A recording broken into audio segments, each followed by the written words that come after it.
Yeah, right. Then we have to come back. Right.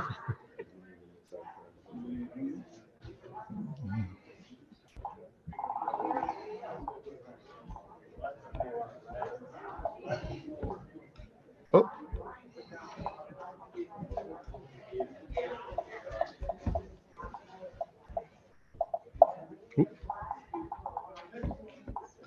Mr. Chair. Mr. Hayden.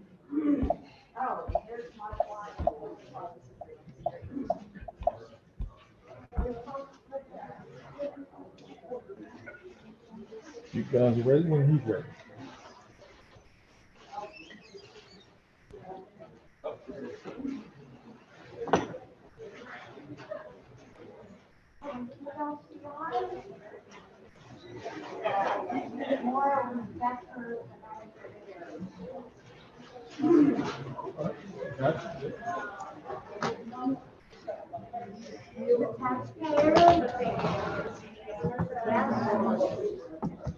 All right, when you're ready, sir, you're good to go.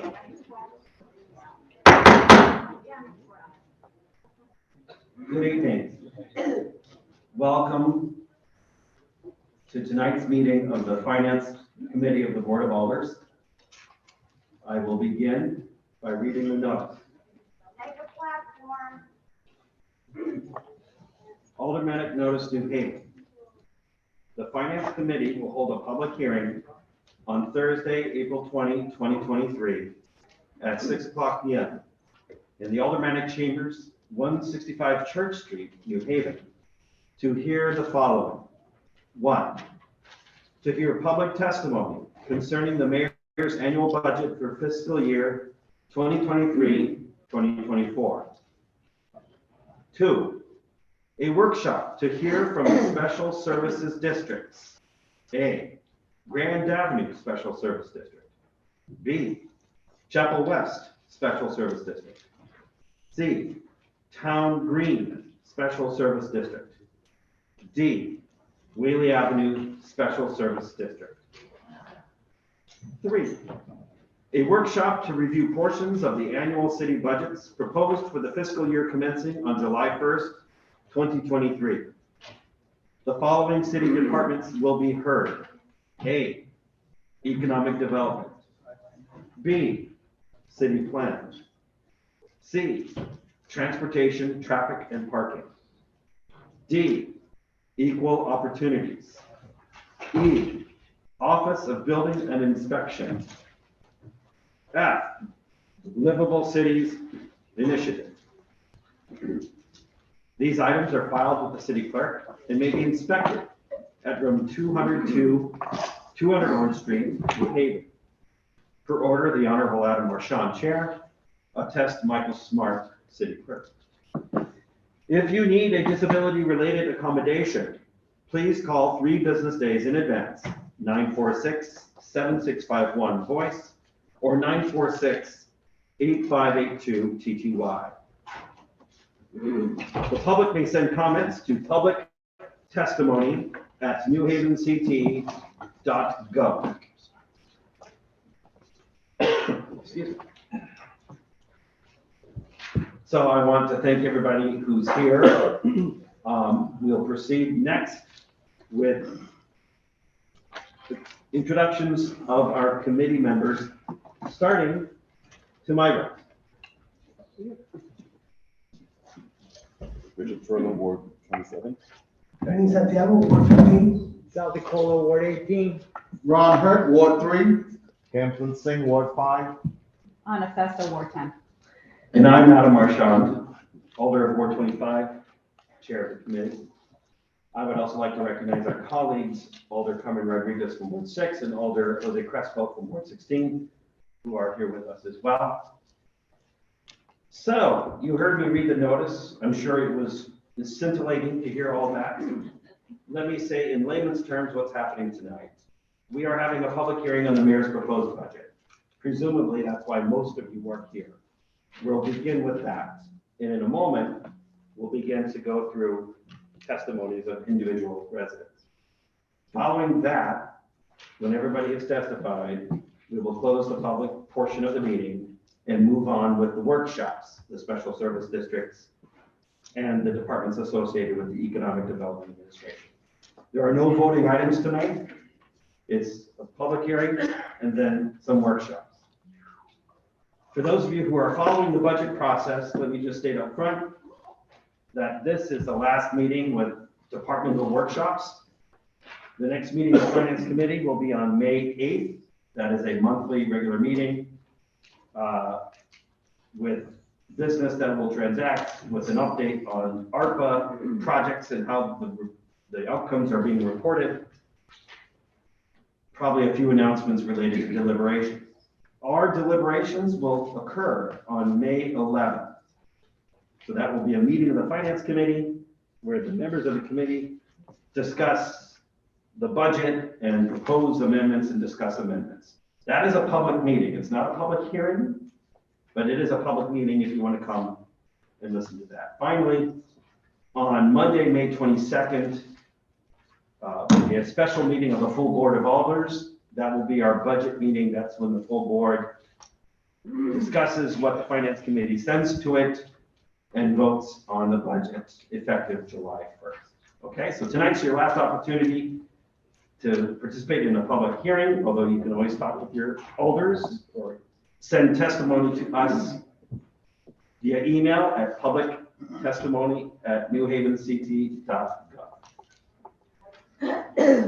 So, in order to ensure that everyone who wishes to testify may testify, and to ensure that the committee will have enough time to do our workshops, we will limit testimony to 3 minutes.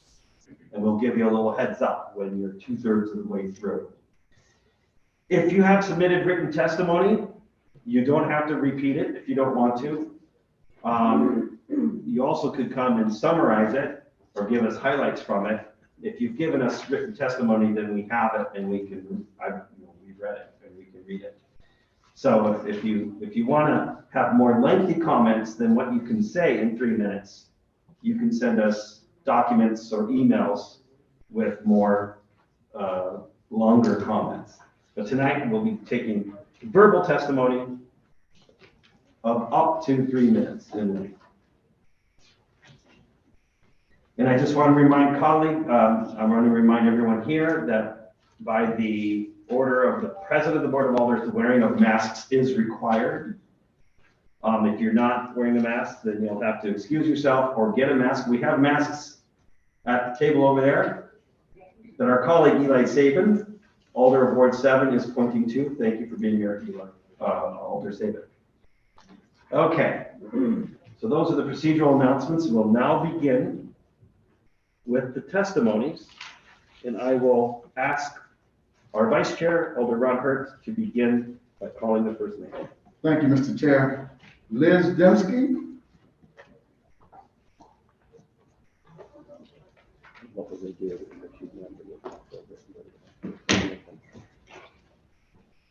We know that some number of people signed up in advance, and so if they're not here, we'll just pass over that name and go to the next name and come back to that name later. Kimberly Hart.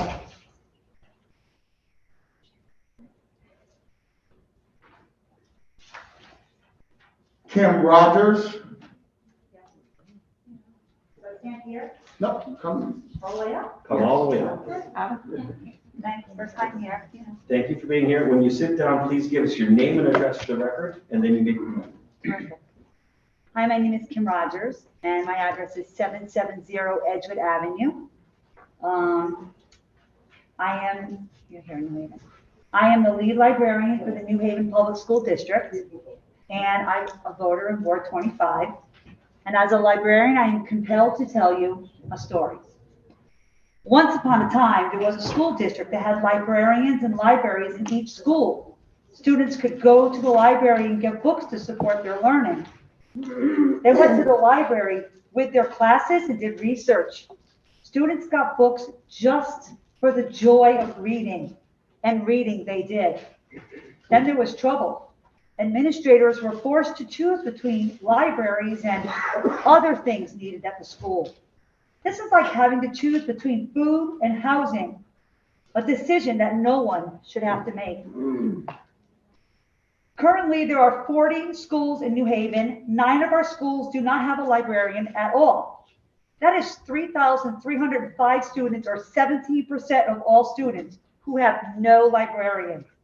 In addition, 6 other schools have no librarian because of unfilled vacancies. And 14 schools only have part-time librarians. In total, 55% of New Haven public school students are either underserved or not served at all. This is a problem. New Haven is in a reading crisis. Our students want to read on the same level as their peers in the suburban districts. So why are we denying more than half of New Haven students what they deserve, a full-time library media specialist? I'll tell you why. It's because poor children don't get librarians and wealthy children do. It's because Black and Latino children don't get librarians and white children do. Don't take my word for it. National research shows that poverty, race, and ethnicity are the primary factors that determine whether our kids get a school librarian or not. In the era of fake news, librarians are even more important. We teach students how to conduct research. We teach them how to distinguish between fact-based sources and propaganda. According to a recent study, 82% of middle schoolers could not distinguish between real news and an advertisement that was labeled sponsored content on the web. We need a hero to create a happy ending to this story. You are our heroes. I call for you to approve the New Haven budget request.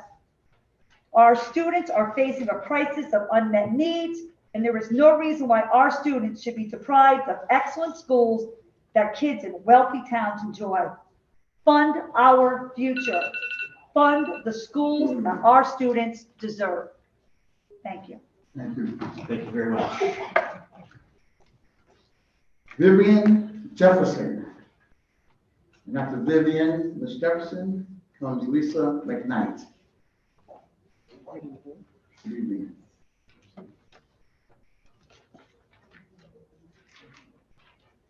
Hi, my name is Vivian Jefferson. I live at 450 Ellsworth Avenue. I am a teacher in New Haven, as well as the parent of children who currently attend New Haven schools and one who have graduated from New Haven Public Schools. As a voter in Ward 28, I call on you to approve. Can you move the mic closer to you? Sure. Yeah. As a voter in Ward 28, I call on you to approve the New Haven Public School budget request. Our students are facing a crisis of unmet needs. Fund our future. Fund the schools that our children and students deserve.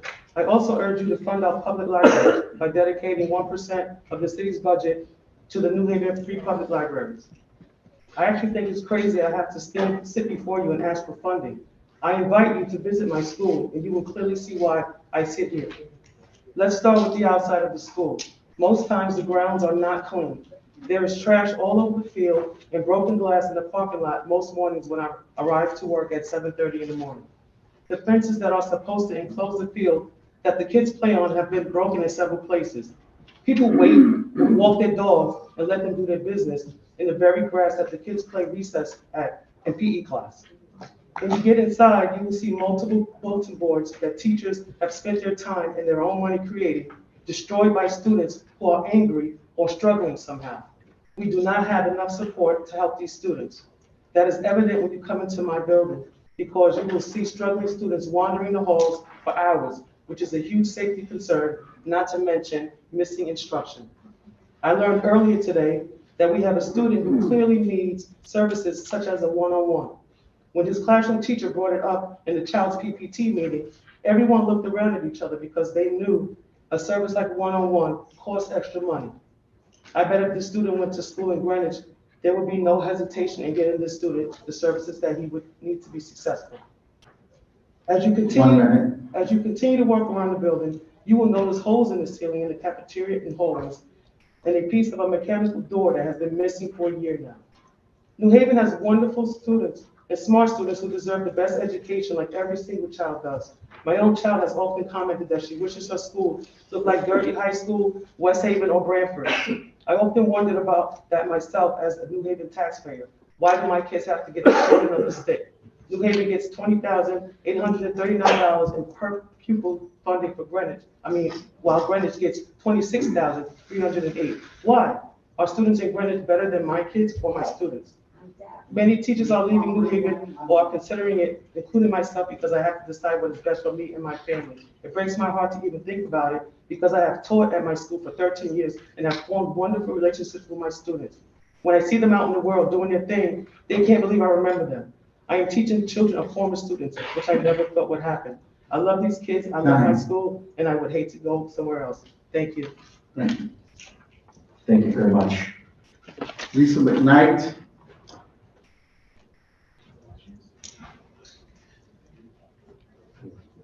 Melissa Singleton. Who? Melissa Singleton. Can you all hear me? Okay.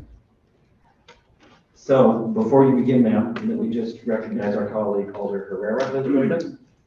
And those of you who've come to public hearings in the past might remember when we used to have these little microphones that didn't work very well. We would say, don't touch the buttons, right?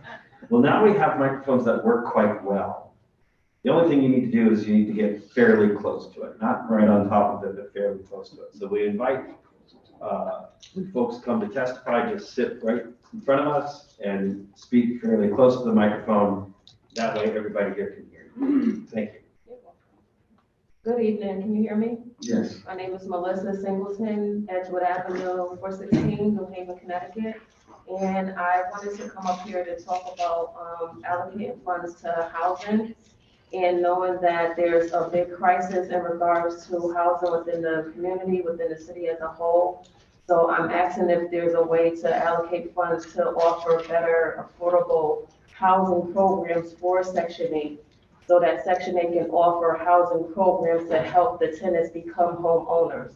Also to be able to purchase land and to offer more affordable rentals and affordable houses for the tenants in the city of New Haven with the high rises, with the buildings that are being increased. It's causing the rents and the rents to go up. It's causing the homeowners to increase the rents on the tenants, and it's forcing the tenants out. And everyone knows that there's no affordable housing within the city because everybody's being pushed out into the different cities, surrounding cities within New Haven. So my thing is just to really ask that you allocate a lot of funds to affordable housing and to help with homelessness within the city. That's it. Thank you. Thank you. Thank you very much. Before we continue, I would like to acknowledge our colleague Alder Morrison, who is joining us. Merrill Eaton. Merle Eaton.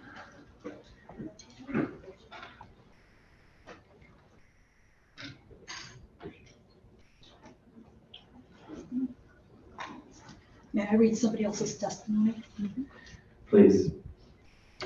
Are you wishing to testify as well, or are you testifying on behalf of someone else? You have my written testimony, so I'm going to be testifying for Naomi Graham. Okay. So, good evening, Finance Committee alders. My name is Naomi Graham, and I live at 660 Winchester Avenue in Christian Community Action's New Hope Housing Program. I'm here standing with the Room for All Coalition and as a member of Mothers and Others for Justice to request that the Board of Alders allocate more funding towards the following things: investing in land and property for more affordable housing development, increasing revenues to hire more LCI inspectors, making an online system for complaints, and following up with each complaint filed. This subject is important to me because of my own experiences with homelessness. It came about as I was living with my fiance and his family. The house was going into foreclosure, so we began looking for apartments, and we were constantly denied, and not because of our inability to pay, but because of our credit score. We wasted a lot of money on application fees just to be turned down over and over again. So as a result, my fiance and I were forced to split apart, though we are still very, very much together. I stayed at the 3 Judges Motor Lodge with my 4-year-old, and the conditions of this motel were deplorable. I went through months of calling 211 to be placed in a shelter or help with funding to pay for the hotel. I kept being told there were no funds to help with the hotel costs and no vacancies in the shelters. So I struggled day to day to ensure that my child and I had a place to sleep. One day I was at Edgewood Park, and an alder and his wife overheard me talking about my situation. And they stepped right in and they gave me a number to call, and immediately things began to change. A spot became available at New Life on Ferry Street, which is where we had called home for 3 months. Finally, I was referred to the New Hope Housing Program, where I now live. However, the New Hope Housing Program, as wonderful as it is a 3-year program, and I will be back in the market looking for affordable, safe, permanent housing. I am currently working part-time at New Reach, and my income is nowhere near enough to sustain the high rental rates without some type of assistance. This is unacceptable since we live in the richest state in the richest country. The city of New Haven must make the creation of new affordable housing a priority. And then to add to my own, members of Room for All. Give your name and Merrill Eaton, I live in Hampton, but my heart is in New Haven. Members of Room for All have sat through your hearings, and we have heard wonderful presentations on many, many important things. After school programs, policing, employment, they are all important, and I thank you for the hard work you do. But I'm begging this committee to make a priority for housing. If you remember your Maslow, your pyramid of self-actualization, it is housing that is the foundation of our lives.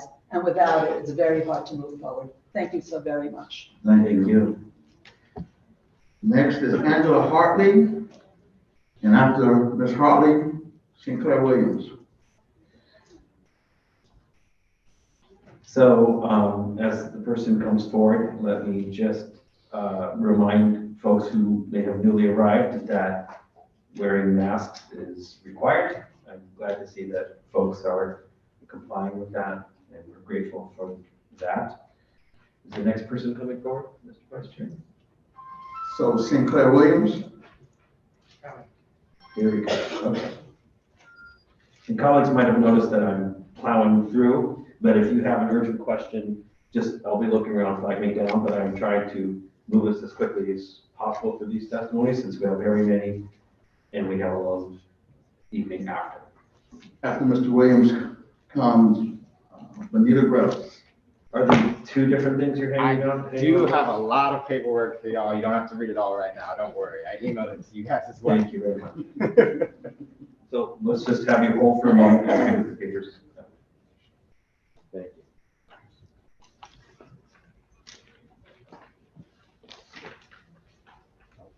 I need a copy for myself when it gets to the end. I forgot to save one.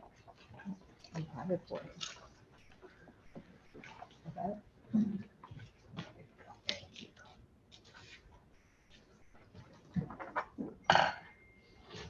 Okay, floor is yours.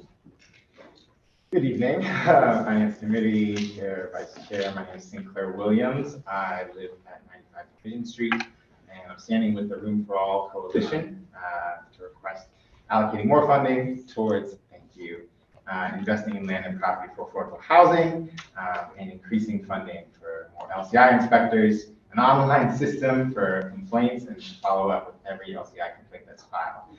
Now, you've already heard, and you're going to hear a lot more tonight about affordable housing. And I know what you're all asking yourselves is, where are we going to get the money to pay for this? We don't have more money. And I'm here to tell you that you do. At least I believe we do. So the first handout I gave is, so it's 4-41 from the mayor's proposed budget. And it shows the proposal for capital expenses for Long Wharf Park expansion. And that's listed as $12 million total, with $10 million expected from the state, $1 million from city bonding, and $1 million from ARPA funds. But according to the New Haven Independent last week, the city actually received $12 million from the state bonding, which is $2 million more than expected, which leaves us with $2 million left over in the budget. So if you turn to the next page of that first handout, you'll see where there's $1 million in city bonding for Long Wharf Park that's no longer needed. That could easily be shifted to increasing the housing development budget. And then the next 2 pages, the last 2 pages, are the proposal for reallocating ARPA money. This was money that was left over from the American Rescue Plan Act. It was allocated already last year. We had the whole long civic space public process of the whole city commenting and deciding how we should spend that money. A lot of it went towards affordable housing, thanks to many different advocates. And according to the mayor's budget and the workshop that we heard, there was $6 million just 1 minute. left over that was not spent, which speaks to good city use of finances, I guess, in many ways, and we're grateful for that. So the last page just shows how that $1 million for Longboard Park could easily be allocated to safe housing conditions in the city towards the things that we're asking for to improving LCI, resourcing LCI.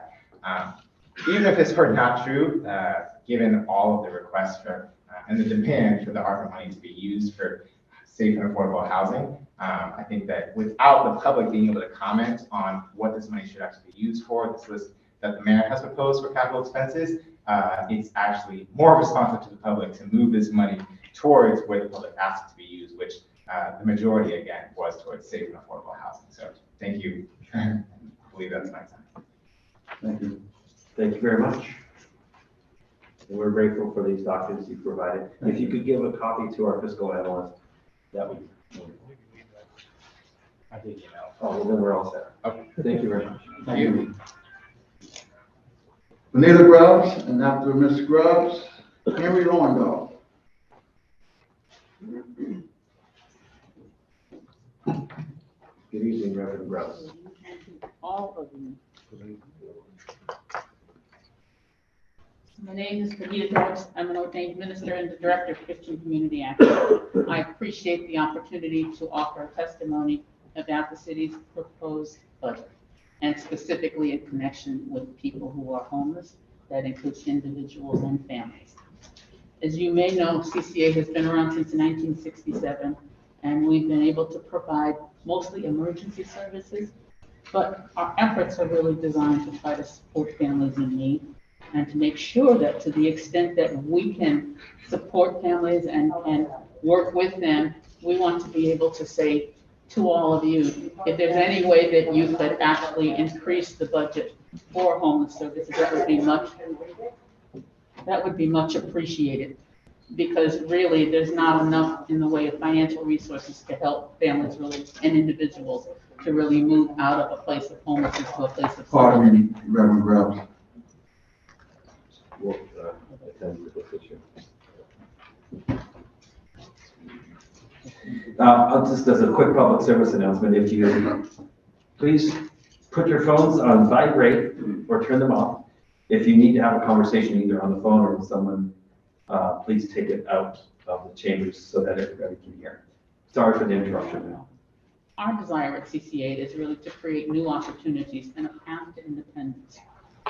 Therefore, we offer case management and a range of other services like child and family and employment services, because that's the only way in our minds that we can really do something to improve the quality of life, but more than that, to create economic stability for the families that we serve. We know that our objective is to really be able to provide that kind of support, and most specifically to make a lasting difference through those supportive services. You've already heard testimony from one member of Mothers and Others for Justice. We also believe in making good trouble for God. And so there's a real effort, a strong effort on the part of Mothers and Others for Justice and their participation in a number of grassroots coalitions, because we know that there are many ways in which to make change. And certainly on the service side, that's where I sit. But I also believe in advocacy, because I believe that people's voices need to be heard. So at CCA, finally, we want to make that lasting difference. And also our goal is to ensure that families survive and thrive after an experience with homelessness. And the funding really, in certain areas, in particular around affordable housing, around other kinds of opportunities that individuals have and family heads of household have to get to a place of economic security, is really something that I believe fundamentally in. Homelessness should be a temporary condition, not something that's long-term or for some individuals lifelong. And so anything that all of you as Board of Alder members of the Board of Alders can do to support the effort to increase the budget so that those services that will be provided is something that would, I'm sure, be greatly appreciated by the individuals we serve. That's it. Thank you. Could you give us an address, please? Oh, I forgot about that. I live at 675 Townsend Avenue, and been there for about 2 years and having fun Thank you. with my mother, Very glad to hear. who is 93. Thank Oh, you. God bless you. Thank you. Henry Lorndorf, and after Mr. Lorndorf, Ms. Wendy Hamilton. I do not see Mr. Lomendorf, so let's proceed with Ms. Hamilton.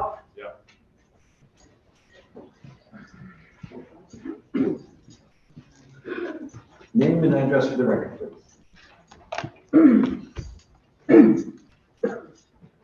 Can you hear me? Yes. My name is Wendy Hamilton. I am on the ballot for mayor in November. I live at 267 Green Street, 4 blocks from City Hall. Before us, the Finance Committee that will rubber stamp the next tax increase for Ellicott in July. Only 23% of New Haven votes. I have written the head of the local FBI to request forensic accounting investigation of the Finance Committee and the Budget Office. How much do we have? Where is it? And how much do we owe to bondholders and creditors? In my opinion, these leeches have robbed the city blind by overtaxing and ignoring their constituents. Ms. They have Hamilton, handed Ms. out Hamilton, all kinds of corporate Ms. welfare, tax abatements, Ms. and Hamilton. cheap land sales to developers and Point of order, Mr. Chair, point of order. disastrous, Hamilton. corrupt appraisals Ms. of our Hamilton. city land continue Ms. under their Hamilton. aegis, You need to enabling stop. developers and slumlords Ms. Maybe we to should just charge have public. impossible rents and get rich Hamilton. Ms. while we live here and suffer poverty. Ms. Hamilton. Wait. The city Ms. allows Hamilton. land banking Okay. and several rich entities, which is a sin and a crime, while these lots and buildings sit and rot. I will go after Yale, Pike, Mandy, Harp, Winstanley, Richmond Group, Catalina Buffalo, Ocean, and others who, in my opinion, are stealing from us. 1 minute. Wake up! Wake up! The people have the power to redeem the work of fools. I will declare municipal bankruptcy first day in office, the only way to get more state aid, unburden taxpayers, force more revenue from the rich, reduce impossible pension plans, and all contracts will be nullified so we can start with a clean slate, clean and transparent. I will We have cut about 10 stupid seconds illegal spending and raise revenue correctly from the rich, not the poor. Your time is up. Ms. A radical change for the rich, right? Ms. Hamilton. Yeah, Ms. Hamilton, your time is up. I'm not done No, yet. you're I done. have business cards and platforms if anybody Ms. wants. Hamilton, your time is up. I'm your best hope. I will lower Ms. Hamilton, your taxes. time is up. You need to leave the table now. No, this was 2 minutes. No, no. I timed it myself. You may sit down, please. They're gonna raise your taxes Ms. again, Hamilton. folks. If you do not stop, we will have you removed from these chambers. I will lower your taxes. Well, go ahead. I'm Ms. friends with the cops. Ms. Hamilton, have a seat. I am here for you. Ms. Hamilton, Wake up and smell the bullshit. okay. You're not gonna Mr. get Chair, I it. recommend that we take a 2-minute recess while security comes into the building. Yep, we'll take 2-minute recess.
No, I haven't here.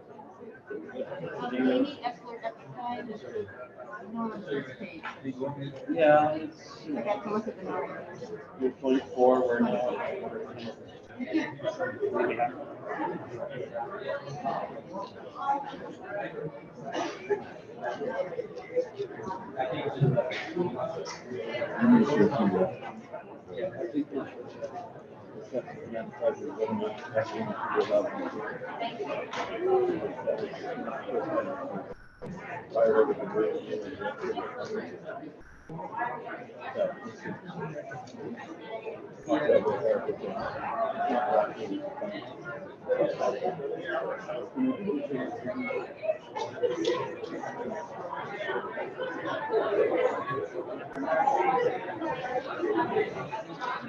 Ladies and gentlemen, if I may have your attention, please. We're going to resume in just a moment. So if you would get yourselves back in your seats, we'd be grateful. We still have many residents. Ladies and gentlemen, I am seeking your attention because I would like to resume testimony soon, which will require people to return to their seats. And if you need to have a conversation, you may certainly do so outside the chambers. All right, once my vice chair comes back, we will resume.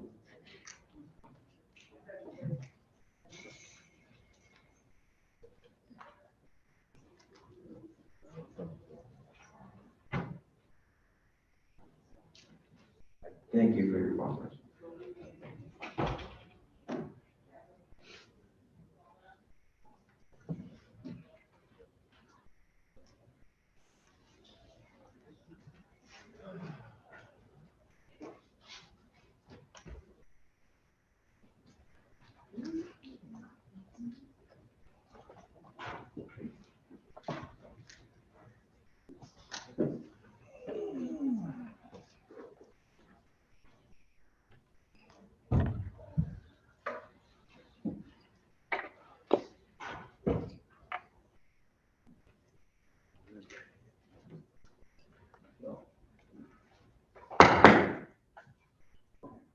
We are back in session. The next name on the list is Myra Smith. Myra Smith.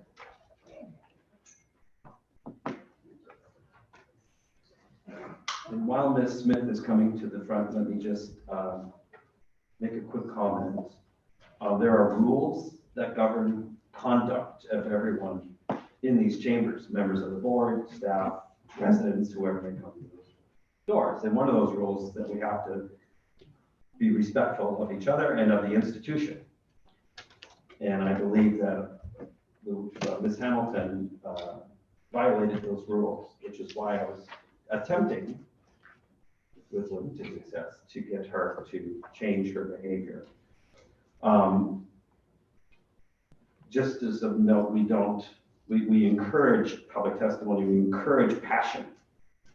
And people should be honest and authentic about what they really think and feel. But we expect people to speak respectfully and to not cast aspersions at anybody. That conduct will not be tolerated. I know I probably don't need to tell you all that. You all know better than that, but apparently Ms. Hamilton does not. Ma'am. Good evening. My name is Myra Smith, and I live at 471 Winthrop Avenue in New Haven on the second floor. And I am standing with the Room for All Coalition, and I am also a member of Mothers and Others for Justice. And I am here asking for you to invest in land and property and more deeply affordable housing, increasing resources to hire more LCI inspectors. So I am holding up a sign, and this sign says, housing is a human right. Make it a legal right for all. Make it an affordable right for all. We live in a city where we are in crisis with affordable housing. All of the shelters are full. We have the warming centers that are full. And come May, all of these people will have absolutely nowhere to go. Now, I know that you all are leaders of this city. So when you think of sidewalks, you don't think of people. But when you think of housing, you think of people. These are the people, these are your constituents. Your constituents can't afford to live here. You can't serve the people that you don't have. Something has to be done with affordable housing. Something has to be done with LCI. Because even those who may have affordable housing are living in deplorable, disgusting conditions. I know people whose homes are so mouse and rat infested that their children and themselves suffer asthma like no other. I too am a victim of that. So something has to be done with affordable housing.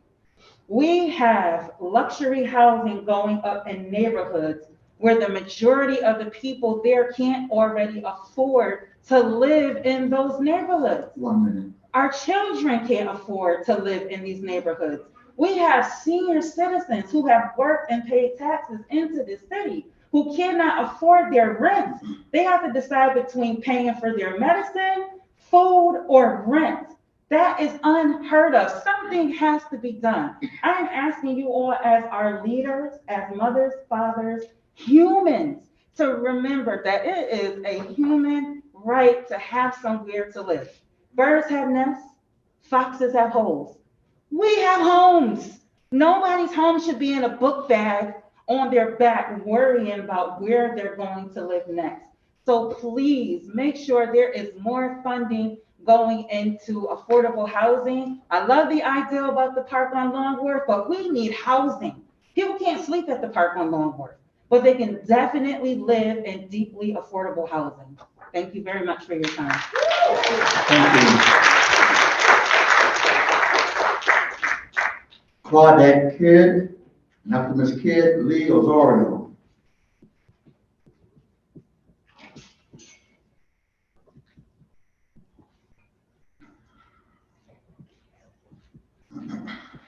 Good evening, ma'am. Good evening, all. Name and address for the record. Thank you for having me this evening.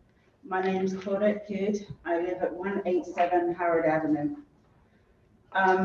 I'm kind of disappointed being here this evening at the turnout, considering the importance of this meeting for me, which is housing, and the amount of people who are unhoused in New Haven. I often think of Martin Luther King's legacy and all that he did regarding fair housing back in 1966. And when he was assassinated in 68, they decided to pass that act. It feels like we're going backwards and not forwards in life. And we're back in that same situation. Today, I'm fighting for the next generation coming up, because I know I'm not going to see it for me. For me, I'm still struggling.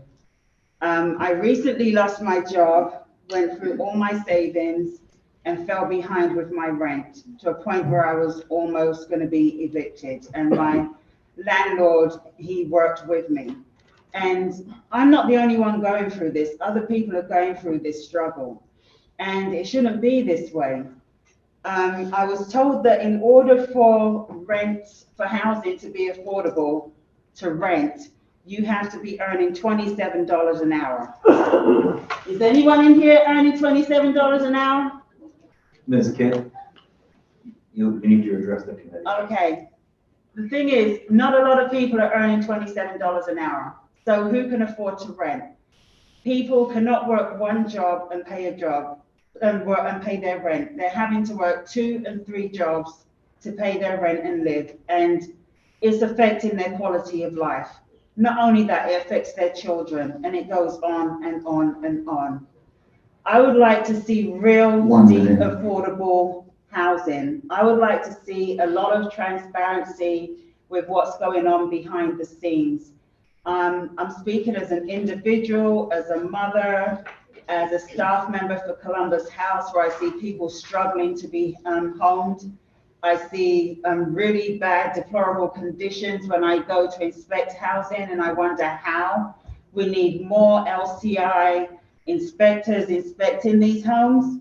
And also, as a housing commissioner, there needs to be more involvement so that we can get involved too with helping with the problems that's going on, and more grassroots organizations as well at the table so that we can all have a say as a community. We all need to work together with this, you know, and not just like be an afterthought. Everybody in here is working hard to make these changes. And like, if we come to the table together, I think we'll get a lot better results. Thank you very much. You're welcome. The Osorio, and after Ms. Osorio comes Kristen Mendoza. We're very grateful for people coming to testify and for your passionate testimony. It is important to address the committee at all times when you're testifying. Name and address for the record, please. All right, my name is Lee Osorio. My organization's address is P.O. Box 80, New Haven, CTO 6511. But I am a West Haven resident, but I am born and raised here in Haven, and I've lived in every single neighborhood as a nomadic family. So I know New Haven really well. Go Governors, class of 2011. Okay. Sprinkle that in there. Dear Finance Committee, I am the Executive Director for the New Haven Coalition of Active Transportation. I am writing to express my support for the new position of Active Transportation Planner to be budgeted. This role will be responsible for supporting the critical implementation of safe routes for all active transportation plans. Too many people are being killed and seriously injured by traffic violence in neighborhoods citywide. Many of these people are low income or from disadvantaged communities who look just like me.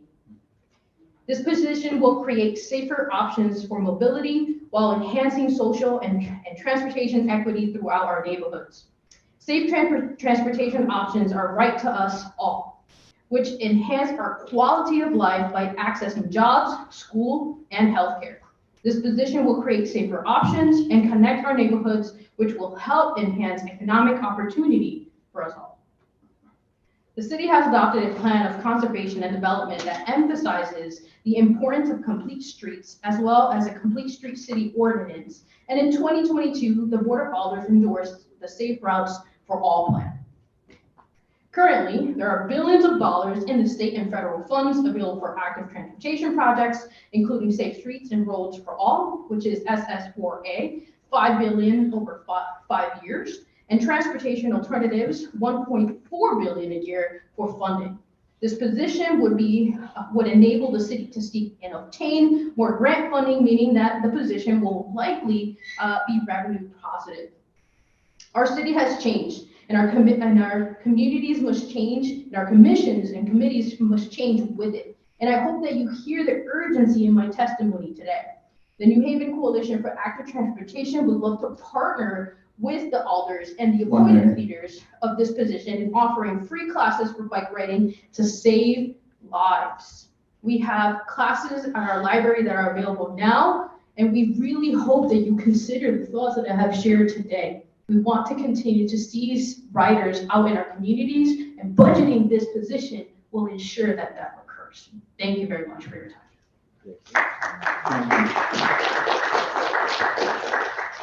Ms. Mendoza, and after Ms. Mendoza, Liz Demsky. And let me just acknowledge a couple of colleagues who've joined us. Alder Miller is here. Thank you for being here. And Alder Evelyn Rodriguez is here as well. Thank you. Name and address for the record, please. Hi, good evening, everybody. My name is Kristen Bankson Mendoza. I live at 119 Vista Terrace, Ward 26. So here's my testimony. Dear Alders, I'm a teacher at Wilbur Cross High School, spouse of a teacher at Fairhaven, and parent of a third grader at Davis. I'm also a doctoral student at Southern. Recently, I was on the Staffing Guidelines Committee of New Haven Public Schools, and we had the opportunity to present our findings about the staffing gap to your Education Committee back in February. And we talked a lot about the needed staffing in our multilingual learners programs across New Haven, particularly in the high schools. So I'm calling on you as a voter, as a resident of Ward 26, to approve the budget request for New Haven Public Schools. Please consider these remarkable, scary in my opinion, numbers. These are from 2021. The per pupil expenditure at the non-magnet at the comprehensive high schools, Wilbur Cross, $15,850 a student. Hill House, $17,454. The average urban, just in the cities, comprehensive high school in Connecticut is about the same, 16,000 or so. The average in the state, 20,718. And then if you look at that upper tier of the top 15 spending, suburban and rural high schools, $25,357. So we know this includes a mix of the state and the federal and the local funds. We need to continue working together to push for the equitable ECS funding from the state. But these numbers really show how our schools with more needs have about $10,000 less per kid to work with. So all our schools, particularly those that are not magnets and serve a large multilingual learner population, are really having to make do with substandard funding and staffing levels. Connecticut has one of the most regressive funding systems in the country, and studies have shown that despite the ECS funding, the situation's getting worse, it's not getting better. So let's do what's within our power here today to fix the problem. Please support a budget that will fund our schools equitably. Thank you. Thank you. Liz Demsky, and after Ms. Demsky, Leslie Plateau. Good evening, ma'am. Name and address for the record, please. Hi, good evening. My name's Liz Demsky. I live at 1010 Willie Ave, Unit H in New Haven. I'm a proud school counselor at Wilbur Cross High School and a resident of New Haven. As a voter in Ward 27, I call on you to approve the NHPS budget request. Since beginning my tenure at Wilbur Cross almost a decade ago, I have seen firsthand the severe lack of resources my students and colleagues face. It is without question that our students deserve the same high-quality schools that students in wealthy and even suburban, rural districts enjoy. By not fully funding our schools, we are doing a disservice to our city. We must invest in our schools and in our future. In my work as a school counselor, I alone serve a growing population of approximately 240 students. I would like to emphasize the word growing, as myself along with my colleagues are welcoming new students almost weekly. Over the last 10 years, Wilbur Cross currently has the highest enrollment of students at almost 1,700. Looking forward, we're expecting enrollment of 450 multilingual learners alone for this coming school year. As a city, we have declared that we are a sanctuary. I myself am a major advocate for our immigrant students.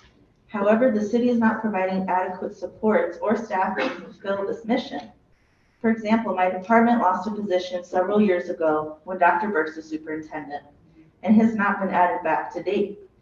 Having an additional counselor would allow us to meet the unique academic, social, and career needs of our students more effectively. When outsider collaborators come to visit, they are shocked when they learn we only have school counselors for the school of our size and with students that have particularly high needs. Along the same lines, we are in dire need of hiring additional bilingual teachers and teachers of English as a second or other language.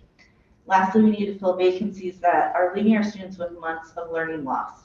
This includes not only teachers, but also para-educators that allow our students of all abilities to properly access their education. We're losing talented and caring educators to other nearby districts as salaries are not competitive and other staff are not making a living wage. Without a full budget, students are truly suffering as their needs continue to go unmet. In addition to teacher shortages, many of our schools are lacking full-time librarians and nurses and more. It is incomprehensible that New Haven Public Schools continue this way when Connecticut has a $6 billion surplus. We cannot continue depriving our city's students of a high-quality education system that they deserve. They are our future. New Haven Public Schools are the most important thing you can fund this year as they have far-reaching implications. Investing in our schools can make a world of difference. I urge you to fully fund the New Haven Public School budget request. Thank you. Thank you. Thank you. Ms. Plateau. Ms. Plateau, Jenny Graves. Name and address for the record, please. Thank you. My name is Leslie Tacho, 410 Greenwich Avenue on New Haven, Ward 5. Hello, Aldersey. Good evening, members of the Finance Committee. Thank you for the opportunity to testify tonight. I'm a teacher and parent in New Haven Public Schools, and I represent over 1,700 educators as the president of the New Haven Federation of Teachers. I'm here tonight to ask the Board of Alders to approve New Haven Public Schools budget request.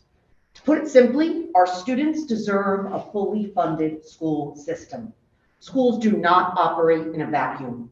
When there are crises outside of schools, we feel them and experience them inside of school. And we have to respond and meet our students' needs.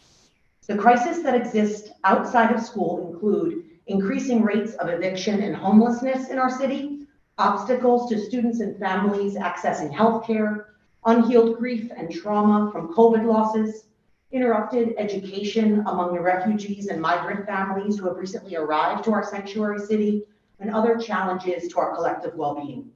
As I stated, schools, educators, paraprofessionals, and other staff recognize these crises, and we respond to these crises, and we coordinate the crucial support to meet our students' needs. And this is on top of our core work, building relationships, planning lessons, and helping our students to grow academically, socially, and emotionally. Let me give you a snapshot of what students are doing in New Haven Public Schools. Learning how to grow their own vegetables, designing, building, and testing rockets, reading and writing poems, developing financial literacy, convening youth courts to learn about restorative justice in meaningful ways, reading and writing, and working on research projects based on Ibram Kendi's book, Stamped. I was just in Ms. Mendoza's room today. Students who've just arrived to this country are reading Ibram Kendi's book, Stamped, and doing research projects on it. It's extraordinary work. Thank you. They're preparing for state and national competitions, taking field trips, performing in musicals, plays, dances, orchestras across the city, taking action to organize on real issues related to climate crisis, gun violence, and unmet needs in our communities. The work must continue, but underfunding threatens our progress. How can we conduct science experiments and write research papers when the roof is leaking? How can students earn credit when they don't have adequate staffing in chemistry, physics, Spanish? How can we conduct small group interventions when our paraprofessionals are covering for vacancies? How can we ensure our English language learners have access to the materials they need? How can we comply with federal regulations, with students' IEPs, when we lack the special ed staff that ensure this compliance? So we rely on you to invest in our schools, and I urge you to fully fund the school budget. Lastly, I want to echo and support all of the testimony tonight for our public libraries. The work we do in our public schools and public libraries goes hand in hand, and a city that funds its libraries and schools is a city I want to live in. Thank you. Appreciate it.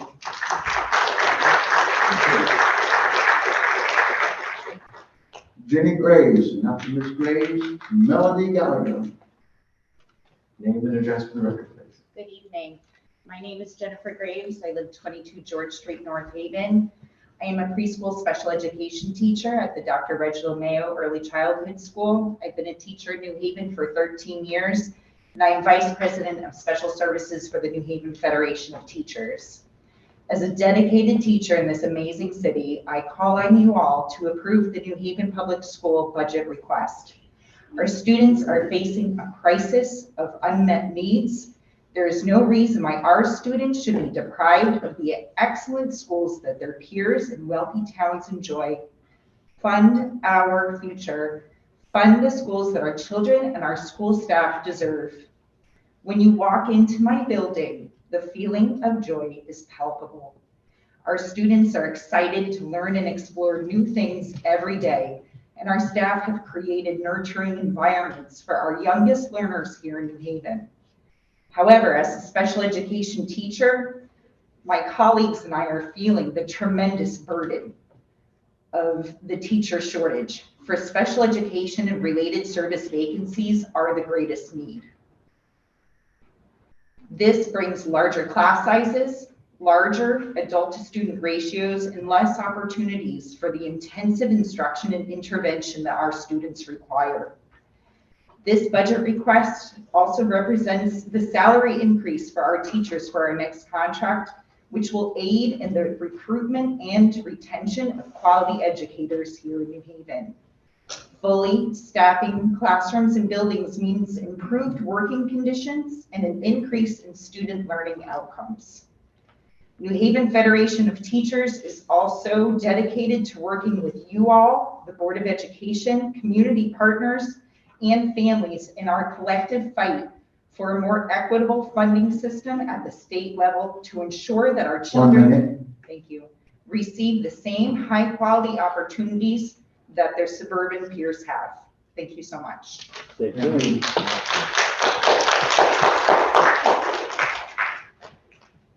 Melody Gallagher, Ms. Gallagher, Cameo Thorne. Name and address for the record, please.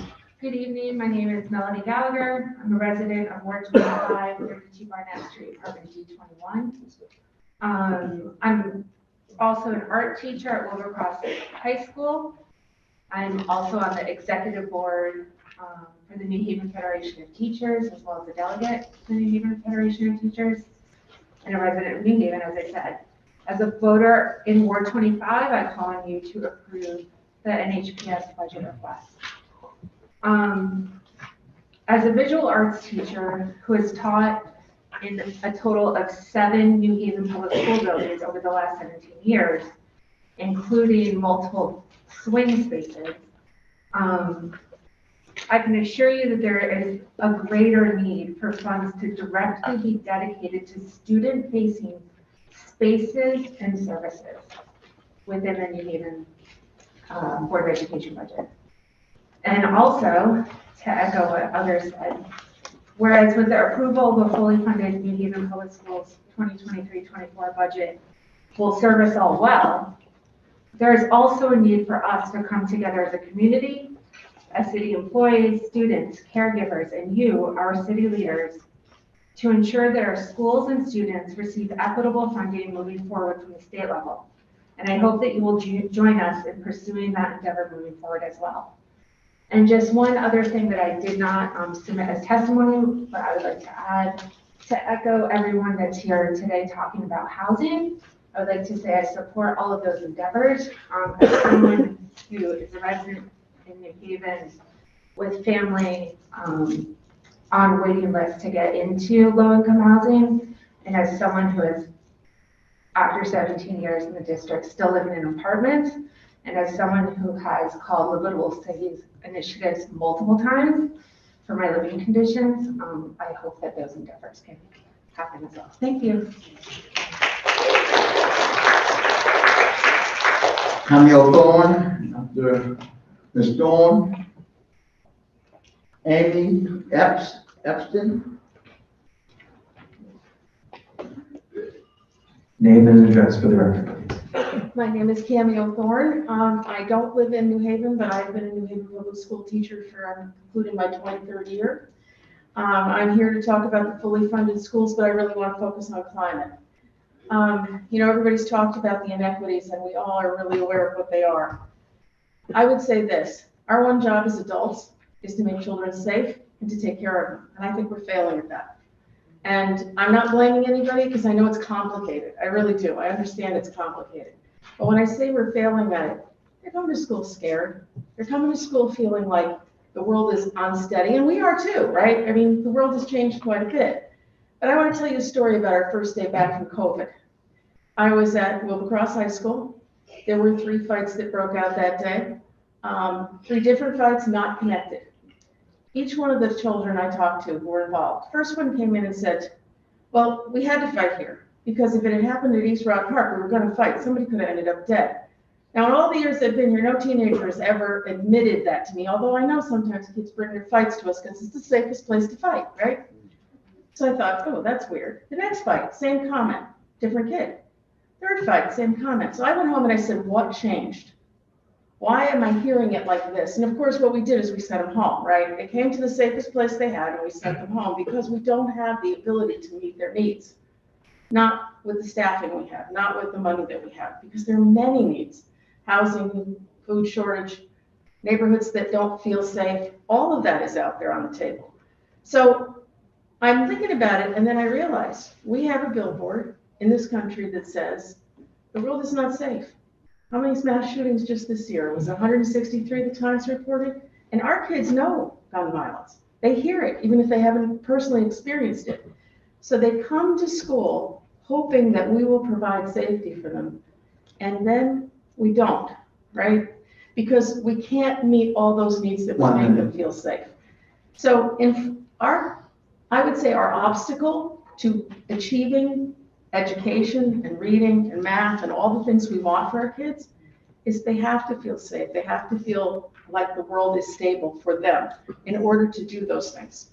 And so we have to have the help, the extra people to work with kids who are in crisis in the moment, the extra help to work with kids who may be just needing a space to be and someone to help them.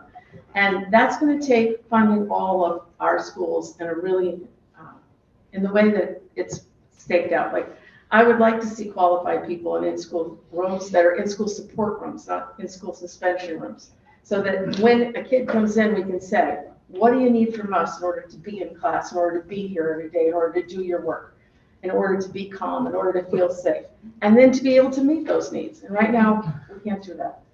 So we really do need what we're talking about, and I co-sign on what everybody else said, librarians, et cetera. So thank you very much, and I hope you will fully fund our schools. Thank you, Nancy. I'd like to recognize our colleague elder, Vivian Hamilton, who has joined us. Name and address for the record, please. Hi, my name is Amy Epler-Epstein. I'm here as part of the Room for All Coalition. I'm also an attorney at New Haven Legal Assistance at 205 Orange Street. And thank you for the opportunity to be here tonight. I'm here to talk to you about housing, and I am guessing that all of you are as aware as I am that New Haven's tenants are, and low-income tenants in particular, are facing a housing crisis. I'm guessing you're hearing that every day from your constituents. That is sure what I'm seeing every day from the clients I work with. I've been a tenant advocate for over 36 years, which kind of shocked me as I was sitting there counting. And I have to say, I think the housing crisis is as bad and severe as it has ever been in the 36 years that I've been representing tenants and working with tenants in New Haven. What does that housing crisis look like for my clients? It means that rental prices have skyrocketed. They are off the charts. The amount of increases that people are facing is like nothing I've experienced in years. It's really crazy what rents people are facing. We're seeing clients with multiple housing, many housing code violations, serious violations that they can't get fixed. And sometimes people are afraid to complain because they don't want to have to leave because they know how hard it is to find other housing. We're seeing the tenants who want to move find it nearly impossible to find other housing, both because of the prices and because of the barriers and restrictions that landlords are getting much more picky. If you have an eviction record, if you have a criminal record, if you have not perfect credit, if you don't have enough income, nobody wants to rent to you. And we're seeing landlords bringing eviction actions oftentimes for no good reason, but even just so that they can empty a building out, do a little bit of renovation and rent it for higher amounts. So what are we asking the Board of Alders to do? We are asking you to make housing the top priority, or at least a big top priority in what you do with the budget this year. My colleague Sinclair Williams talked to you about how we think there's $2 million in there of sort of found money from the ARPA funding and from the bonding funding, especially of Longworth getting some state funds. And we're asking you to prioritize housing, to use that money for developing and supporting affordable housing development, and also for increasing LCI and the funding for LCI inspectors to make sure that the conditions are better and that there be an online portal that people can make complaints. I have submitted written testimony. I also brought for you tonight an article that was in the New Haven Independent, which I'll give for distribution if you didn't see it, about LCI and the changes that are needed there and how more funding could help LCI help our tenants. So thank you for your support, and I end with housing, housing, housing. Thank you. Thank you.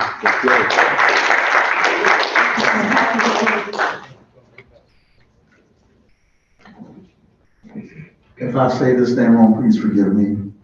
Carrie Maloney. And after Ms. Maloney, Tanya Velez-Law.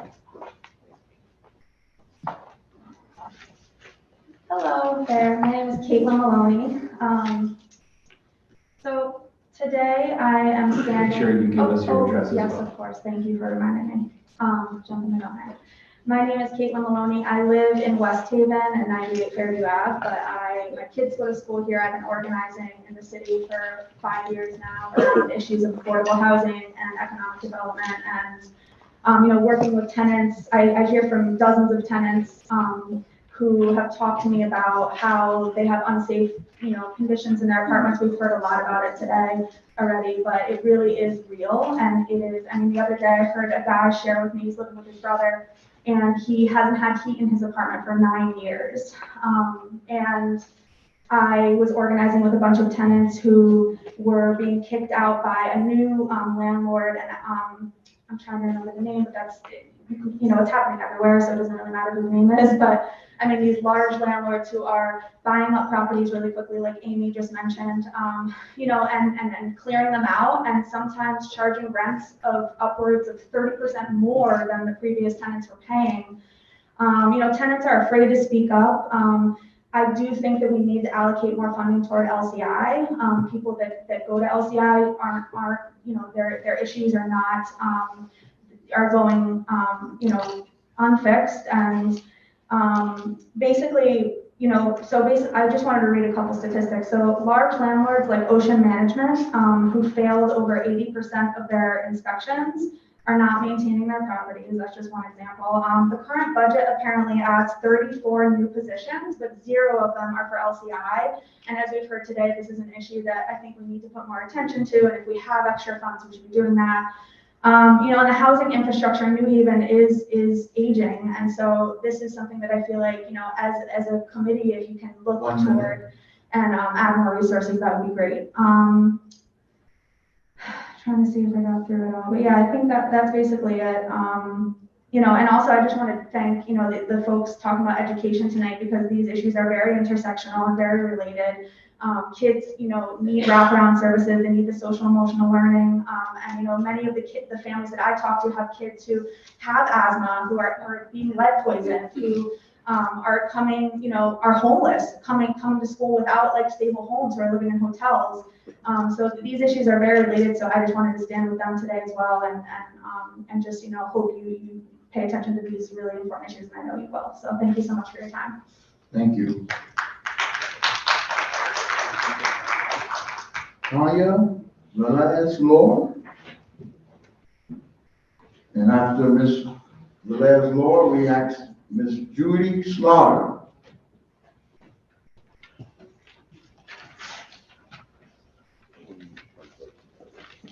Hi everyone, my name is Tanya Velez-Law. I live in 91 Cheng Street, New Haven. Elias Esterbrook, 380 Winthrop Avenue. I'm here to interpret into English. Soy miembro de New Haven Works Y estoy aquí porque quisiera pedir, por favor, que la ciudad aumente el apoyo del programa de New Haven Works. Antes de empezar con New Haven Works, tuve muchos trabajos. Trabajé en una factoría por casi 8 años. También cuidé personas en sus mayores, en sus casas. He disfrutado mucho de trabajar en esto, pero en realidad no tenía beneficios y también me tocaba viajar 2 horas ida y vuelta, específicamente en Westchester, New York, para cuidar a estas personas. Y por mucho tiempo traté de buscar trabajo por mi cuenta, pero la verdad fue difícil. I'm a New Haven Works member, and I would like to request that the city increase the support for the New Haven Works program. Before joining New Haven Works, I had multiple jobs. I worked in an electronics factory for about 8 years. I worked in home health care with seniors, which I enjoyed. I enjoyed the relationships, but I had no benefits, and I had to travel 2 hours round trip to get to my job, to Westchester, New York. And I tried for several years to find a job on my own, but it was hard. Envié muchas aplicaciones a muchos restaurantes en downtown, específicamente mientras estaba tomando clases en Gateway Community College, pero nunca recibí respuesta de ninguno de ellos. Pero tuve la suerte de encontrar a un científico en la Universidad de Yale. Me ofreció trabajo casual en el laboratorio, donde empecé a conocer más sobre la Universidad de Yale.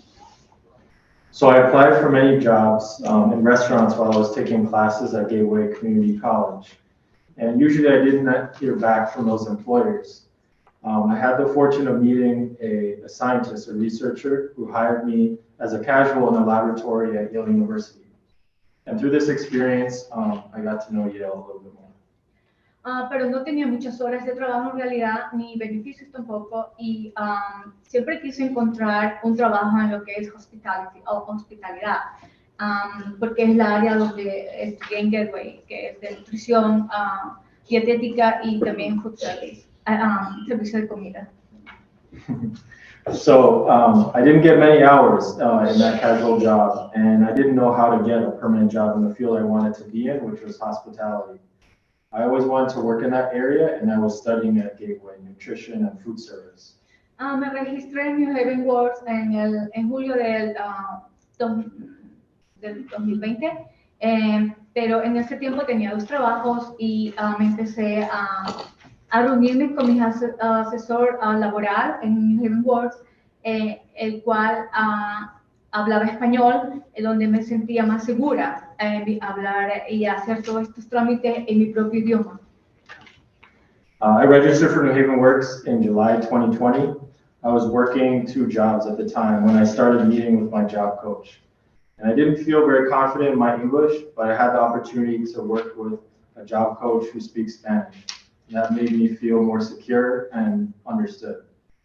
Me ayudaron de muchas maneras en New Haven Works, fue realmente una gran ayuda, como me ayudaron a hacer mi resumen, mi currículum vitae, me ayudaron también a llenar aplicaciones, a chequear mi background, a hacer las referencias y a aplicar para muchos trabajos. Y también para prepararme para entrevistas. They helped me in many ways at New Haven Works. So they supported me with filling out applications, completing a background check, sending my references and applications on the computer. Tuve algunas entrevistas con empleadores mediante New Haven Works y en Yale Hospitality me ofrecieron un puesto casual en el área de servicios de comida, en el área de hospitality. Después de trabajar 390 horas en la universidad, apliqué para un trabajo, para un trabajo de entrenamiento, pero no fui seleccionada en la universidad. I had multiple interviews and with different employers, and finally I got a casual food service job at Yale University. After working at least 390 hours, I was able to apply, and I applied for regular positions.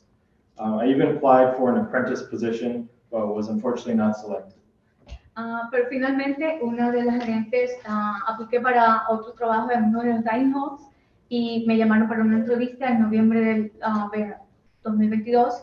Es un puesto por ahora de 16 horas, pero es un horario fijo y no tengo beneficios todavía, pero pronto espero ser promovida.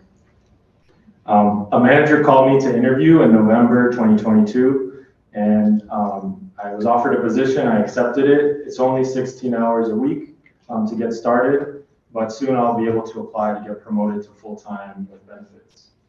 Este trabajo me hace sentir muy segura, aunque no tengo beneficios, pero cuando los tenga, yo sé que va a ser muy importante para mí, como el seguro médico, seguro dental y el plan de retiro también. Eso voy a sentirme más segura. Just having this job makes me feel more secure, so I know when I do get benefits, it will be really important to have medical and dental insurance, and also a retirement plan. Tengo el sueño de comprarme un departamento con asistencia y beneficios de la universidad, que ofrece la universidad, y también quiero volver a la escuela a mejorar mi inglés y a seguir un bachelor en nutrición, en cualquier área de nutrición, y sería mucho más fácil para mí hacerlo con un trabajo permanente, de más horas. I have a dream to buy a home, an apartment with the assistance of Yale's home buyer program, and I would like to go back to school to improve my English and secure a bachelor's degree in nutrition or food culinary. And this would be easier if I had just one job with at least 32 hours a week. Estoy muy agradecida, extremadamente agradecida con la ayuda de New Haven Works, porque la verdad, sin la ayuda de ellos no hubiese conseguido este trabajo en la universidad de Yale. I'm grateful to New Haven Works. Without that help, I would not have reached my goal of a job at Yale. Muchas gracias por escuchar mi testimonio. Thank you so much. Thank you. Judy Slaughter. And after Ms. Slaughter, Sharima Bowman. Good evening. Name and address for the record, please. My name is Judy Slaughter and I live at 265 Lake Street. I am a member of New Haven Works and I would like to request that the committee consider increasing funding to support the New Haven Works program. Before I enrolled in New Haven Works, I felt stuck. I have been working in healthcare field for years. I was working 2 jobs. I wanted to move up and make more money in my field. It was about 11 years since my last job interview. I became a member in October 2022. I heard about it through a friend who directed me to the program because it had helped her get a job at Yale University. I followed the process and registered. And then I started meeting with my job coach. She helped me with my resume, helped me to prepare for my interviews. She guided me through the whole application process. She often shared job postings with me that matched my qualifications and goals. She kept up with her meetings with me. In December 2022, I was invited to interview with Cornell Scott Health Center. During the interview, I remember the questions that my job coach had prepared me to answer. They asked me many of the questions that she prepared me for. I know that prepping with my job coach helped me get the job. As of today, I am a secured patient register insurance clerk, have a position at Cornell Scott Health Center since February. I was so excited to hear when I was offered the position. I am working Monday through Friday during the day shift. I am making more money, $5 more an hour. I feel good about being in a position that will lead me to retirement. I want this company to be my last stop in my career. I tend to stay at my job for many years. I've worked with New Haven Works for about 5 months now, and I have this great job. I think the city needs to help keep funding available for people that are getting back on their feet and need the support. I wish New Haven Works could serve more clients the way it helped me. This program helped me to move up, and I see a better future ahead of me. Thank you for your good consideration. Thank you very much. Thank you, ma'am. Thank you.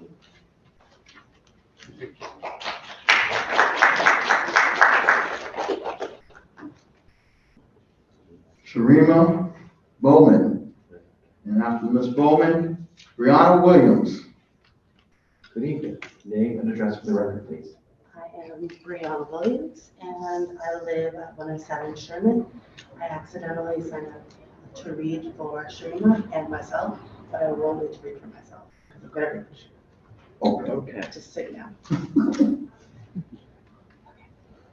Good evening, members of the Finance Committee. My name is Sharima Bowman, and I live at 389 Huntington Street in New Haven. I'm a New Haven Works member, and I'm here to support the increase in city support for New Haven Works program.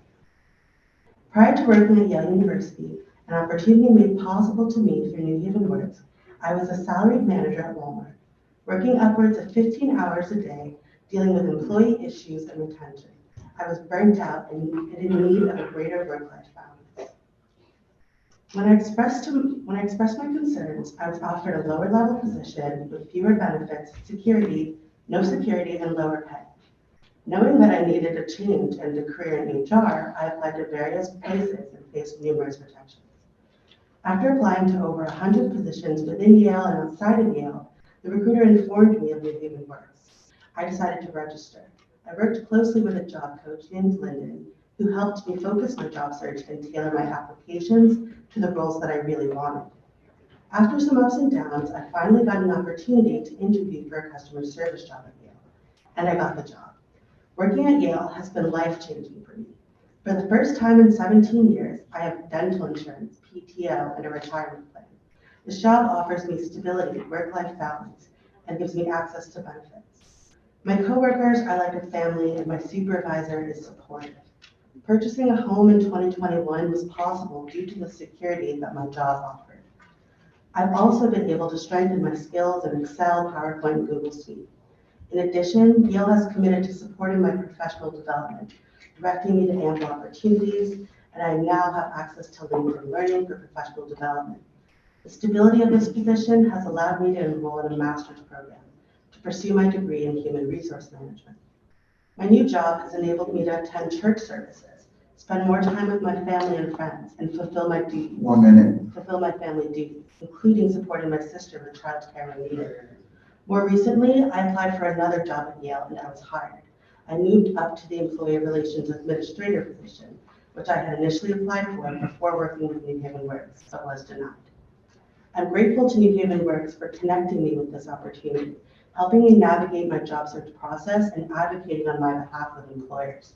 I go to bed at night and I wake up in the morning feeling truly blessed. I'm no longer waking up with the feeling of impending doom, the way that I did when I worked in retail. My job has offered me the security to tend to my home and pay my bills. Thank you for your time. Thank you very much.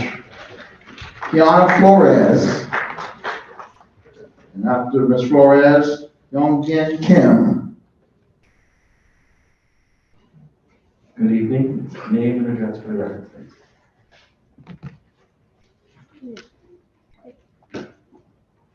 Hello, my name is Kiana Flores and my address is 238 Barnes Avenue, New Haven, CT. Thank you for allowing me to testify today.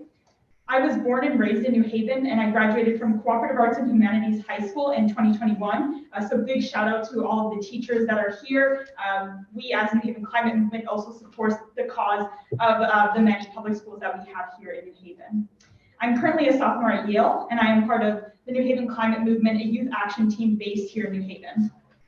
Following this testimony, other New Haven Climate members will also come up to present and to emphasize that we are in a climate emergency and that you as city officials must step up to put out this fire.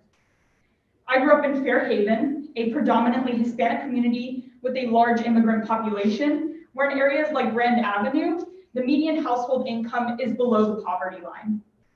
This community is no stranger to environmental harm. If you've passed by Fairhaven before, you are probably familiar with the English Station power plant. This coal plant shut down in 1991, before then polluting the surrounding area, placing a heavy burden on the surrounding community. Even now, there are concerns about the environmental toxins that contaminate this neighborhood where people raise their families, where they work and play, where they go to church, and where they go to school. Much like English Station, climate change poses a public health risk to this community and clearly shows that there is inadequate action to make sure that New Haven prioritizes its community's rather than the convenience of fossil fuels, which have played a large role in perpetuating the climate crisis. I ask that you don't let climate change become an English station, an issue that sits and lingers, continuously harming our community. Don't let it become an issue that everyone decides is just not their problem. It's not fair. Addressing climate change is not just a responsibility, it's also an opportunity. It's an opportunity for New Haven to be a leader on all fronts of climate mitigation. New Haven can be a city that sets the standard and takes action to oppose business as usual. Implementing progressive policies and funding climate pollution reduction in sectors like transportation and energy. New Haven Climate Movement commends you in the city for actions like creating the Office of Climate and Sustainability and the funds provided for staff building electrification and community projects. Our testimonies are not to say that you do not care about these issues. They are to push you to uphold your commitment, the commitment that you made to us and the greater community for serious reduction in climate emissions by 2030, as outlined by the 2019 Climate Emergency Resolution. Almost 4 years have passed since this resolution, but we have yet to see enough action to meet this goal. So we ask that you commit to greater investment in climate action and, as alders, ensure that New Haven takes steps to reduce its carbon impact for the well-being of us all. Thank you for allowing me to testify. Thank you. Thank you very much. That was exactly 3 minutes. And After Mr. Kim, we got Suki Z. Good evening. My name is Evan Kim, and my address is 500 Prospect Street, New Haven. And I'm a senior at Wilbur High School, as well as a member of the New Haven Climate Movement. Firstly, I'd like to acknowledge the efforts that the city and the Board of Alders have carried out around climate projects. The allocation of $5 million towards the Carbon Free Future program and the hire of former Alder Steve Winter as the Director of Climate and Sustainability were great milestones. However, the work is far from done. I'm giving this testimony today to ask that the Board of Alders allocate funds to the Board of Education for them to hire 3 climate staff and 1 grant writer. The 3 staff would include 1, an energy coordinator to support energy project implementation and supervise electrification and energy efficiency projects of buildings and facilities. 2, a climate education coordinator to coordinate the incorporation of climate and public health education across all levels and subjects in the school curriculum. This coordinator would also oversee the expansion of the Climate Justice Schools program and internship, where students carry out climate projects in their own schools. And 3, a sustainability coordinator to support climate and public health initiatives related to healthy transportation, better food choices, reducing waste. Projects would include overseeing the start of recycling in New Haven Public Schools this next school year, as our school district doesn't recycle, even though it's mandated by the state. The coordinator would also oversee the start of composting programs in schools, food donation and share tables, and the distribution of free bus passes. The district did recently hire a sustainability coordinator, Michelle Martinelli, but we would like this position to be funded so that it is a permanent position. And as I mentioned earlier, a grant writer should be hired as well to fund many of these climate projects. We estimate that the hiring of these 4 staff will require around $400,000 this next fiscal year. I want to give some context to these asks. In January of last year, the youth members of the New Haven Climate Movement drafted the Board of Education Climate Emergency Resolution, much like the resolution we passed at the Board of Alders in 2019. We worked with Board Vice President Matt Wilcox to edit this resolution meticulously, and on September 27th of last year, the resolution was passed unanimously by the Board of Education. The final resolution included 8 action points that the Board of Ed agreed to carry out. These included creating plans for reducing greenhouse gas emissions by 100% before 2030, reducing transportation pollution and electrifying school buses and fleets, increasing energy efficiency and electrifying buildings, incorporating climate and public health education into the curriculum, creating a climate-friendly food service plan, which includes sustainable foods, reducing packaging waste, and composting. And the resolution also included the hiring of climate staff. The agreement was that the Board of Education would report back on their progress on creating these plans in 6 months at the April 24th Board of Education meeting, which is down next Monday. We realized how stressed the board members were with the other responsibilities as we tried to meet with board committees these past 6 months, and we saw the dire need for staff to be hired to work, especially on these projects. So we asked that in this next budget, the Board of Alders funds the Board of Ed to hire these climate coordinators. Thank you. Thank you. Thank you very much. Suki Z. And after Ms. Z, Amelia Lee. Good evening. Name and address for the record, please. Hello, my name is Suki C. I live on 898 Sixth Street. I'm a sophomore at Hopkins School and a part of the New Haven Climate Movement, and as well as the New Haven the Climate Health Education Project. Our request is to allot $400,000 to hire 4 more staff, 3 climate coordinators, and 1 grant writer, as Vivian had said before. As someone who had lived close to downtown New Haven my entire life, I've noticed some concerning changes in the climate over the past few decades. Most notably, I've experienced our winters becoming milder. Since the beginning of the 20th century, temperatures have risen up almost 3 Fahrenheit. The sledding, snowman building, and weeks off from school because of the snow, those are long gone. This upcoming generation of children, including my brother, will never have that experience. For students, this also means fewer snow days. But this isn't the full extent of it. Recently, we've been hit with more extreme weather events, which included just last week, there were 2 days in the 80s. And that doesn't take a meteorologist to know that something is seriously wrong with the weather. Last year, a severe thunderstorm caused a widespread power outage in my area. My family was without electricity for several days. This hit us particularly hard as a small business owner of a little restaurant. We had no lights. The online ordering system was out of power. There no power for the fans. This might only seem like a small inconvenience in the grand scheme of things, but these inconveniences will continue to pile up until we are all suffocating in them. So, if climate change alters everyday life, why aren't we doing anything about it? It's frustrating to see that many of our leaders are not taking climate change seriously and refuse to implement the necessary policies to address it. We have the technology and we have the resources to transition to clean energy and reduce our carbon footprint, yet we are still relying on fossil fuels and contributing to the problem. As an individual, I'm doing my part to reduce my own carbon footprint by using public transportation, conserving energy in my home, and raising awareness in school. But that's not enough. We need more. We need systematic change and collective action to address climate change before it is too late. We can't keep leaving it for the next generation to fix. As mentioned previously, the New Haven Climate Movement wants 3 coordinators.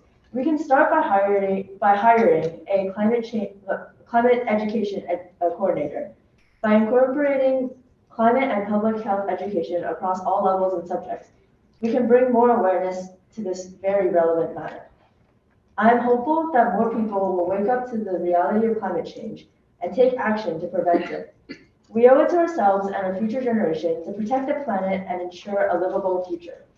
Once again, I am Suki C., a student at Hopkins and one of the 8 billion victims of climate change. Thank you. Thank you. Good. Amelia Lee. After Ms. Lee, Chris Swasser. Before you begin, ma'am, let me just recognize Alder Streeter, who is here and may still be here. Name and address for the record, please. Hi, I'm Amelia Lee. I currently live on 206 Elm Street and I'm a student at Yale and a part of the New Haven Climate Movement, and I'm here to talk about the climate emergency resolution passed by the Board of Education in September. Specifically, I want to talk about point 3 on the resolution, which is energy, and how energy solutions can contribute to a school system that is not only climate conscious, but also saves money and fosters healthy youth. How much does it cost to run a school system? This is a question that you all try to answer every year as you determine the budget for the Board of Education. I'm sure you're all aware of the high cost of salaries for teachers and staff, but the cost of energy may not be as obvious. The second largest yearly expense for public schools after salaries is the energy bill. In fact, schools can save up to 25% of their energy bill just by making buildings more energy efficient. This doesn't even include the savings from renewable energy installations, many of which pose no upfront cost. Many schools across the state are taking advantage of this opportunity for energy savings, cost savings, climate action, and climate education. For example, the Buckley School in Manchester became the first net zero school building in the whole state when it reopened last year. It was renovated and expanded with geothermal heating and cooling, solar panels, and other energy efficient structures. Through becoming net zero, though becoming net zero may seem out of reach for Connecticut schools, the Buckley Schools shows otherwise. Schools can be electrified and made net zero, and we should strive to do so for our schools in the near future. Another example is in Putnam. Last year, renewable energy company Green Skies finished installing over 2,000 solar panels on 2 Putnam public schools. These panels offset around 70% of the electricity load for Putnam schools, and they're projected to save almost $900,000 over the next 25 years. And we are solar pioneers as well. In 2018, Green Skies installed solar panels at 11 New Haven public schools for no upfront cost. But our efforts need to continue to expand and be all-encompassing for the whole school system. Aiming for energy efficient and clean energy powered schools is not impossible, unrealistic, or overly optimistic. In fact, it is necessary. It is necessary for the Board of Education in order to follow the climate emergency resolution. In the process, saving money for other important aspects of improving education for all. It is necessary for the City of New Haven, whose promise for a net zero and electrified city by 2030 requires immediate action. It is necessary for New Haven and Connecticut residents, especially environmental justice populations, who are disproportionately impacted by the horrors of pollution from the burning of fossil fuels. We hope that the Board of Alders will allocate more funding towards hiring climate staff and funding climate projects. To reiterate, we are asking for $400,000 to be allocated to the Board of Ed for the hiring of an energy coordinator, climate education coordinator, sustainability coordinator, and grant writer. The hiring of the staff is up to the Board of Ed, but it is the responsibility of the Board of Alders to provide these funds. We're aware of the efforts you have all been making towards a more sustainable city, and we hope that the City of New Haven and New Haven Public Schools will become and continue to be pioneers in climate action. Thank you. Thank you.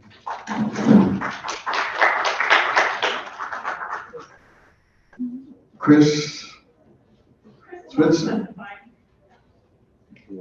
Okay, thank you. Jessica Stan.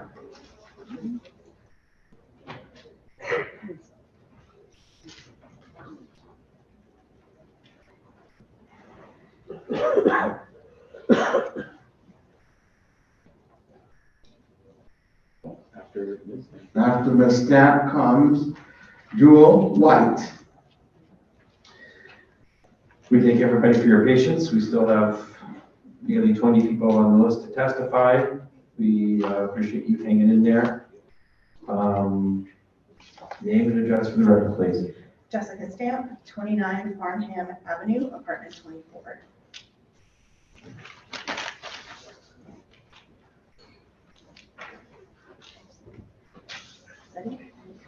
All right, so my name is Jessica Stamp. I am with the Blake Street Tenants Union and the Connecticut Tenants Union, and I'm here asking you to allocate funds to overhaul and properly staff LCI. If a restaurant had leaking ceilings, cockroaches, mice, and a raccoon running around, you wouldn't eat there. If a hotel room had a broken door, smelled of mold with a collapsing ceiling, you wouldn't stay there. These conditions exist in too many homes in New Haven. People cook dinner in a kitchen that wouldn't pass a restaurant inspection. They sleep in conditions that wouldn't pass a hotel inspection, but they can't go elsewhere because it's their home. A home should be a sanctuary for rest and joy, not humiliation from disrepair or unsanitary and dangerous conditions causing illness. Are we okay? Continue. A home should be a sanctuary. LCI is supposed to hold negligent landlords accountable, except there are only 12 inspectors to respond to complaints and do licensing inspections for 36,000 households.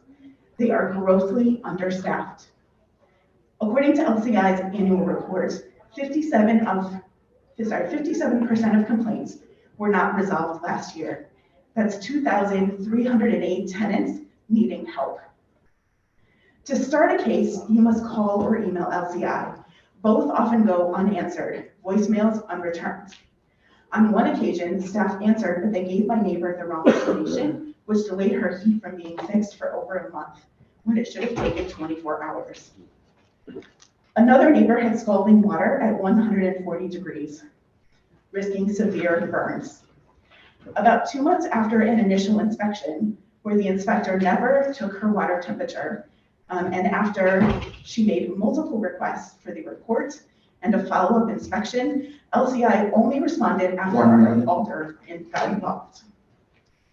Ocean Management ignored her pleas to turn down the water temperature for 6 months, and they should have held her accountable in court for endangering her, but LCI slept on the job while waiting for a return receipt on a certified letter sent to the wrong address.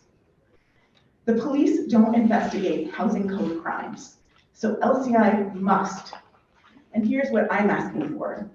First, LCI should double the number of inspectors. Second, use an online tracking system so tenants can efficiently submit and track their cases. I learned my case went to court when the New Haven Independent published it. Third, there must be retaliation protection. People are too afraid to report. Fourth, certified mail takes up to 4 weeks, and landlords can easily dodge it. A better communication method is needed. Because of the housing crisis, housing stock must be maintained to prevent deterioration. At a public hearing, the mayor and Michael Piscatelli said that Ocean's $50 million portfolio was too decayed to be purchased by the city. Yet people still live there. The city knows how bad it is. It's time to protect New Haven renters. Please allocate money to fix LCI. Thank you. Joe White, and after this flight, Michael Rome.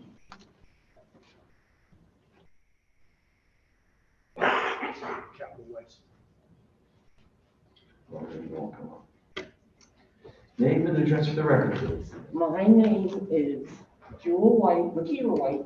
I live in the Dwight neighborhood at 57 Whaley Avenue, and I'm a member of New Haven Rising. I'm here testifying in support of adding $120,000 to the budget to fund part-time summer positions in the Youth and Recreation Department. Education and recreation opportunities are important to the development of our youth. I'm a mother to 3 sons who all were involved in sports growing up. Having part-time positions to run these programs will be a great benefit to our youth and their families. This could be a great opportunity for young people to explore possible career paths. My oldest son, when attended college, told me that he noticed how him being involved in activities, because I schlepped him around all over the place, helped him with his studies, giving him background knowledge. I also have a nephew who grew up involved in sports and summer programs and is now coaching a basketball team with his son. Providing funding for programs and jobs can allow some kids to buy things that they might not otherwise be able to, and teach them skills that they can use later in life. Having youth jobs would keep young people off the street, allow them to make money and learn how to manage their own money, and to buy things that otherwise they wouldn't be able to buy, and help their parents out also. And for these reasons, I'm in support of adding necessary funds for part-time positions in the Recreation Department, and I hope you consider passing it because the youth are our future. Thank you very much. Thank you. Is Michael Rome here to testify, or is he here for some other presentation? Michael Rome. I'm here for the workshop. Workshop, okay, thank you, sir. We'll talk to you later then. Melissa Singleton. Thank you. Latoya Agnew. And then after Latoya, we have Richard Lee. Good evening. Good evening. Name and address for the record. Hello, my name is Latoya Agnew. I currently live in Waterbury at 272 Pine Street. I'm a concerned citizen who was born and raised in New Haven in the New Hopeville neighborhood. First, I'd like to thank everyone for their work in fighting for more revenue for our city. I'm here to testify in support of allocating more funds to community programs, especially the account for positive community programming in New Hopeville. New Haven and its residents are so important to me. I have fought for many years to make things better for my city and my neighborhood. We have so many quality people in our city, and we need to stop overlooking people We should be taking care of all our people, regardless of the color of their skin or where they live. More funds for New Hallville programming would mean more support for youth organizations and more opportunities for young people in our city. It is so important to have arts and cultural activities for young people and their families in the neighborhood.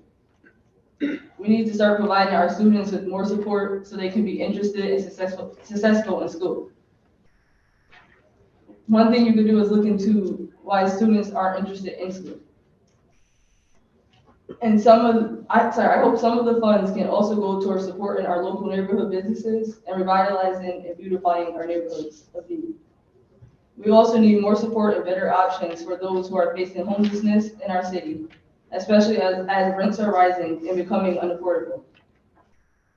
I hope there are ways we can use some of this money toward affordable housing as well, especially for single people who get overlooked sometimes. In conclusion, I am hopeful you pass the creation of the New Hallville Community Space account and that it can be a start to providing more opportunities for residents that need the most help in our city. Our future is dependent on these funds. Thank you. Thank you.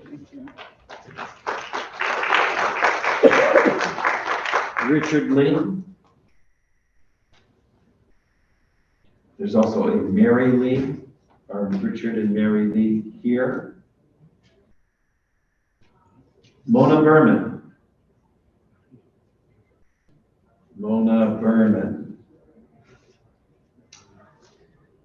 Tanya, oh my goodness, Tanya on Exchange Street.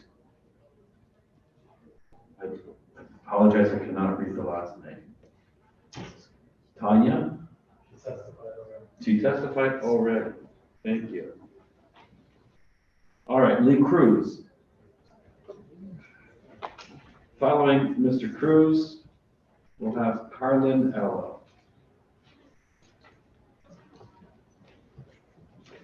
Good evening, sir. Name and address on the record, for the record, please. On the record and for the record.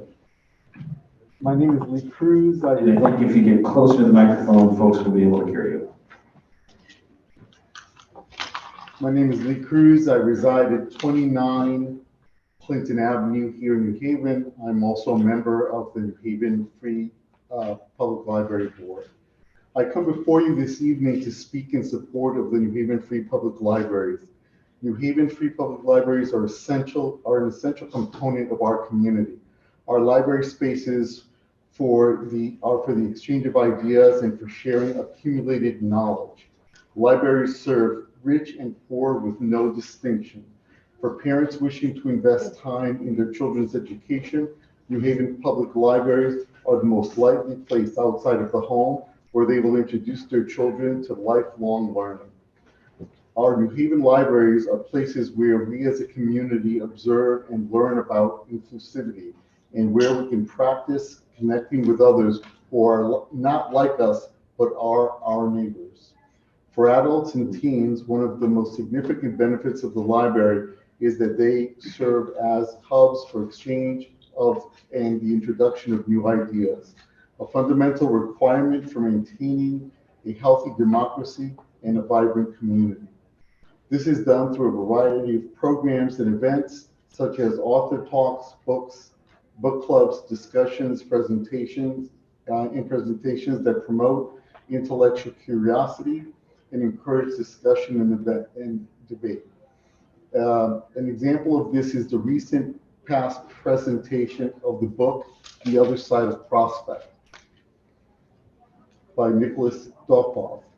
This book documents an injustice perpetrated against a local young Black man named Bobby. This is our history, and to learn from it, we must know it. The library is where we learn from our collective history, including learning from our mistakes. Another example is the upcoming presentation by Dr. Jessica Sardana, a doctor and anthropologist. In May, she will talk about her book, The Imperative Resilience of Latin American Migrant Mothers. This is the book about Latin American mothers who migrated to the United States and wound up here in New Haven. Our New Haven libraries are where we learn about our community's resilience. Our New Haven libraries are also essential places for families with children. For many, libraries are the first place beyond the home where children are exposed to the joy of reading in a safe and welcoming environment. I'll just skip then to the end to give you time for others and leave my testimony. New Haven Public Libraries play a vital role in building and sustaining communities, whether that be for personal or community growth. But we cannot do this without a sustaining and sustained budget, which brings me to why I'm here before you this evening, to ask you to, my last sentence, to ask you to continue support for our library system. It is more than just a place for books. It's an investment that pays dividends beyond immediate measure. Thank you very much. Thank you. And We can do that with our. Corinne Allo.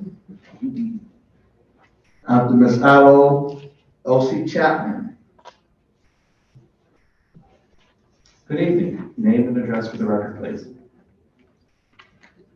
Good evening. My name is Carla Nalo, and I am testifying on behalf of Dr. Ada Fennick, who lives in Ward 7 of New Haven, and Sarah Mervin. Dear Board of Alders, we write today to urge you to support an increase in the Livable Cities Initiative budget to ensure that New Haven is truly a livable city for all of its residents, especially its children.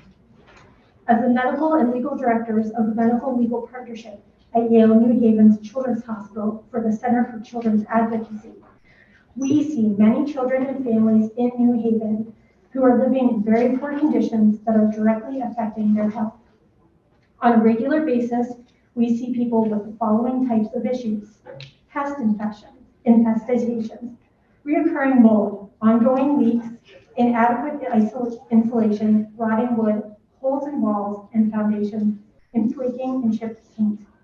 These conditions cause all kinds of short-term health issues for pediatric patients, including a variety of respiratory issues that often have to be treated in the emergency department or worse by hospitalization, as well as the longer-term health effects that arise from living in a situation of constant stress. Consistent with the City of New Haven and LCI, our common goal is to make sure that all of our families live in safe housing that allows them to thrive and grow. When we see children suffering because of their environment, one of our first steps for treatment is to contact LCI to come out and inspect and hold the property owners accountable. This is part of our job, and we gladly do it. The second, much harder step in this treatment is the follow-through. That is because LCI must have enough staff to answer the phones, to log the calls, and to arrange the appointments, and of course, must have enough inspectors to inspect. To put this volume of work in perspective, in a recent interview with LCI Director Samuels, she had just 12 inspectors who are responsible for inspecting 9,000 rentals every 1 to 3 years, all annual Section 8 inspections for HNAH and ECC, and 3,200 annual code violations. As far as code violations, it's not enough simply to have an inspection. LCI must go out, write a report of the violation, send the report to the property owner, and then return to the property to see if the violation has been corrected in the allotted time. To the extent that the repairs have not been made, LCI must then issue a warrant for the property owner to be brought into housing court. The quality of the actual inspections is not the problem. The number of staff to do the inspections and answer the phone calls is the issue. We have seen firsthand how people are simply not able to get through to LCI. When LCI does go out and inspect, reports take time to write and do not always go out quickly to the landlord. Often the property doesn't get an automatic second inspection. People are left to unsure what to do, and many, many months pass without conditions improving and the property becoming livable. We believe quality housing that allows children to grow is one of the most important priorities of any city. We believe that New Haven has the tools to make this goal a reality, but it must also do by investing enough resources in LCI so that there are enough inspectors and staff to investigate all concerns and appropriately follow the cases to conclusion. We hope this board will consider the health of its residents in voting to expand the LCI budget and to make New Haven truly livable. Thank you. Thank you. Thank you. Elsie Chapman.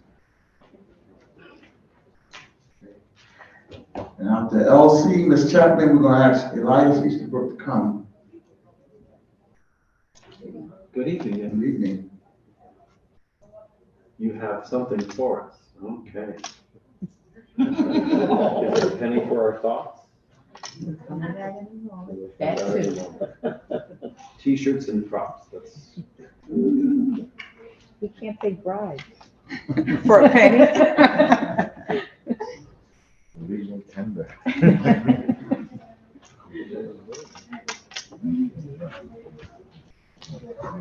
Thank you for that, and name and address for the record, please. Good evening. I'm Elsie Chapman. I live at 42 Academy Street, Unit 6 in New Haven. Thank you. The stated mission of the New Haven Free Public Library is to foster lifelong learning, inspire curiosity, and build community through shared access to resources, experiences, and opportunities for all.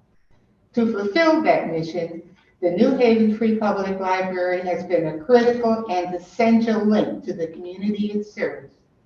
Throughout New Haven and beyond, people talk about how much they value the New Haven Free Public Library.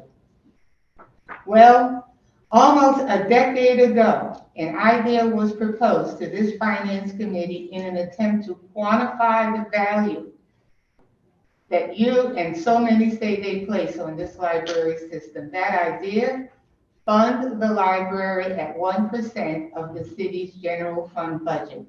That translates to a penny on the dollar. Not since 2010 has the New Haven Free Public Library been funded at 1% of the city's budget. Not since 2010. In fiscal year 2015, the library was funded at 0.75% of the city's budget. That's 0.75%. Then 0.78% in fiscal year 2016. And I was thrilled in fiscal year 2017 when the library enjoyed 0.8%.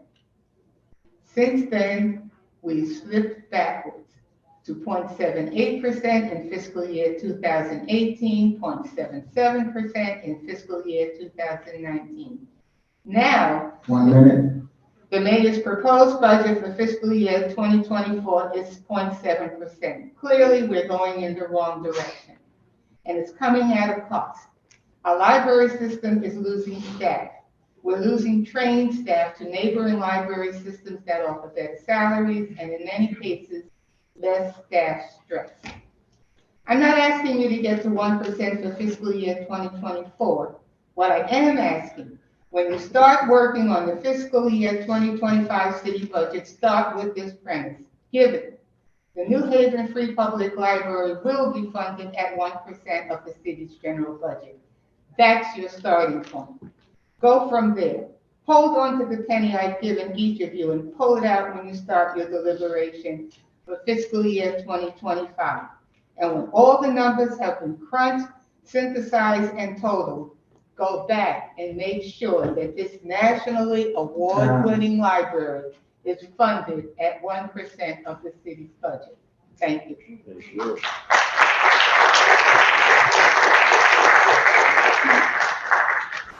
Elias Easterbrook. And after Ms. Easterbrook, Ms. Angelina Campos. Thank you.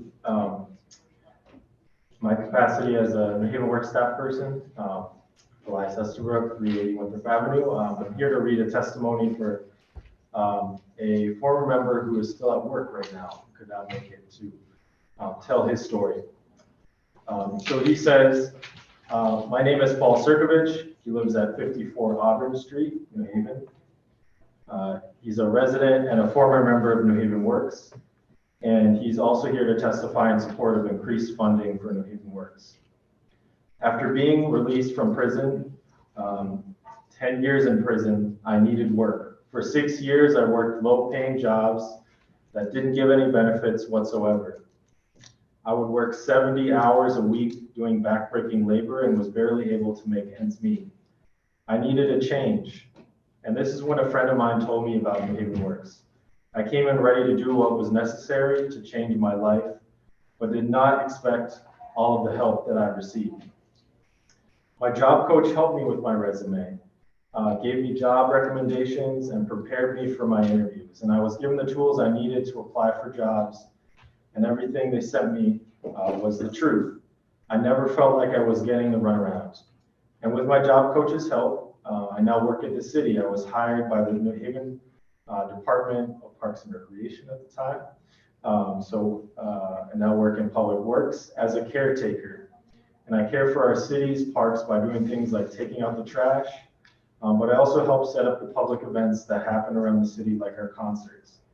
And I make sure that visitors get a great first impression of New Haven. After 2 years in the department, I actually received a promotion to foreman, and I'm still there today. And when I first got the job, I was just really relieved. I can put food on the table for my 15-year-old son and girlfriend, buy myself a car, and now I have a pension and health care. And as far as I'm concerned, my life is second to none today. If I didn't go through the process with New Haven Works, I would still be struggling. This program showed me a light at the end of the tunnel that I did not have before. And I'm now 23 years sober, and whenever I meet people who are trying to get their life together, I tell them about New Haven Works so they can make their lives better as I did. A few of the other guys I know while in prison got hired to jobs as well. And I know that I'm living proof that this place works. So thank you for your time, and please consider increasing the funding for the New Haven Works pipeline. Thank you.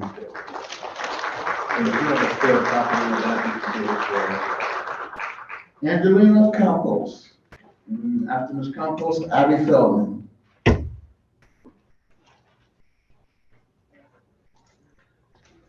Good evening, ma'am. Name and address for the record, please. My name is Angelina Campos. I live at 5 Whitney Avenue, Danbury, Connecticut. Despite living in Danbury, I go to school in New Haven. I work in New Haven, and I organize with New Haven Rising. I am in support of the Alder's funding increase for the subsidy for the Q House and summer positions in the Youth and Recreation Department. Every day, I work with children in underprivileged communities. So I'm a site coordinator at Leadership, Education, and Athletics in Partnership, also known as LEAP. I know this is an important issue that needs to be addressed because I have seen families that I work with at LEAP, as well as the doors that I knock on with New Haven Rising that could have benefited from more resources from these organizations. Just after the pandemic, one family I worked with had lost their home and was forced to live in their van, and they were left devastated. Our program was able to provide this family and many others with $300 gift cards for rent assistance, which aided this family in a very large way. If that family, as well as many others that I work with, were provided additional youth opportunities or community centers, they may have not seen these devastations that they did. Many young counselors that I work with at LEAP get jobs in order to support their families among their parents, who often struggle with lack of access to good jobs. In addition to that, the Q House is providing a lot of classes and workshops that are not always available to our youth in New Haven. An example of this is the ballet classes, where in other cities, many Black and brown children are discriminated against and are not afforded that opportunity. This is why I support these funding increases, so more young people can have access to these life-changing opportunities. Thank you. Thank you very much. Abby Feldman. After Ms. Feldman, Rob Moore. Rob Rock.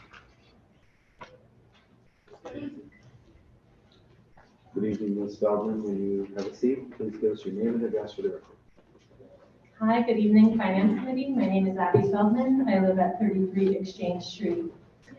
I am here to testify tonight in support of many of the things that are in the budget. I know that there is, as some mentioned, 120,000 more to fund part-time summer positions. There is the increase to the city subsidy to New Haven Works, the city subsidy for the Q House increase, the New Hall Bill community accounts, These are all really great things, and it's really exciting to hear about the ways we can be applying money in our city to different initiatives. These are really important to us. New Haven Rising, which the organization I organize with, is on the doors and talking to residents across the city, and many people have identified jobs, housing, and youth opportunities as their top priorities in our city.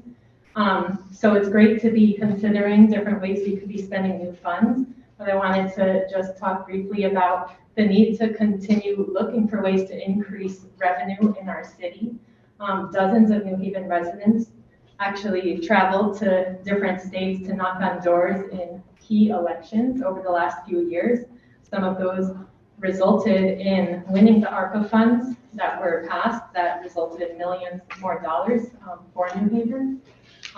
Also, there were important people in our state delegation who have been advocating and finally won the tiered pilot, which also brought more funds to our city.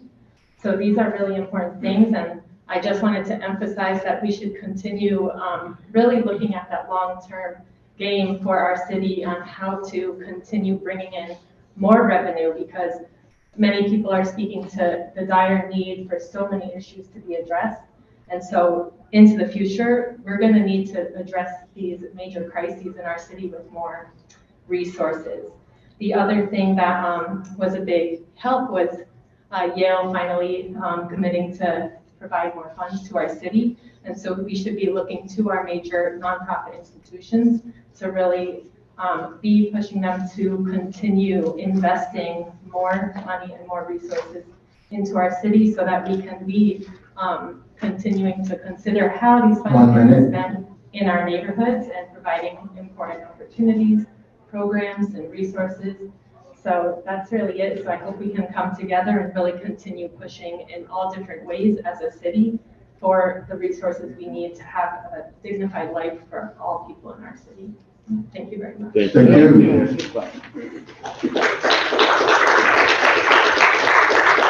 Rob, and after Mr. Rob, Paul Garlinghouse.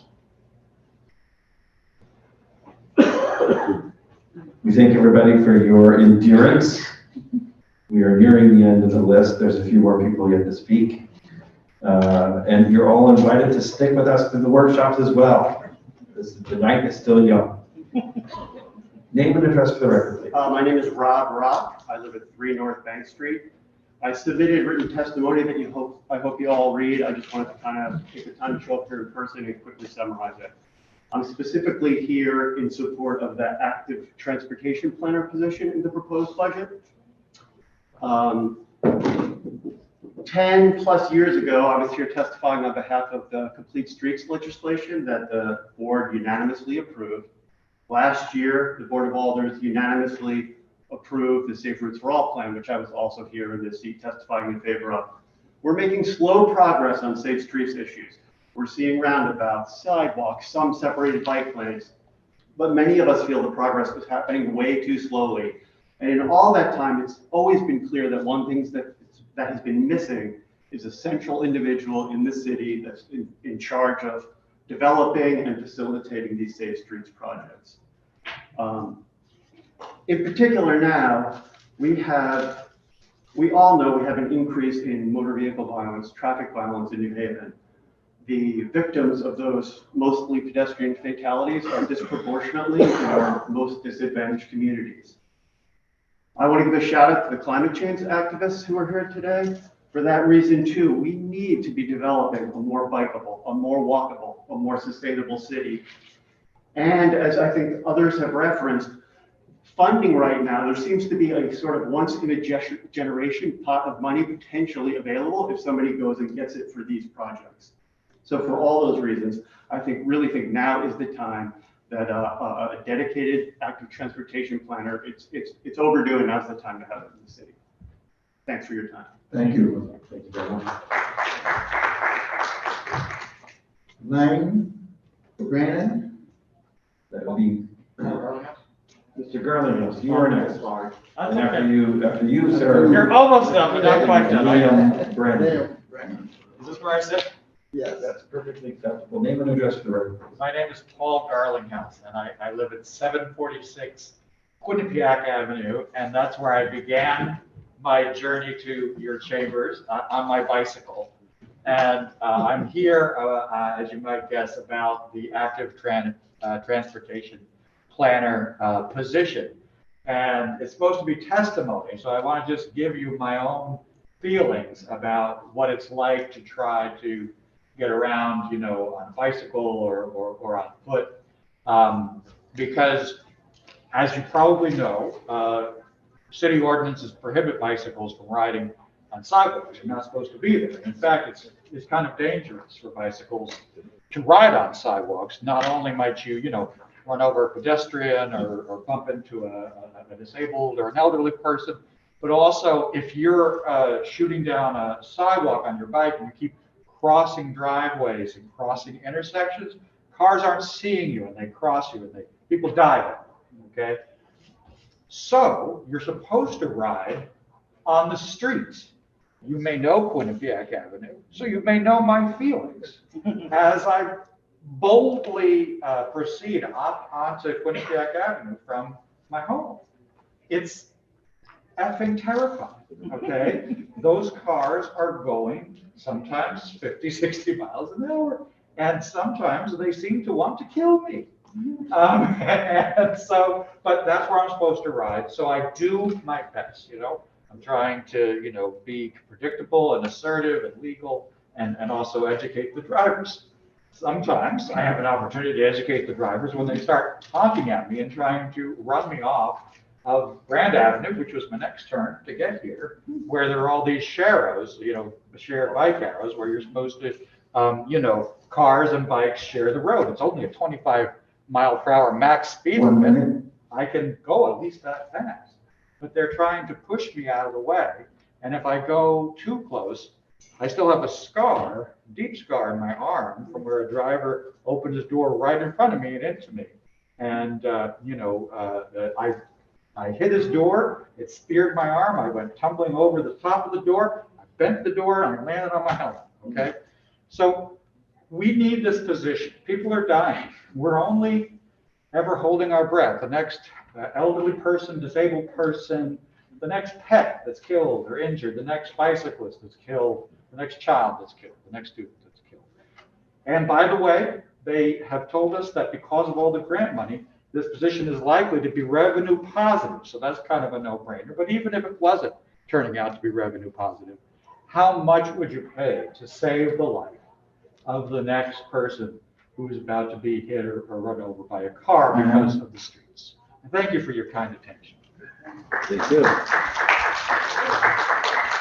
Mr. Brennan? After Mr. Brennan, Richard Lee. Name and address for the record. Sure thing. Hey, good evening, everyone. I'm Liam Brennan from 28 Elmwood Road, New Haven, Connecticut, 425. It's good to see all y'all. Thank you all for doing this tonight, and thank you for all your patience and listening to all of our comments here. I am a New Haven dad of 4 New Haven public school students. I urge you to please fund the New Haven Public Schools budget request. I'm also a regular New Haven library user, and I urge you also to invest in our public libraries. They are an invaluable resource that we have here in the city. Specifically here tonight as a member of the Room for All Coalition, and our request that you allocate funding to invest in affordable housing in the city, and to invest in increasing resources to the Livable Cities initiatives to hire more inspectors, making an online system for complaints, and for following up on each complaint that is filed. The proposed budget that we have this year has a proposal for 34 new positions in the city government and 12 alone in the police department, but none in LCI. So our LCI inspectors are asked to have to inspect. We have 12 inspectors that have to inspect tens of thousands of housing units in this city. We currently have a vacancy rate in the city of 1.4%. That means we don't have enough homes in this town for the people who live here, let alone all the people who are moving here. And so it is of utmost importance that we keep the properties that we have in good and livable condition, This is the only way that we are going to make a dent in the affordability issue that we have here in the city. And in addition, our residents deserve to live in a place of dignity. We all deserve to live in dignified conditions, and having housing inspectors, enough inspectors to do the job, is key to making that possible. 1 minute. Thank you. When I was growing up, I was in first grade. My dad lost his job. We ended up moving into the basement apartment of my parents' friend's house. It was an apartment that was illegal under the zoning code. But for us, it was really like a life-saving moment. I want to make sure that every family that we have in this city that faces difficult times has a place and a home to call their own. And to do that, we need to keep our housing stock. So I urge you to please think about the positions we're funding, and we can put a little more in LCI inspections. Thank you so much. Really appreciate all your time today. You guys are really pulling through. Thank you. Thank you. Richard Lee. Lauren Anderson.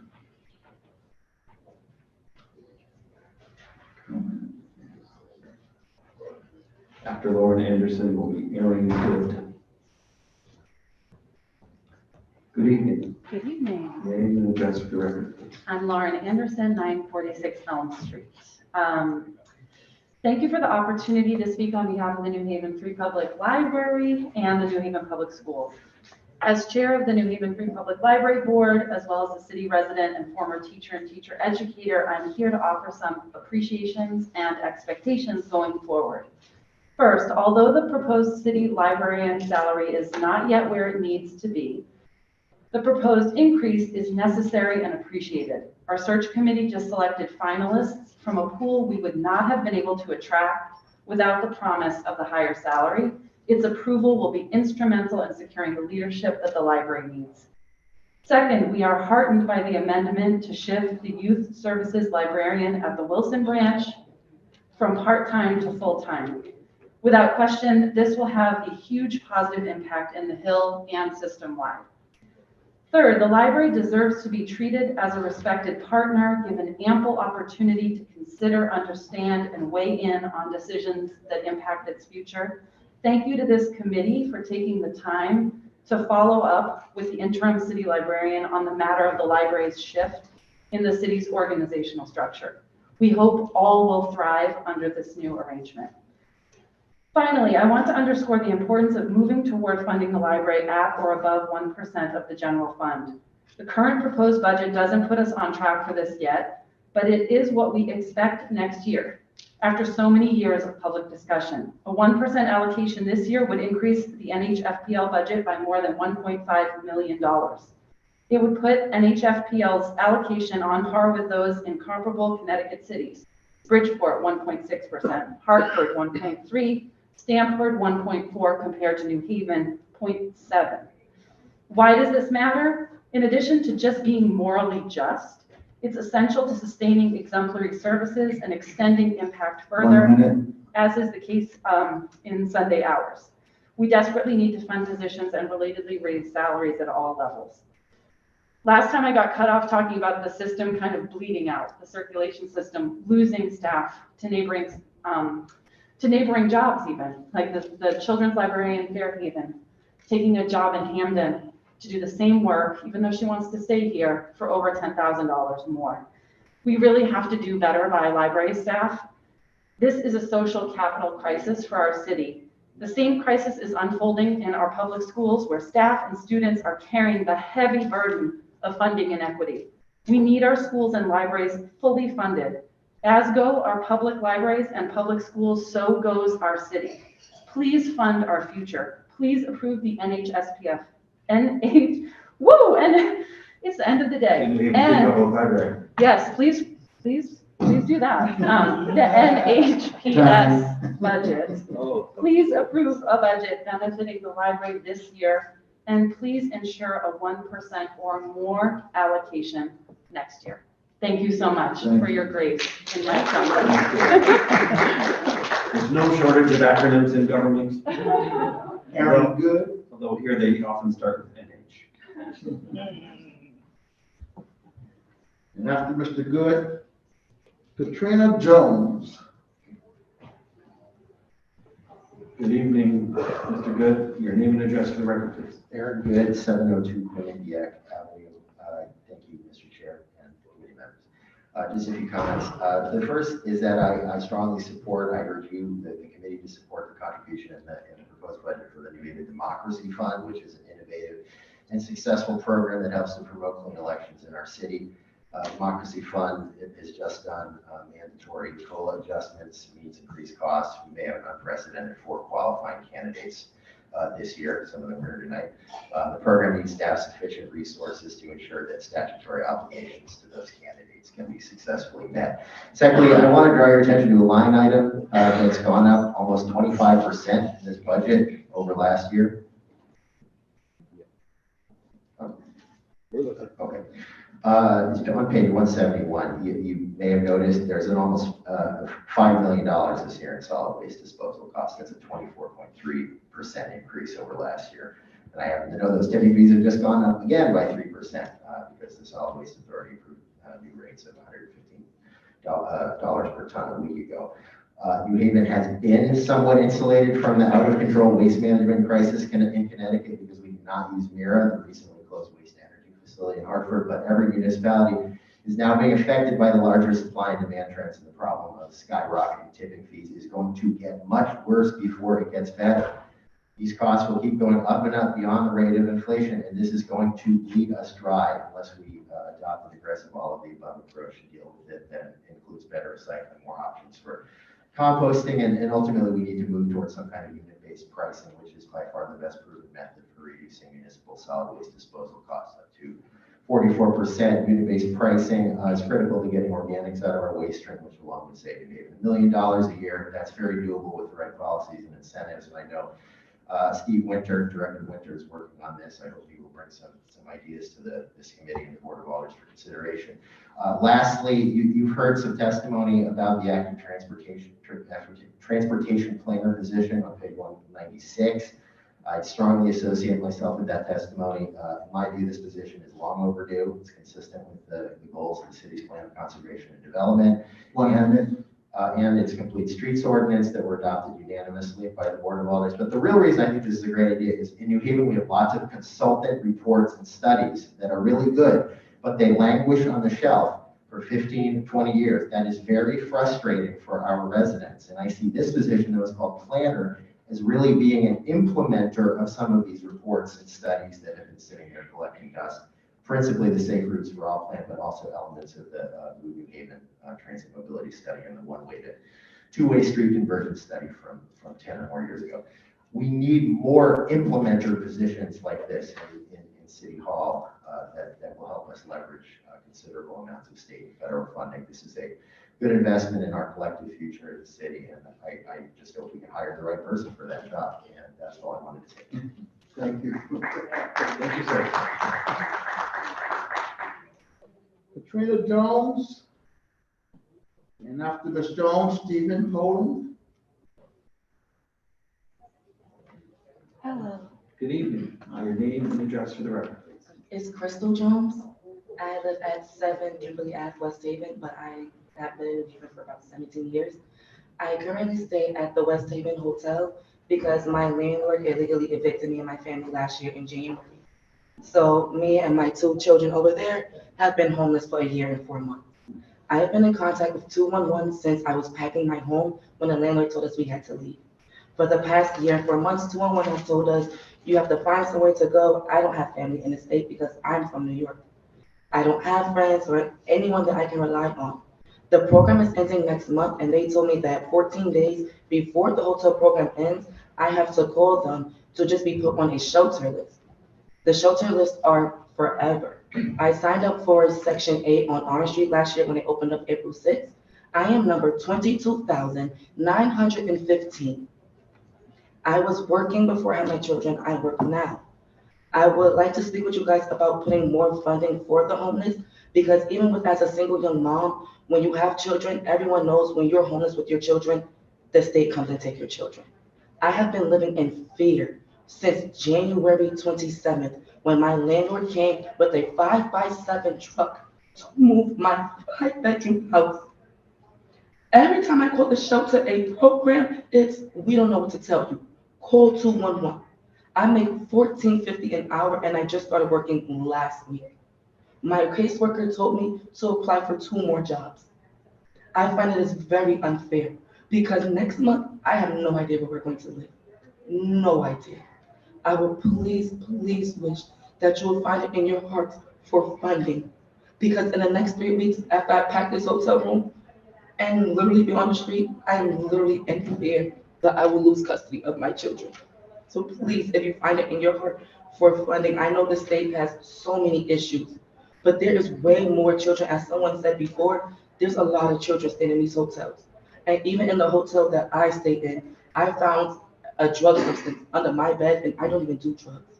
But they didn't even care. They took it from me, threw it in the trash. The conditions that we live in, my toilet has mold. There's rats, rodents climbing through the hotel. There's walls in the hotel. The conditions of what we live. The home I had, even though it was a 5-bedroom home, and I miss my home. But I myself fell through the balcony. 3 weeks later, after reporting that to the landlord, it was bye-bye. So please, if you find in your hearts to speak with these landlords, it's not fair to just put families out because, as someone else said, you want more money. You want people with better jobs to come in and take it. It's not fair to us. I'm from New York, and my mother moved us here for a better life. I've been in Connecticut for 17 years. I had my children here. I went back to New York because I was told since I was born there that I would get more help. Yeah, wrong. I was sent back to Connecticut.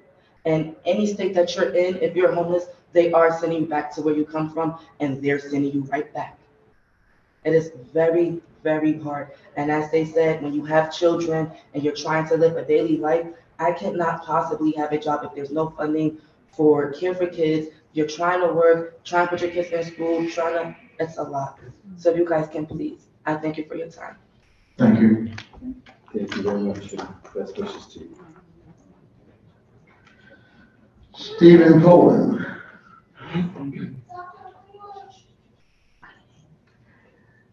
Kimberly Hart. Okay, so we've come to the end of our list. This is our final call. Is there a member of the public who wishes to testify on the mayor's proposed budget? Is there a member of the public who wishes to testify on the mayor's proposed budget? And for a third time, is there a member of the public who wishes to testify on the mayor's proposed budget? Hearing none? Chair, make motion that we close the public session of our meeting. Second. A motion has been made to close the public portion of this meeting. Been seconded. Any discussion? Just a quick procedural note. That means that the public hearing is over, but we will continue afterwards with workshops that are open to the public, but for which there will be no public testimony. Any discussion of the motion? Seeing none, all in favor say aye. Aye. All opposed say nay. The motion carries. The public portion is over, and we're going to take 5 minutes because we need to get up and move around for a minute. And we will return. When we return, we'll go into the special services districts.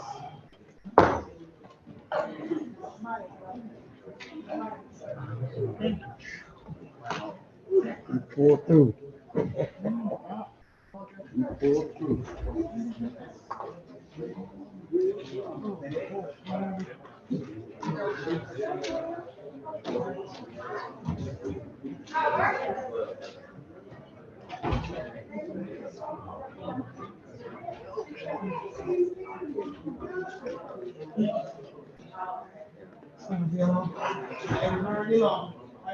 Okay, look at me.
Oh, you and I play phone tag, so I try to take this fight.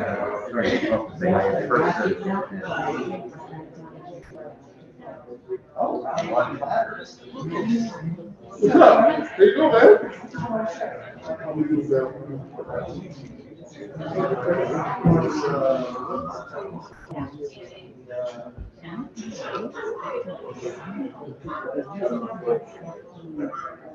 I'm sorry,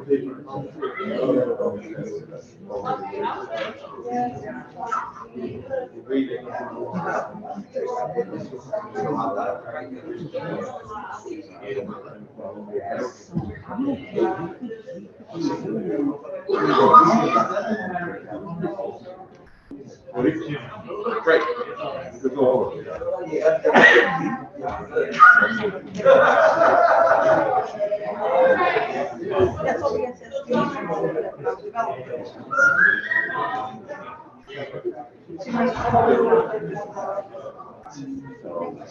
Oh, you're Carla.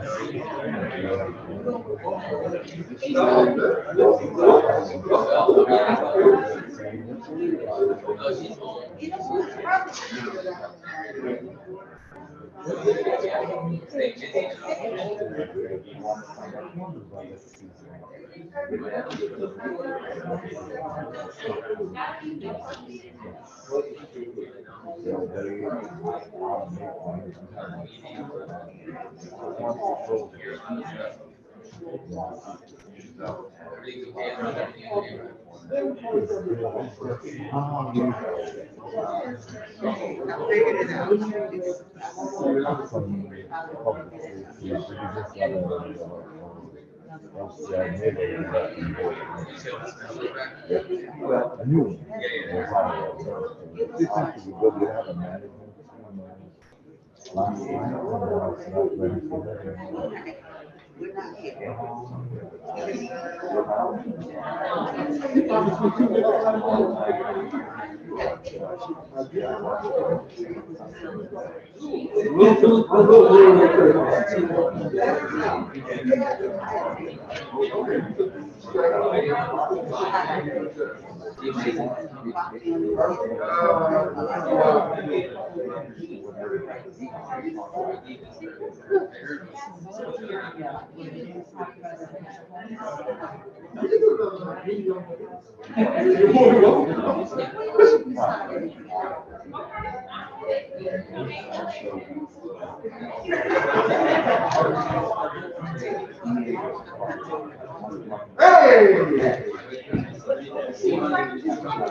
Yes, I'm just highlighting the changes.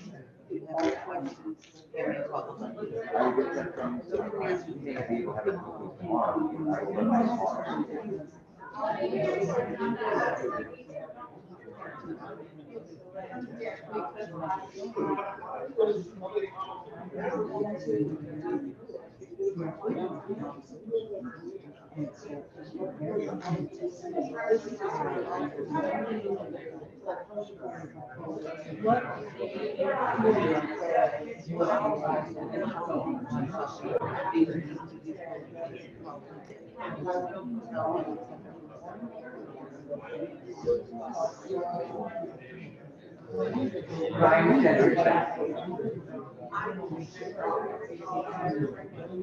I will absolutely assure you that all.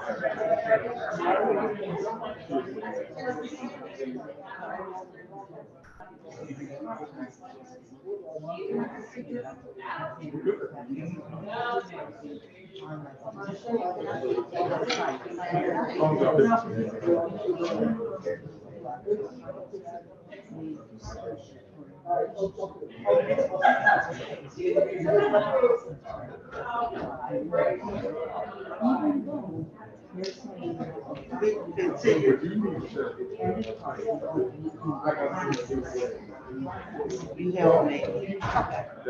We continue to grow our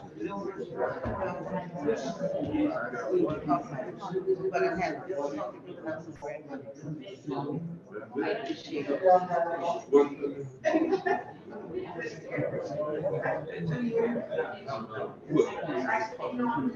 Oh, no, she's not putting up with that. Right, no.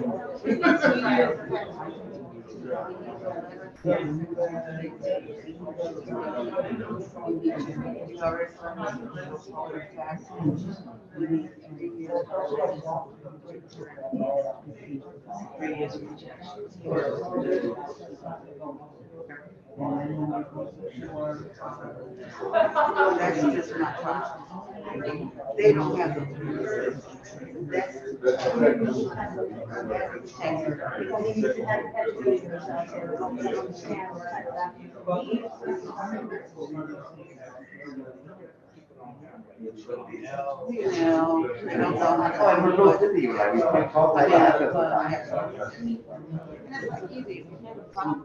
This year, it's at 5%, next week it's very increased. You know, that's being very conservative.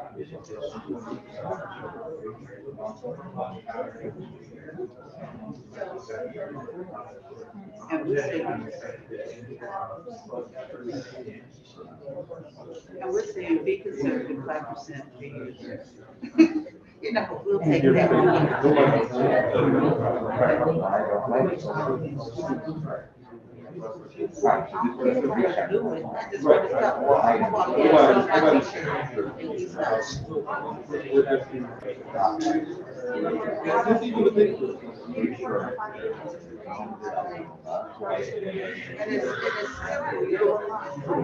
Yeah, it is free.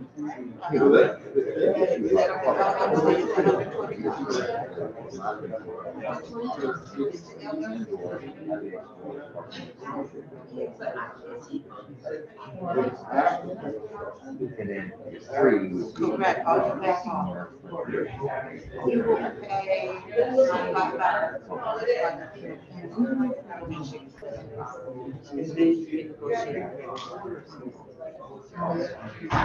Right, but you want to know that they look at it.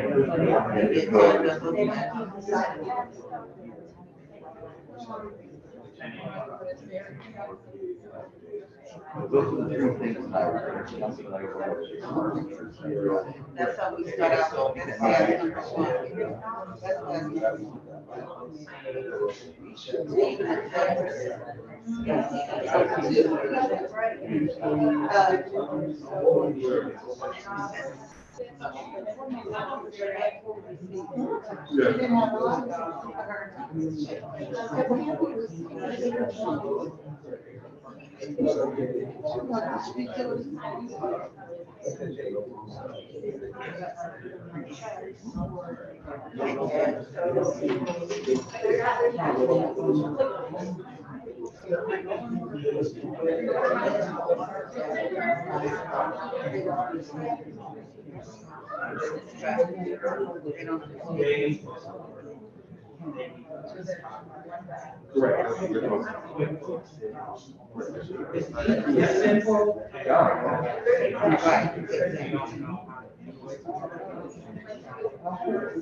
Understand those T accounts. Understand those T accounts. So we don't encourage.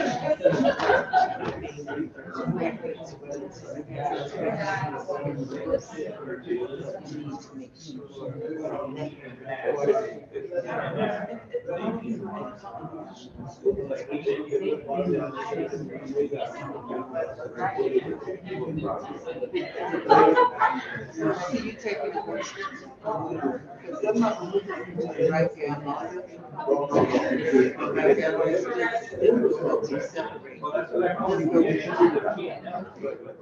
I will calculate tomorrow. Well, they may not have, but they know how to write it down.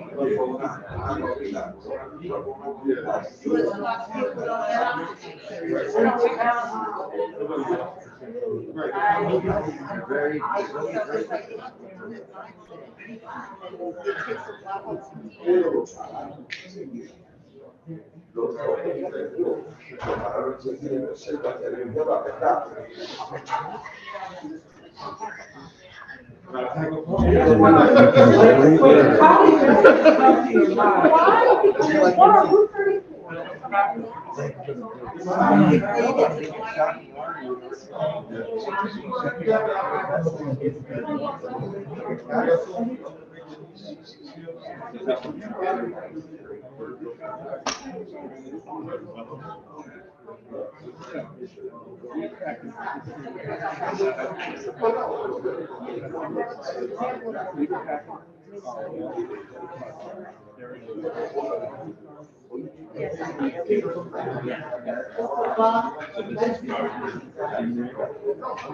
I'll take care of that. I'll let you know.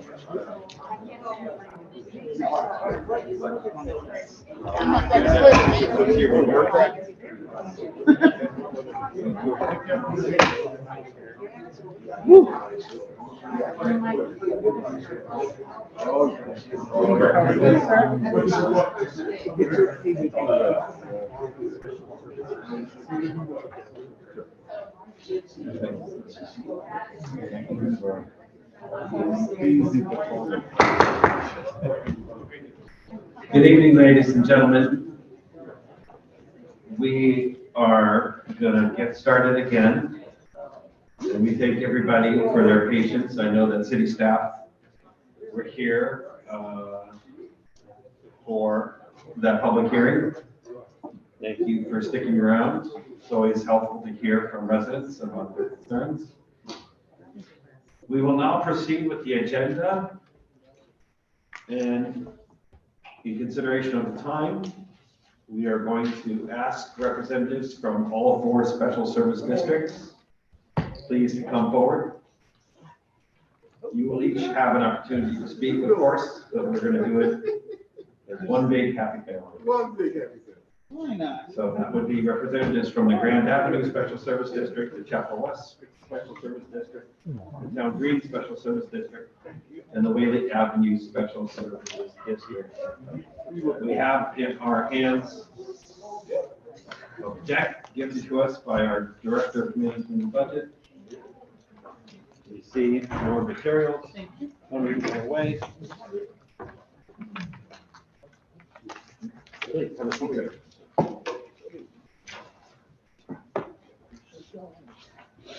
We'll just take us a moment before everybody's seated.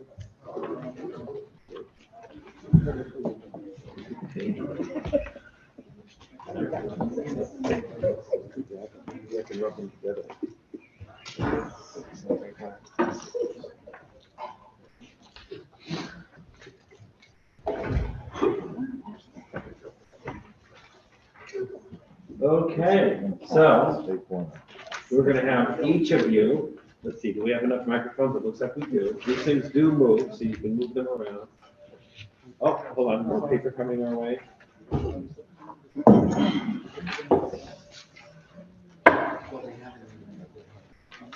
We have a complete deck that Mike Gormley gave to us, Mr. Medicine budget. We have various sheets of paper. So, and I see that there's a whole group of people kind of coming here in support. I think it's likely that we'll need to hear just from one person for each SFD. That would be my guess, but it's great to see your posse here. So now, starting with you and going this way, we're going to get your name and address for the record, please. And you can use that microphone. Yeah. All right. Well, good evening, everyone. Thank you so much for taking the time and my patience. This has been very exciting for me. We're just going to start with your name and address. My name is Eric Gonzalez. I reside at 1523 Chapel Street, New Haven, Connecticut. Thank you. And your name and address? My name is Michael Romay from the Chapel West Special Service District. And now, Mr. Izagiri, your name and address? Carlos Izagiri, 244 McKinley Avenue. And we want people to use the microphones. Your turn, sir. You got it. Alan McCullum, Riley Allen Special Service District. Wynn Davis, the Town Green Special Services District, 900 Chapel Street. And your address, sir? 2250 Shepherd Avenue. Thank you. Okay, so we got that out of the way. Now we can go, we're going to do Grand Avenue, Chapel West, Town Green, and Wayne. Grand Avenue, sir. So for Grand Avenue Special Service District, we have, I have the pleasure and honor to become a chair. We have a new board of commissioners, brand new slate. We're ready, we're fired up, we're ready to go. We'll have my support here, as you can see. We've been since 2009. We're one of the largest business corridors for the New Haven, especially on Grand Avenue, which is the area we serve. Over 100 businesses. And during the pandemic, we didn't lose one business. So I'm grateful to say that I come from a very hardworking community. So for the Grand Avenue Special Service District, it's from about Front Street to James. Okay. We have some new little businesses that are coming up every year. Down from the Paletero, which is the person who sells ice cream, and Key Foods, which was previously Seatown. We're having some improvements for infrastructure, like the new infrastructure that's going up for Fairhaven Community Healthcare. Looking to take that corner on James Street, and then also some redevelopment for the Strong School, which will be converted to affordable housing and the community artist space. We're putting up public image community art for people to come and recognize that this is a predominantly land community. There's an artist named Maddie who put up a wonderful mural right by Central San Jose. It says, "We rise by lifting others," which I think is a great message and hits the heart. New board of commissioners, there's some here behind me, as you can see. I have a secretary, treasurer.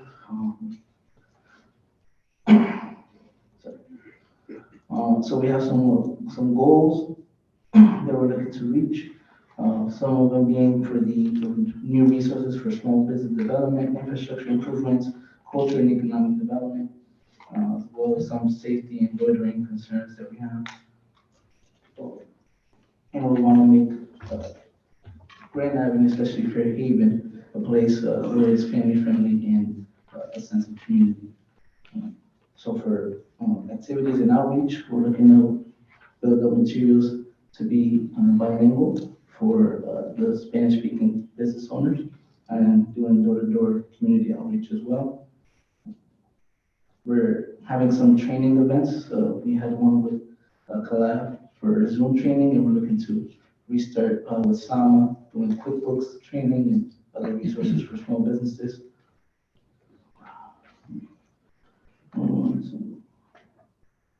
We have a partnership with the Merge for the cleaning contract, which employs formerly incarcerated people. And so we're looking to support the community in that way as well. Proposed budget, keeping the mill rate at 1.5 this year.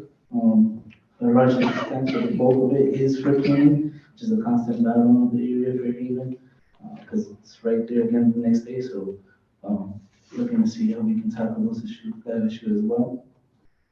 This was a meeting held on April 12th, which was approved by all the commissioners. So we want to make sure that's clarified. And seeking additional resources for a possible ambassador program, providing traffic safety, power washing, more public art, and leadership is of course done. And I'm going to be holding monthly meetings starting May 10th at the Blatchley substation. That's all I have. Wonderful. Thank you very much. Thank you. I think what we're going to do is we're going to do all four for the presentation, and then colleagues who have questions can ask them.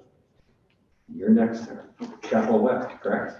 That's correct. My name is Mike Romay. I'm from the Chapel West Special Service District. About to be completing my second year with them, and as I've also been the secretary of the board, I've been involved with them for a while. I've probably a good 20 years. I've been doing all the accounting work, and I'm there a couple of mornings a week for regular times. I put forward the budget for you all to see. I have extra copies if anybody is missing. We have them in our packet. If you would say a few words about it, we'd be glad to hear. As you can see, we've been doing pretty well. It was kind of tough going through the pandemic and those stages, and I feel like we have been coming back stronger, and the district is looking great, and we're hoping to be doing more projects this year. There's been couple of merchants that have been having issues at night with light and security, and we're going to be adding street lights to help them out.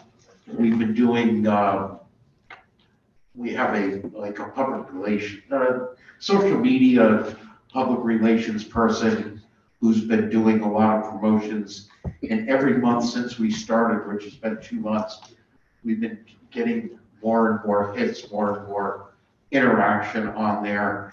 All our merchants at this point now, there's on our website, there's links to all the merchants, so it's very easy, very convenient. Other projects that we are planning on increasing, we are getting a little more pilot tax money, or we received a little more pilot tax money. And with that, it's been a few years since we've been lacking at the holidays with being a little festive and enjoying. So in the budget, we've increased what I call streetscape in there. It's kind of like a beautification. And then our maintenance director, who's also a board member and operating officer, I guess, the day-to-day, his contract is going to be coming up in July. It's a 2-year contract, and I'm anticipating an increase because I know he's been paying his guys. He's a subcontractor that hires all the maintenance, does all the maintenance work. And honestly, I think our guys do a really good job. I think our district looks pretty sharp and clean all the time. And the other, there's a couple of other projects that we'd like to get and make investments in, with like leaf vacuums and stuff. So, for the budget that we have and that we receive, I think we do very, very well. And that's about all I have to say. Did you vote to change the mill rate, or are you keeping the same mill rate? We've kept the same. And if I'm not mistaken, I've been involved in a lot of it because my father was one of the founders years ago in the 80s. I believe the mill rate or the rate has been the same for Chapel West. We've never gone up on it, from what I recall. Thank you. Thank you both for the summaries of those activities. And then we'll move to Whaley Avenue Special Services District. Wonderful. Good evening, I'm Alan McCollum from the Whaley Avenue Special Service District, 2250 Shepherd Avenue. I'm here to ask the board to approve our mill rate, which is the same as it was last year. Whaley Avenue, as you know, has its challenges. It always has its challenges, but we've been able to use the funds that we've had to make some pretty significant improvements with it. We are also looking at adding additional lighting to Whaley Avenue. Because of the way that Whaley Avenue is set up, the best way for us to achieve that is to have street lighting that will be solar. That's the bit, we're looking at solar lighting to light up Whaley Avenue. We always participate in the Light the Night. We put another Light the Night illumination on the corner of Whaley and El Grasso Boulevard. That corner used to be extremely dark. I remember coming out one night and seeing a senior person that was at the bus stop there before it got knocked down. A car had actually hit it and took it down. And, I didn't even notice this person until I actually came up upon it. That's how dark it was in that whole area. But if you go there now, that area is lit up. You can see it from each corner, even when the cars turn now. So Whaley Avenue pays for that. We're looking at other areas of the district that we can use our funds to do additional lighting. That seems to be one of the biggest issues on the district. In addition to security, Whaley Avenue has hired New Haven PD, as Chapel West does, to a few days a week to patrol the area, which is something that they haven't ever done on Whaley Avenue. It has some impact. We're looking at how much more we can actually do that. As the summer comes, we want to increase it to a few more days if possible, looking at our budget. I've been able to save a lot of money on the budget and cut corners in certain areas, but have a greater impact than others. One was the cleaning. We had other companies that were cleaning. We got our own guy that cleans. Now he's doing a wonderful job. Everybody seems to be pretty happy with what he's doing. But we don't think that we should want to increase the budget and put the burden on the property owners of Whaley Avenue. We're just looking at other ways to try to generate funds and income and work with the city to achieve greater goals on Whaley Avenue. So we would appreciate it most definitely if you would approve this consistent mill rate and budget for this Whaley Avenue Special Service District. Thank you very much. We appreciate your presentation. Thank you. And finally, downtown. Downtown will be brief. Lynn Davis, 900 Chapel Street with the Town Green Special Services District. So on behalf of the Board of Commissioners of the Town Green District, you have in front of you our annual report from 2022, which outlines our accomplishments. And You also have the 2023-24 annual operating budget, which was passed by the Board of Directors on February 21st, 2023. Earlier this week, we had our annual meeting of property owners for the Town Green District. And the property owners voted to pass the tax levy of 2.14 mils, which is exactly the same as last year, no increase. So with that, I would say if the committee has questions, fire away at us. We're ready. Thank you for that invitation, Mr. Davis, and we will definitely accept it. Just a couple of points before we proceed with questions from committee. All 4 special services districts, according to the information we have, took votes and passed budgets that rely on mill rates that are the same this coming year as the current year. So no changes in the mill rates. Just as a point of information, just to make sure folks, our colleagues understand that. The votes were taken, the mill rates are staying the same. Questions from committee members for any of these representatives? Alder Festa. Thank you, Mr. Chair. It's a general question, and I don't know if you have all experienced this, but you mentioned there was an accident, a car accident that knocked down a pole. Does the insurance of, or if any accident were to happen, car accident to destroy the planters or lighting poles, does the insurance company of those cars cover the cost? Well, the ones who. Let's make sure that we use the microphone in your response. Thank you so much. I'm sorry. For Whaley Avenue, the planters, we replaced. The larger ones, they haven't been able to destroy. They destroyed a car before they destroy that. Because those are huge. The smaller ones, we replaced them. The other thing, like the bus stops and those types of things, those are with the transit and the city that addresses those issues. So I couldn't really, it doesn't come through WASD for those particular things. I just didn't know if you had that info where we should probably be asking the insurance companies to cover the cost of property damage. I'm sure they can. Okay, and then this might be more for Carlos or Mr. Azagira.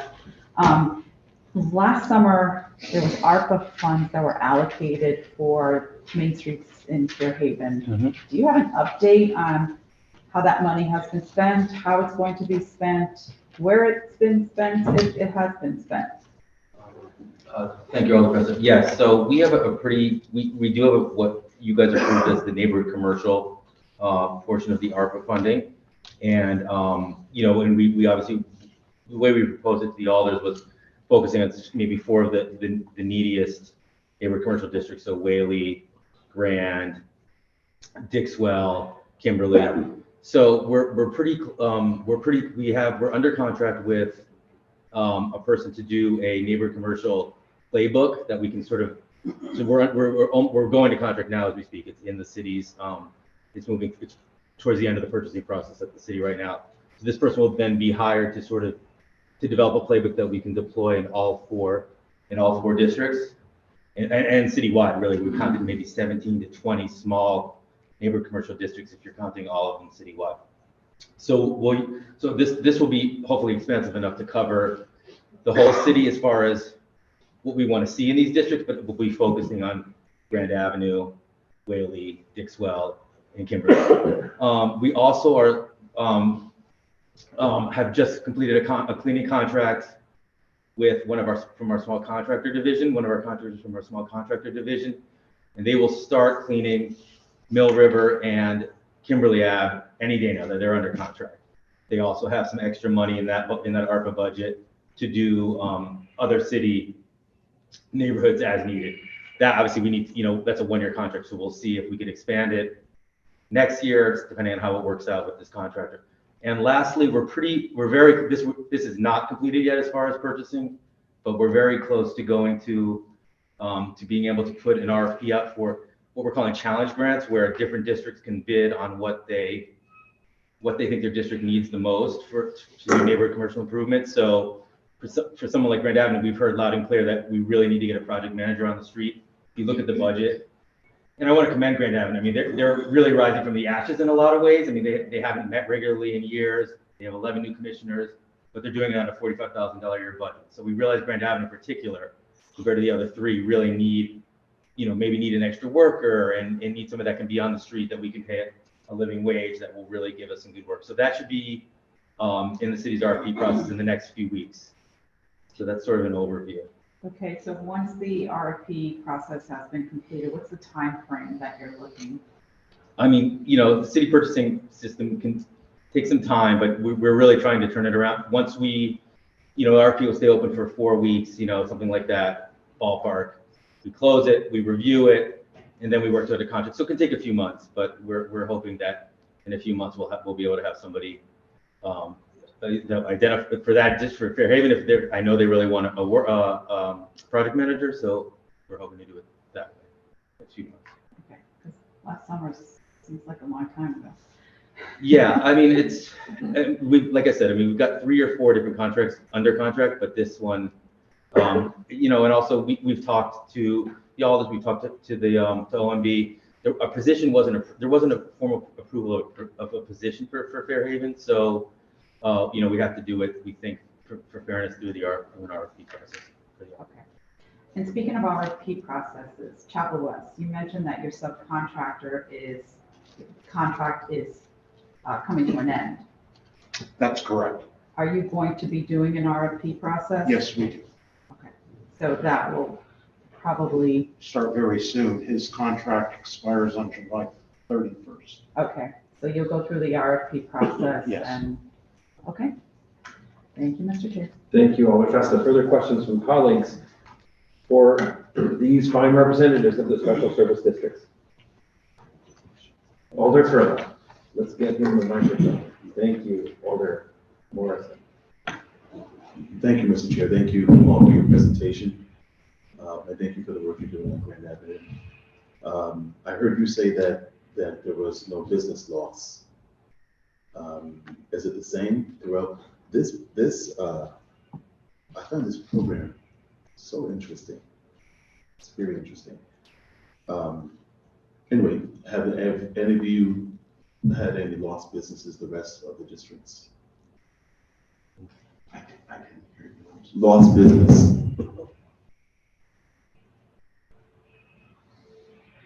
That affects your areas? No.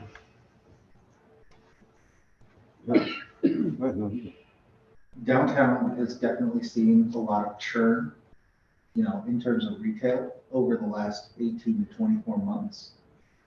We've seen a lot of people, unfortunately, shutter.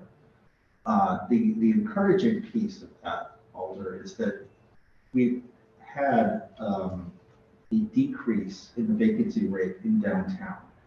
That means that more people are coming in, then more people are going out. So I would just say for the Town Green Special Services District, our vacancy rate is down 10% from this time last year. And we're below pre-COVID levels of 2019 at this point right now. Because where I'm going is I'm wondering how the vacancy or the decrease in businesses or the closing of businesses affects your bottom line. The bottom line?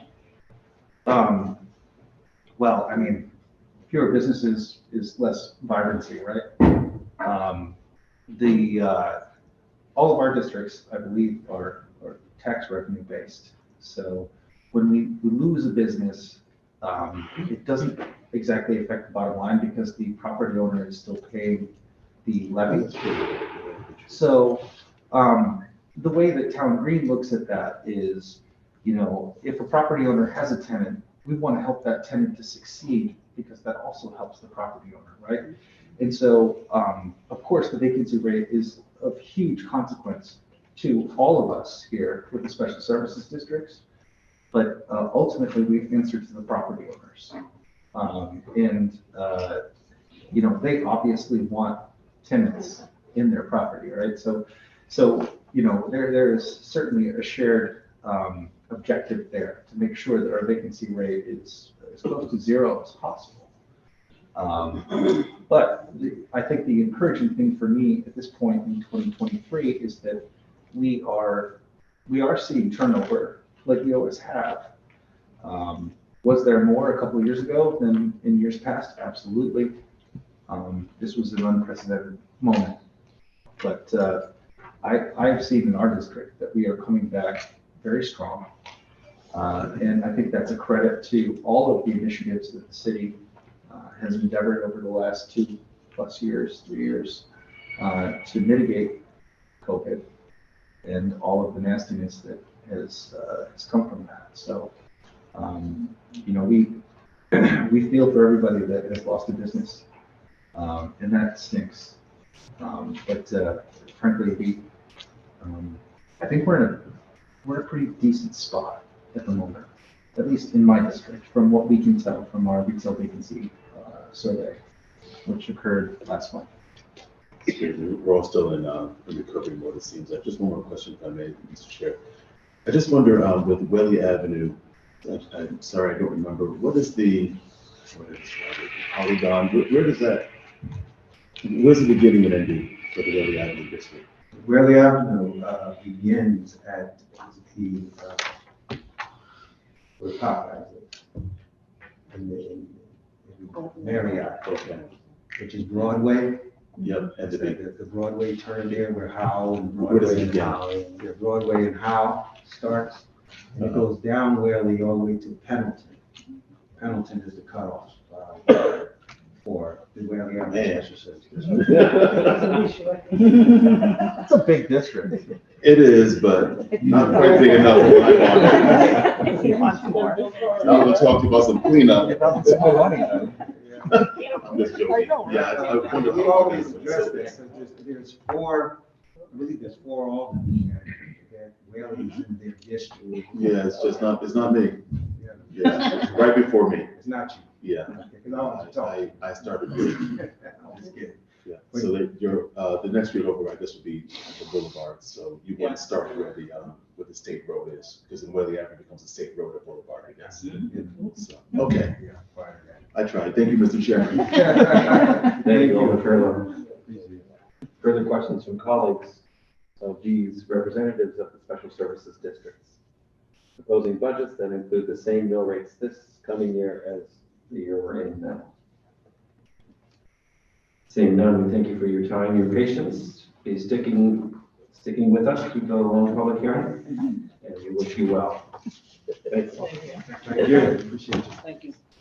And as these folks are clearing out, I just want to point out to colleagues that the large packet that we were given also includes the presentations from the Economic Development Administration and its constituent department. So keep that handy as we go through it.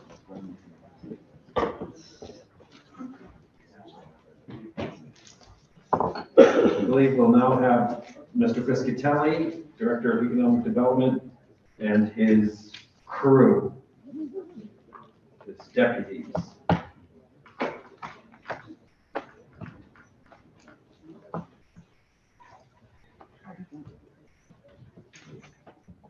Oh, and Mr. Gormany, you're here too. Of course. Of course, of course, of course.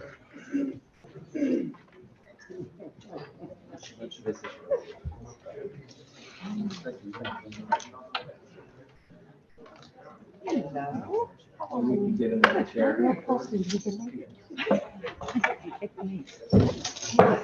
Okay, let's take a moment to transition.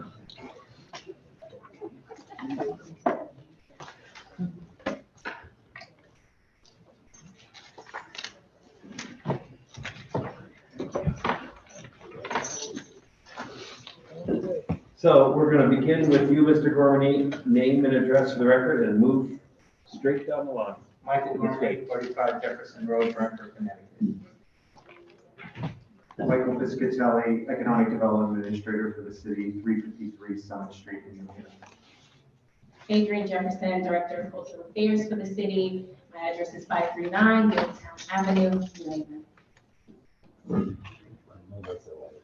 Hi, Carlos Izaguirre, Deputy EDA for the city, 244 McKinley, New Haven. Steve Fontana, Deputy Director of Economic Development, 23 Angel Place in North Haven. Kathy Graves, Deputy Director, Economic Development, 257 Stevenson Road, New Haven. The floor is yours. Good evening, Chair Marchand, member of the Finance Committee, other members of the board that are here today. Thank you for your time and really appreciate the opportunity both to be here tonight, a very meaningful public testimony, and with our public partners from the Special Services District as well. And in a minute, you'll hear a little bit later on from the other departments within economic development. It's a discussion about the mayor's proposed budget for fiscal year 24. And what we try to do a little bit is also show the relationship between the general fund budget, this real topic of today, with the interrelationship of all of our departments in service to the public and in service to the mission that the board has identified in its priorities. As many of you know, we're a very small part of the general fund, so we rely quite a bit on our partnerships, state and federal grants, technical assistance, private investment, all to move the city forward. And what I try to do with just an early slide here is to show those relationships with your board priorities across all of our departments. You'll hear about the individual slices, what each department does. But if you take sort of that affordable housing pipeline, we've put 900 units into service in the community since 2020, got another 912 still to go. That is a core function of our Livable City initiative with many housing partners. But under the seams a little bit, inclusionary zoning, the regulatory programs that the City Plan Department and the City Plan Commission have put forward.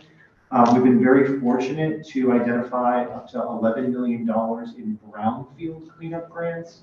So those are grants specifically to environmental protection, but they support almost 500 units of affordable housing at Dixwell Plaza, at Science Park, Legion Avenue, to give you a sense that it really is a team effort across the board. Really encouraged by the comments tonight about New Haven Works and connecting our residents to opportunity. So board has been very active in a number of our programs like the 101 College Street Scholarship Program. Today we did a groundbreaking over on in downtown, just over at Orange and Chapel Streets, and 3 New Haven Works workers are already on the site. That project isn't even on the ground, right? They're just laying the concrete and the slab.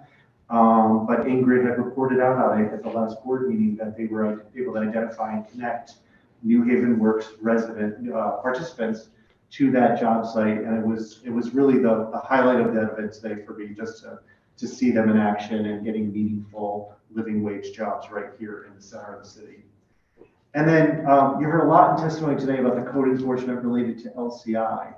If you look across our budget, almost like half, last time I counted up, about half the positions are related to code enforcement, traffic code, building code, Commission on Equal Opportunities, LCI, and there's an incredible interrelationship of that work. Building department alone is about 10,000 routine inspections. And I do think it's important to take a minute to put, people behind that work. So in the middle of the night, we have a no heat complaint in the Edgewood neighborhood. We have 40, 50 units that have no heat. And that's Mark Stroud and that's Hobby in the middle of the night with Goodies Hardware bringing heaters, electric heaters up to every single unit.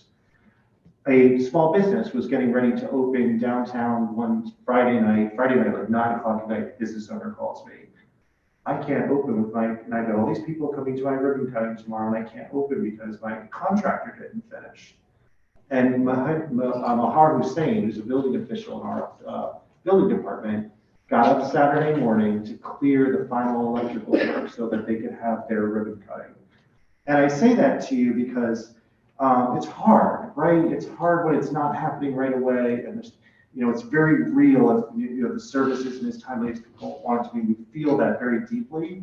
But I do want to let you know that there is extremely good work going on every day by people that care very much about this city. And then the second part on the safety side is the revenue forecast. So across our group, we are responsible for about 22 million in revenue for the city. And that's either building permits, it's parking meters, the receipts of the parking meters, it's parking tags. And that supports your mission in terms of public safety overall, because that money goes in the general fund, supports police, fire, health department, all the other city departments that you see over the course of the hearings. And then the only other thing I'd call out today is we convened a meeting about the story of the New York Times, the 52 places to visit in 2023. And this was an opportunity where the New York Times featured the city of New Haven with, you know, Budapest and Madrid and these amazing cities around the country. And there was very deep meaning around that story. It was, you know, I think maybe, you know, people might think it was just about pizza or something. No, it was about the meaningful nature of work that's happening here in our city. The strive toward cultural equity, the neighborhoods of our city, that neighborhoods are improving, people are spending so much time lifting our community. And Adrian led a group of arts leaders and people in the community, many of whom felt the same challenges you heard tonight about stress around their housing situation or healthcare inequities. And the graphic was drawn by a local artist, Raheem Nelson, and in real time pulled strands of the conversation and put it on that sheet of paper. And I share it with you because, you know, there's only about 40 or 50 people in the room. But those 40 or 50 people were conveying a message about the shared journey of our city. And we've been sharing the graphic with people because you're a very big part of that. You've driven our work forward, however imperfect it may be at times, and, you know, still to go in this next level. And Raheem captured, so I trust Raheem is a city resident, right? He is. He is a city resident. Just an incredibly deep and moving graphic. I almost feel like we should make a poster out of it.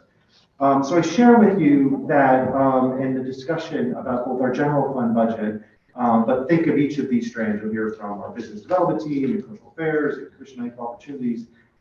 It's all related for us, right? The way our team works, it's very much organized to drive the mission forward, and I'm just going to keep that in mind as we go through this next conversation. So thank you very much. Thank you, Alders. So I think Mr. Piscatelli spoke about sort of how all the divisions work together within the EDA. So you sort of the eponymous department from economic development is the Office of Economic Development. So sort of confused with oftentimes with EDA, but the office, they're really more the Office of Business Development, and they do traditional things that you would think of like business retention and attraction, grow the tax base, attract responsible investment. But they've also really have a keen lens on supporting Black and brown businesses, entrepreneurship. You'll hear from Kathy Gray shortly. Entrepreneurship, especially focused in our neighborhoods, even focusing on incarcerated individuals. So with that, Deputy Director Fontani will take you through some of the annual activities of the Office of Business Development. Well, thanks, Carlos, and good evening, Alders. It's good to see all of you. I often remark when I see all of you, all the projects that are going on in your wards that I get to work with all of you on, so it's good to see you face to face at this opportunity. As Carlos and Mike indicated, we're very proud of what we've been able to accomplish over the last fiscal year to promote economic activity and growth in the city. I and my team, and obviously in partnership with Kathy and Adrian and others. And the sheet that you've got in front of you from business development sort of summarizes some of the highlights of 2022. Obviously, it's only some of the things that we've been able to accomplish, but we talk about the depth and breadth in 4 particular areas. New residential development, as Mike indicated, we've built hundreds of units, if not thousands over the last several years, and we've got hundreds, if not below thousands in the pipeline right now, which is great news. Commercial development obviously is also going quite well. We have a tremendous amount of entrepreneurship going on, and Kathy will speak more to this in a minute, but I get to work with a lot of the storefront businesses that are sprouting up that Wynn Davis was sort of alluding to. And what excites me the most, of course, is how many of them are people of color, immigrants, recently incarcerated individuals, and people who are local residents and multiple or serial entrepreneurs. And so it's an exciting time, I think, to be New Haven because so much of the growth here is inspired and nurtured locally as opposed to elsewhere. And then finally, we obviously have a lot of infrastructure development going on that's helping to drive a lot of investment. So won't go through everything. Happy to answer any questions you have, but obviously, like I said, things look really bright for us still. We have a lot of stuff in the pipeline, thanks to the work we've been doing the last couple of years with your support. And we're looking forward to some potentially exciting projects coming down the road the second half of this year into 2024. So again, thank you very much. Happy to answer any questions. Good evening, and thanks again for your continued support. We continue to support entrepreneurs in the city. We help them learn the fundamentals and responsibilities and challenges of running and growing their businesses. And at this point, I'm really excited to say, last year we serviced 94. To date, we're at 112 that we are working with. We anticipate through our premier program, DNA of an Entrepreneur, that we will graduate 49 graduates. That would be fiscal year 23. We're excited about that. 64% of them are women. So the majority of the businesses starting here in New Haven and the graduates in our program are right aligned with national statistics. 64%, the majority are women. What's exciting about our 49 graduates, 8 of them are currently incarcerated. So they participate in our program live with everyone else. Since it's online, since it's virtual, they're able to participate, and we have at least another day during the week, during the day, that we're scheduling for them to call in and ask any questions that they're unable to answer in the evening class. We partnered with the Community Foundation of Greater New Haven with ARPA funds, and we're giving grants out to for-profit businesses, which is unheard of. To date, we've given out 51 grants, totaling $300,000 to small businesses. Average grant is $8,000. We also know we have to support the entrepreneur support organizations here in New Haven. We've given out $350,000 to them to continue with their support for the small businesses. One of our programs every year is the Holiday Village, and we anticipate doing it again, once again this year. The weather wasn't on our side last year, but we did have 28 vendors participate. We all look forward to it. Hopefully we can continue to grow it. And our partnership loan that we started a couple of years ago with the CARE Grant funds, we were able to leverage $115,000 into just over $700,000 in loans. We saved approximately 120 jobs with those loans, and they were at $25,000 each.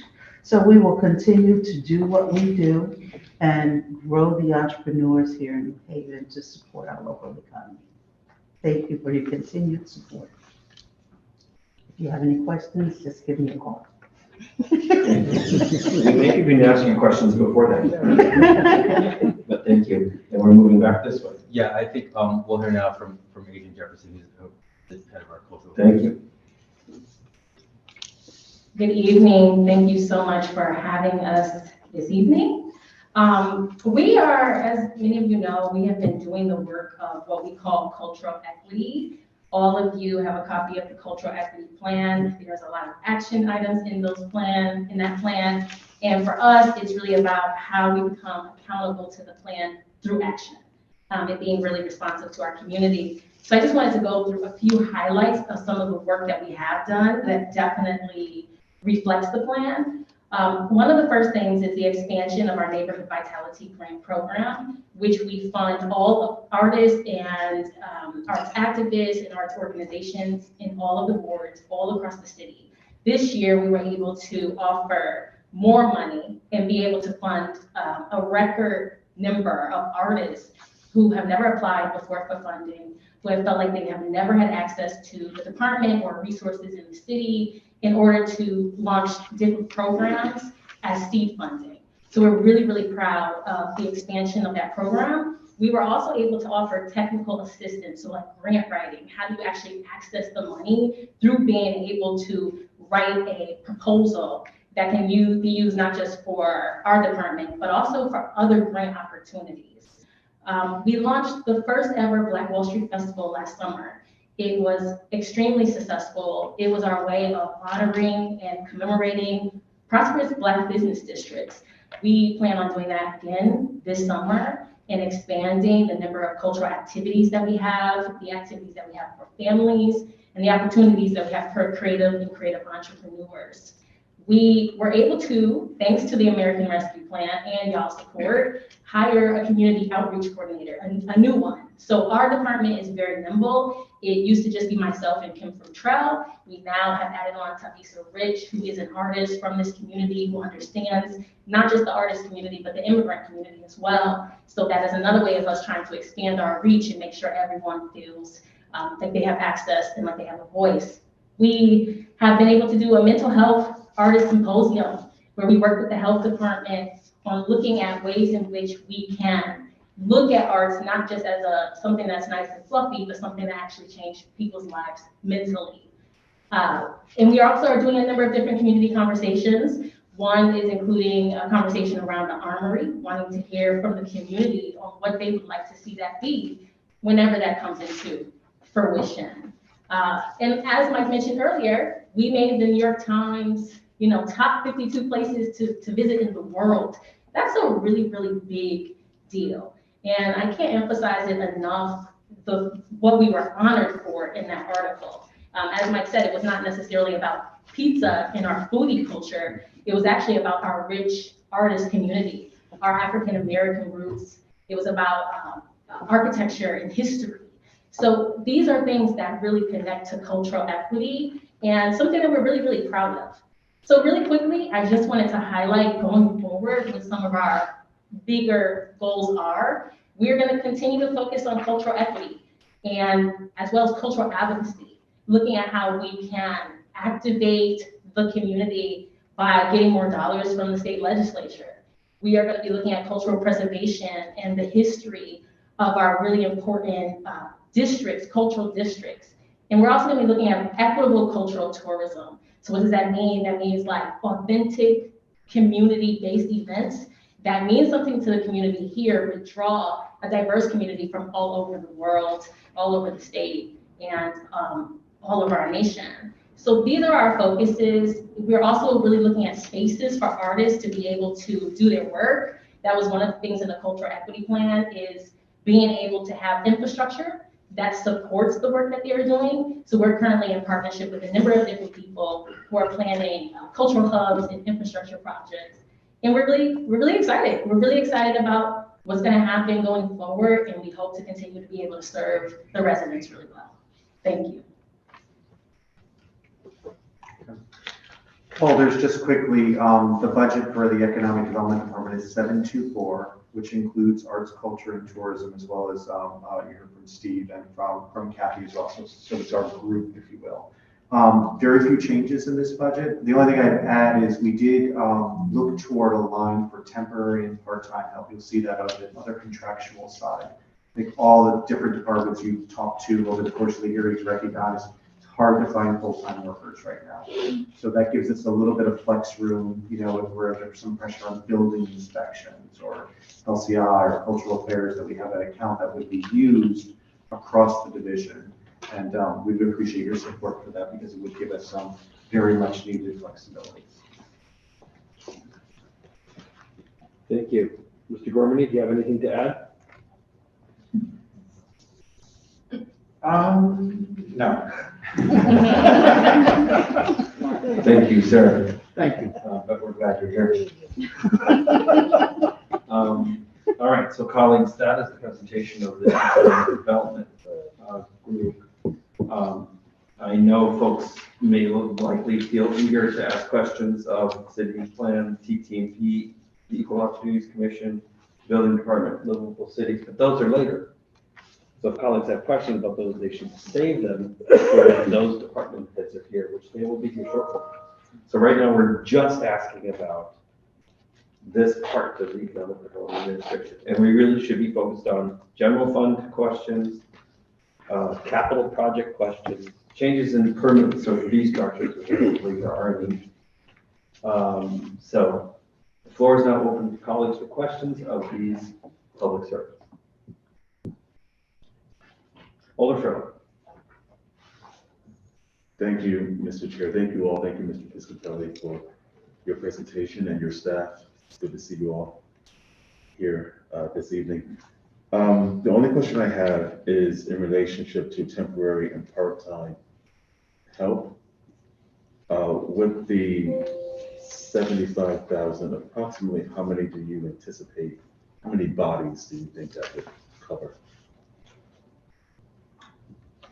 I don't know if we've scaled it exactly. We can run some math around $20 an hour, which I think is around the temporary rate that we've been seeing, $20 to $25 per hour. And it also depends on the department that it will be deployed. So, you know, a temporary part-time worker on a planning level may be different than a specialized building inspector or asking for special inspections, if you will. So, you know, recognizing we haven't done that before, we felt that number was in line. You know, if it was a full-time person, it'd be one full-time person for, you know, 35 hours a week over the course of, say, 50 weeks. And then you kind of chunk that out at temporary part-time help. So this would be as needed. So it wouldn't necessarily be 6 months. It could be 1 month, 2 months. This would be people that you will bring in to do work as needed, and then they will be released. That's correct. Okay, great. And I hope you will select from New Haven first. That is absolutely our preference. Many of our interns are coming from New Haven this year. We're really excited to have them come on board. Great. Thank you. Thank you again for your presentation. Thank you, Mr. Chair. Thank you, Alder Schroeder. Alder Festa. Thank you, Mr. Chair. Well, we're on the topic of the part-time workers. What is the hiring structure like? Do they have to be tested and hired? Is it like a full-time position hire, or how does it differ? So it's a whole thing. It would be as long as the public hearing tonight. But in summary, it requires support of our local bargaining units, either 884 3144, and we've worked out a really good protocol with our human resources department. There's a committee that works on these, and then we use it in select circumstances, special inspections, extended absences, you know, real crunch on staffing. But I think we're really grateful that 3144 and 884 have been supportive in the past. Well, that's good to hear. Regarding, you mentioned code enforcement, and you mentioned $22 million in revenue due to parking and building fees, et cetera. How much revenue is generated from code enforcement? Is it part of that 22 million? So when I rolled that number up, it was just building permits, parking meters, and parking tags. There are smaller accounts, you know, smaller in our world maybe, but there are accounts listed in the budget individually for LCI inspections or CEO and others. But I give you those as just big picture examples of, you know, the revenue that is related to our work.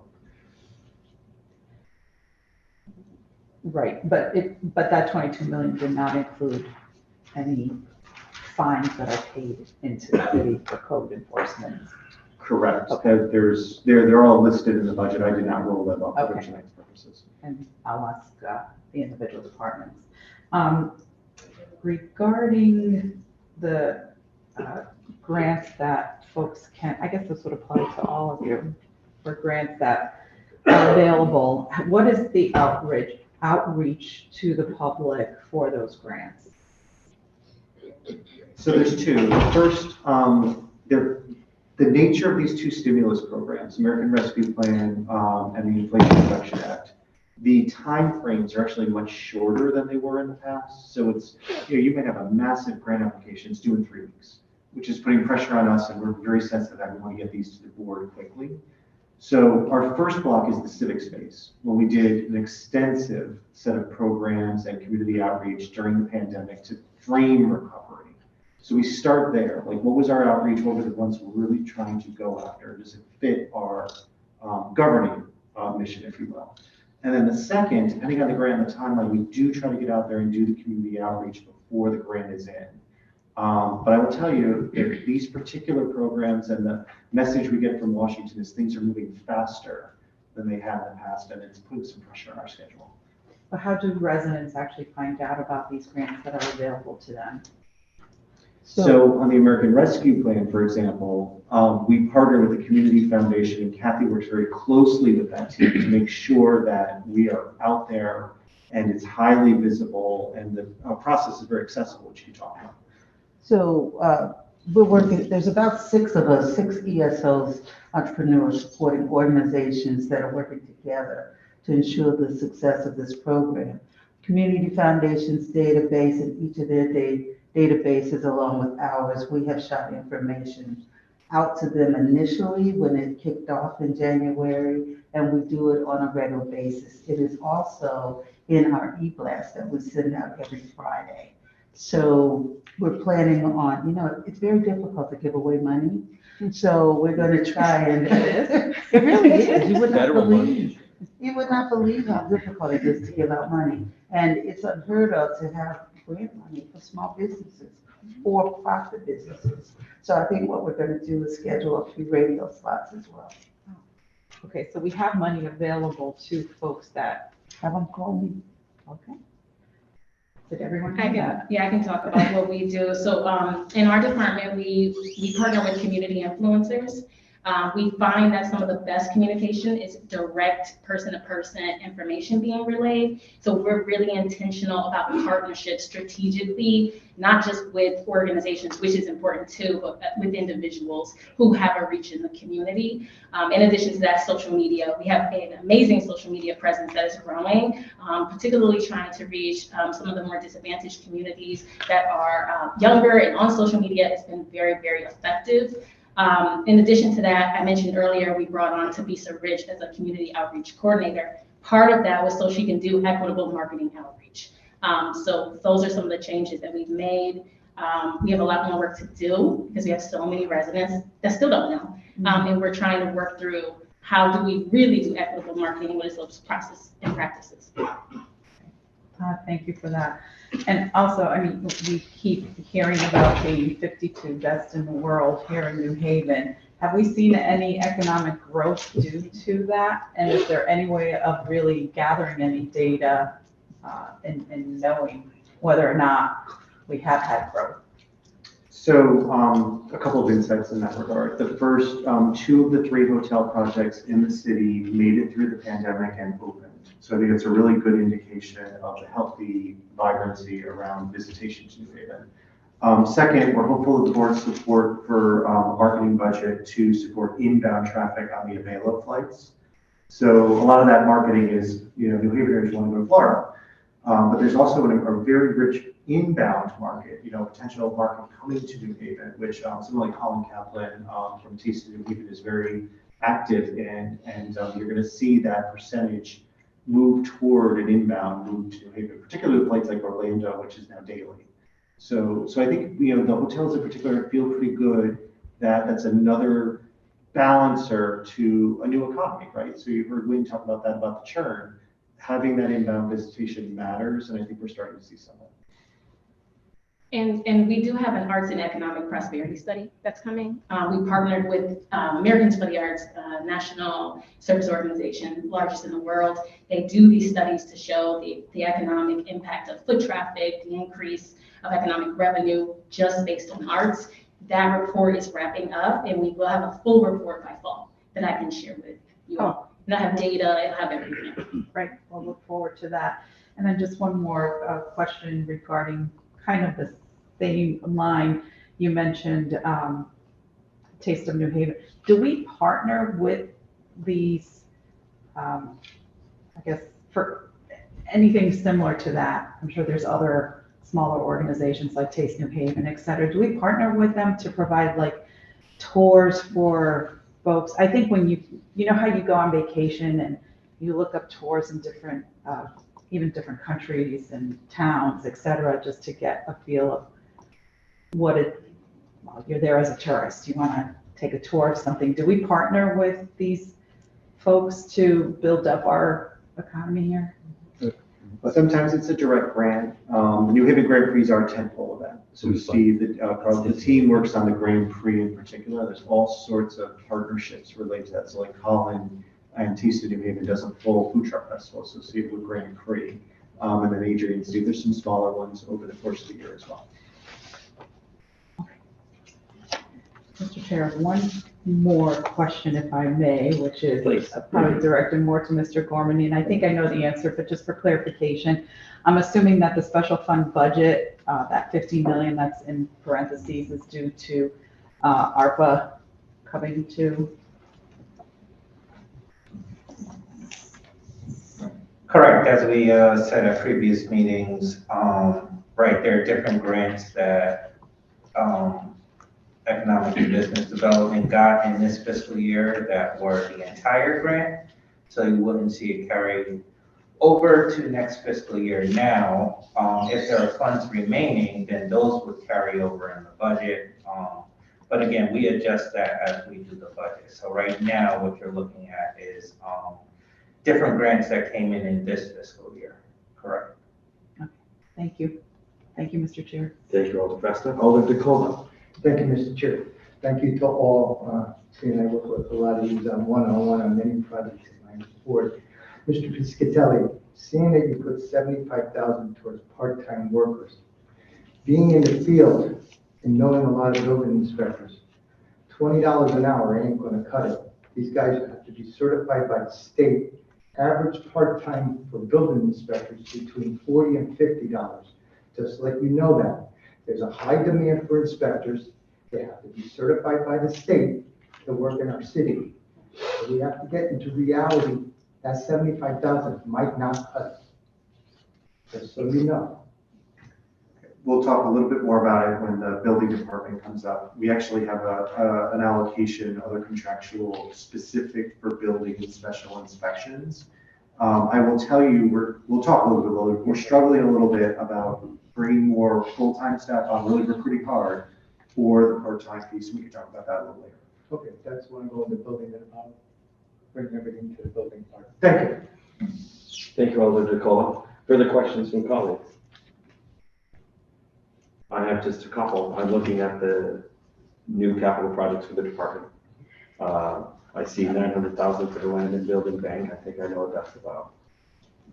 There's 1.15 million for commercial industrial site development, 400 city, 750 ARPA. Can you say a little about what that does? Is that environmental remediation, or is that planning dollars, or is that, what is that? What do those kinds of capital funds do?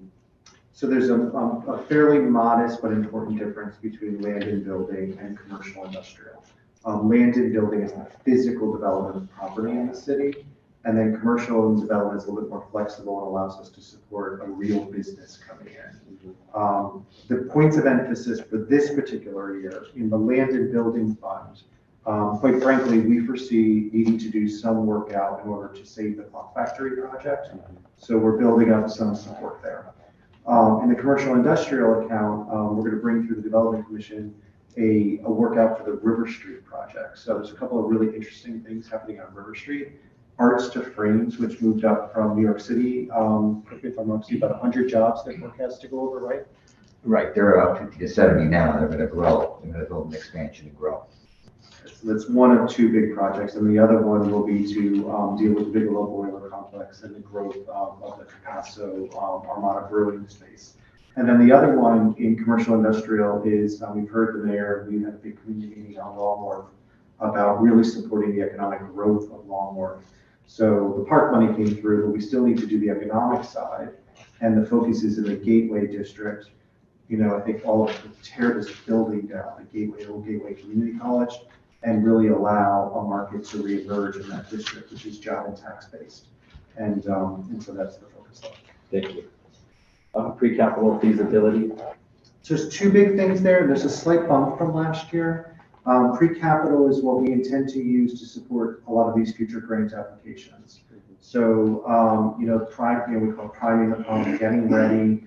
The pre-capital does some of the financial feasibility. We'll be using that on State Street. So State Street, we have the money to do the road.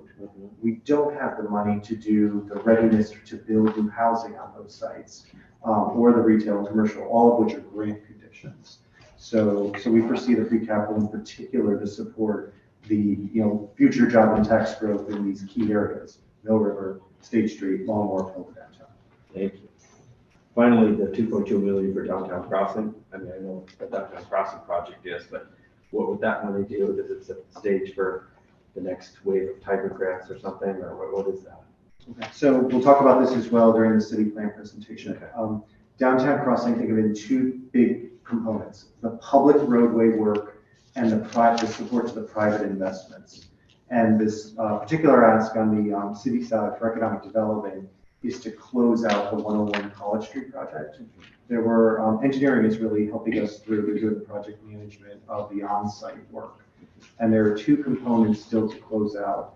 One is to prevent drivers going the wrong way, a series of traffic controls to prevent wrong way driving and management of those service drives. And then also to make sure we have ADA compliance, because the road on South Frontage Road is raised to the level of the building. MLK, we haven't yet raised the road. So if you go out there today, you can see the plaza is a little higher than the road, and we have to get that ADA compliant by the fall. So this is sort of what we call landing the plane, closing out 101 College Street.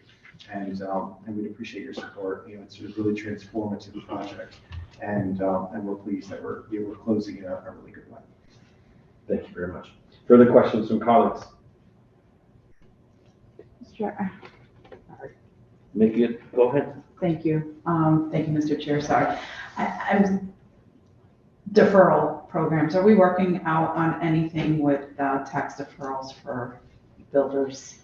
You know how that is like a thorn in my side, and it affects everything I think we spoke about tonight, or what the public spoke about tonight regarding housing affordability, as well as, you know, the residents of the city having to pay higher taxes. It's a snowball effect because it affects everyone, not just. Alder Festa, I'm struggling to see how this is a budgetary question. There is a policy question about assessment deferral programs, about the renewal of certain things, but those are not actually before us right now. No, but it does affect the budget and money that comes in. Well, but there's not a proposal to act in this budget package that affects that policy. It would be a policy discussion that we can have. Okay, and that's fine. I'm willing to have that discussion, and I think it's been a communication too for a while, so hopefully we'll get to hear it.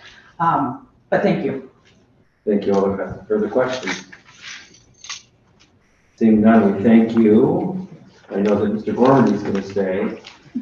Maybe some of you will stay. We will now move on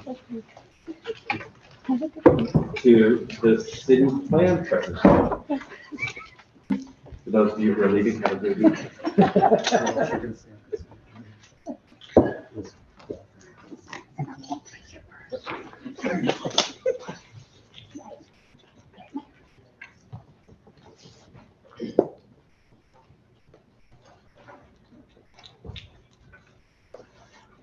Good evening. We'd love to have your name and address for the record. Good evening, Laura Brown, Director of City Plan, 262 West Rock Avenue. Okay, floor is yours. Great, well, thank you for the opportunity to present our budget this evening. I know it's been a long night for everyone, and me as well, having had all of our land use commissions and boards meeting this week. In fact, one is still meeting while we speak. But as you know, the city plan department is responsible for all matters relating to planning functions in the city, working closely with other departments, organizations and agencies to plan, design, and steward our parks, trails, schools, roadways, streetscapes, and housing, as well as providing leadership on zoning initiatives and ordinances that impact land use. City plan also provides important regulatory functions to ensure the city's compliance with local, state, and federal regulations by providing technical staff to the City Planning Commission, the Board of Zoning Appeals, and the Historic District Commission, which is the one that is still meeting, I believe.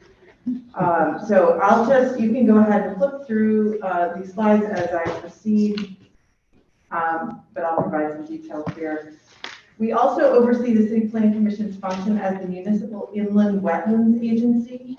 We administer coastal area management regulations and maintain the city's zoning ordinance. We write the plan of conservation and development, which is required per state statute, and provide NEPA compliance review and maintain the environmental clearance record for all HUD funded projects in the city. And that includes many projects that have been mentioned earlier this evening during the hearing or during the economic development presentation that require federal funding and include many units of affordable housing. So we play an important role in the early stage of those affordable housing projects. So with that, I'd like to share some updates from our department since I started just over a year ago, including some of our accomplishments and priorities for the coming year that you'll see reflected in our budget. So I have a list of our staff here. It's important to me as the relatively new director of city plan that you all feel like you can get to know our staff. And I want city residents to feel the same way, that they are welcome to call or stop in or know us. And that's why I've included a list of our staff here and a photo of our mighty staff of 9. We are planners and project managers. And in addition to the lovely photo that I've included, I want to draw your attention to where we are standing, which is the city plan library. And that is part of what we do in our role as a department, maintain and provide open access to records that include maps, many of which are hundreds of years old. They're records of our city, land use actions, plans, and all of these are for use by the public and other city departments. These accessible, transparent systems are important for both enforcement and for residents to have access to reliable, timely land use information. We have seen, as you've heard, and I'm sure you know, a tremendous surge in building in the last year, particularly larger scale developments happening around the city. And I have a photo here of our city plan commission that continues to meet on Zoom. It's keeping us very busy. We're having lots of meetings and we're having lots of very late meetings to discuss these approvals. We continue, as I said, to host our regulatory meetings online with in-person options if requested. We supported 245 items that were heard by our land use commissions this year, the City Plan Commission, Board of Zoning Appeals, and Historic District Commission. This year, we've also improved our responsiveness to the public through expanded walk-in hours, a new newsletter that lets the public know what's going on related to planning, any changes in our department, exciting projects. We're continuing the ongoing digitization of our records and moving our application processes into an online electronic form. So our staff have effectively managed many large infrastructure projects as well, and those often require years of development and planning. I'm sure you've all experienced the improvements as a result of the downtown crossing phase 2 and 3, represented $53 million of investment in our city. We also hired an event manager and successfully opened the Canal Dock Boathouse. And there's a lovely series of photos in there that you can take a look at of our boathouse events. We completed the city's wayfinding signage program and created safer active transportation systems through projects on the Mill River Trail and the phase 4 section of the Farmington Canal Trail, which we continue to work on and anticipate opening shortly.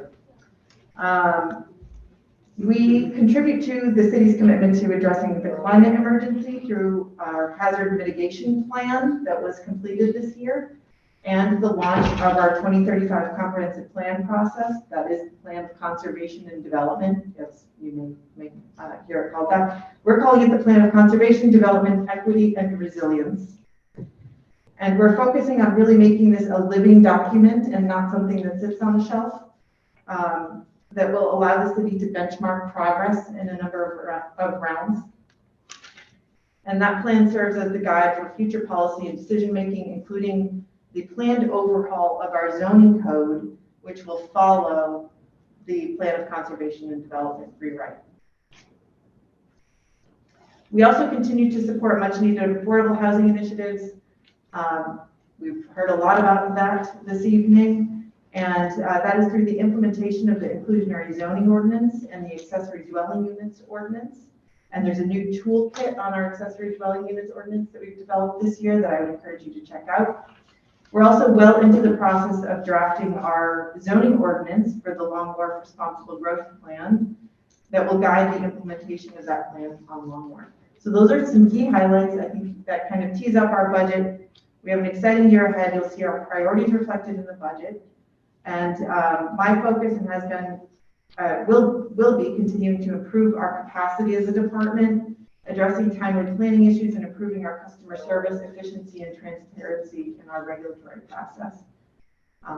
So with that, is now when I turn it over to Mr. Gormley, or I'm happy to address any questions on the budget. Let's hear from Mr. Gormley, and then we'll open it up for questions. Thank you. Yes, so tonight, as Ms. Brown mentioned, kind of she laid an overview of what the budgetary priorities show for general fund. Ms. Brown's general fund budget really only had one change to it, which was adding the position of planner 3.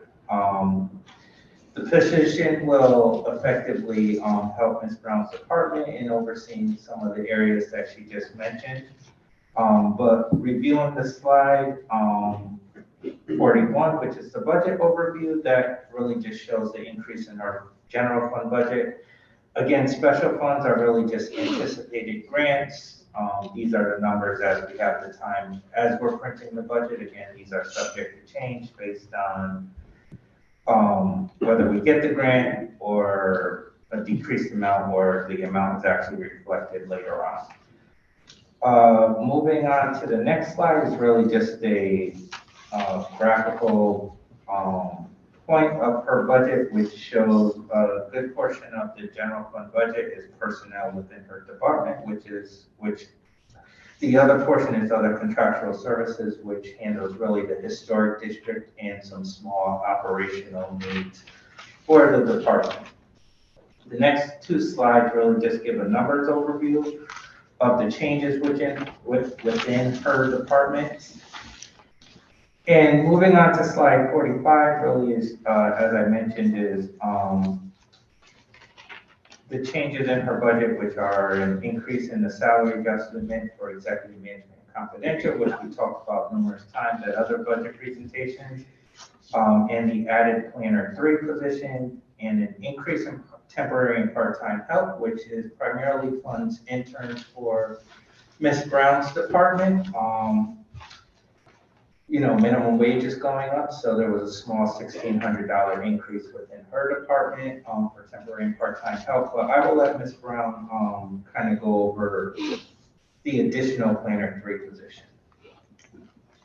Thank you so much. Yeah, the planner 3 position supports a number of the functions that I described earlier. Currently, all of our full-time positions in the department are planner 2 positions. And those staff are the staff that are late nights at these regulatory meetings and doing the day-to-day technical review of our land use applications.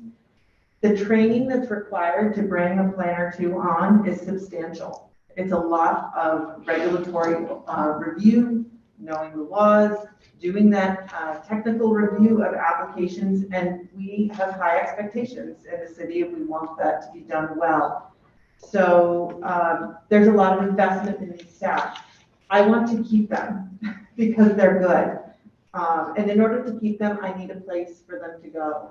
So the planner 3 represents an opportunity to retain some of the talented staff that we have in the department already and provide more responsible roles, allow us to take on a little bit more as a city to move some of them into more responsible roles and projects. And we'll also play a role in departmental leadership for our regulatory processes as we continue to make process improvements. That includes things like ordinance writing, ordinance revision, things that are not part of the day-to-day regulatory approvals, but that many of our neighborhoods and community leaders, quite honestly, are looking for. So it's a leadership role, moving stuff. And I believe the next slide in the presentation just talks about capital projects. So these are really continuation of projects that we've seen in the past. Ms. Brown can touch on a few of them, but the biggest change really is the Route 34 East project, which sees an increase in funding from the last 2-year capital cycle from 500,000 to 2.4. That's right. Would you like me to address that budget right now? We'd be most grateful. Okay, so, yes, I believe Mike Piscatelli addressed this somewhat related to, so that item in particular, the Route 34 closeout is for the 101 project closeout and a number of items related to ADA compliance. Let me just look to mine. So that would be additional costs of project construction, design build, and, you know, as you know, the city has made a very significant investment in this project over many years. And this is really the funding to take that over the finish line and make sure we complete the project well. So that's what that's covered. I'm happy to answer other questions about this budget in particular or about the general fund. I did want to make one last comment on the general fund. The addition of I think it was, let me just go back to the budget. The addition of funding for interns. I do want to emphasize that we are focusing on hiring New Haven students for our internships in the department. That's a goal of mine, as we currently have a part-time New Haven school graduate as our intern. So with that, we'll answer any questions, Mr. Chair. Thank you very much for your presentation. And now we open it up to questions from colleagues about the city planning department. Alder Pearl. Thank you, Mr. Chair. Just have one quick question. With the Planner 3 position, this is a newly created position. Never before has the department had one. I can't say that we have never had one. There was a job description that existed for the Planner 3, so I don't know that it has never been filled. Yeah, this position existed a while ago.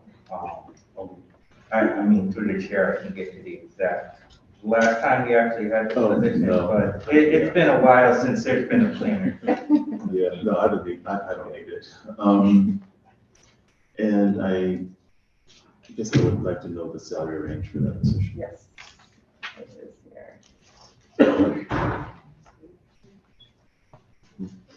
is here. I didn't see it. Did you see that?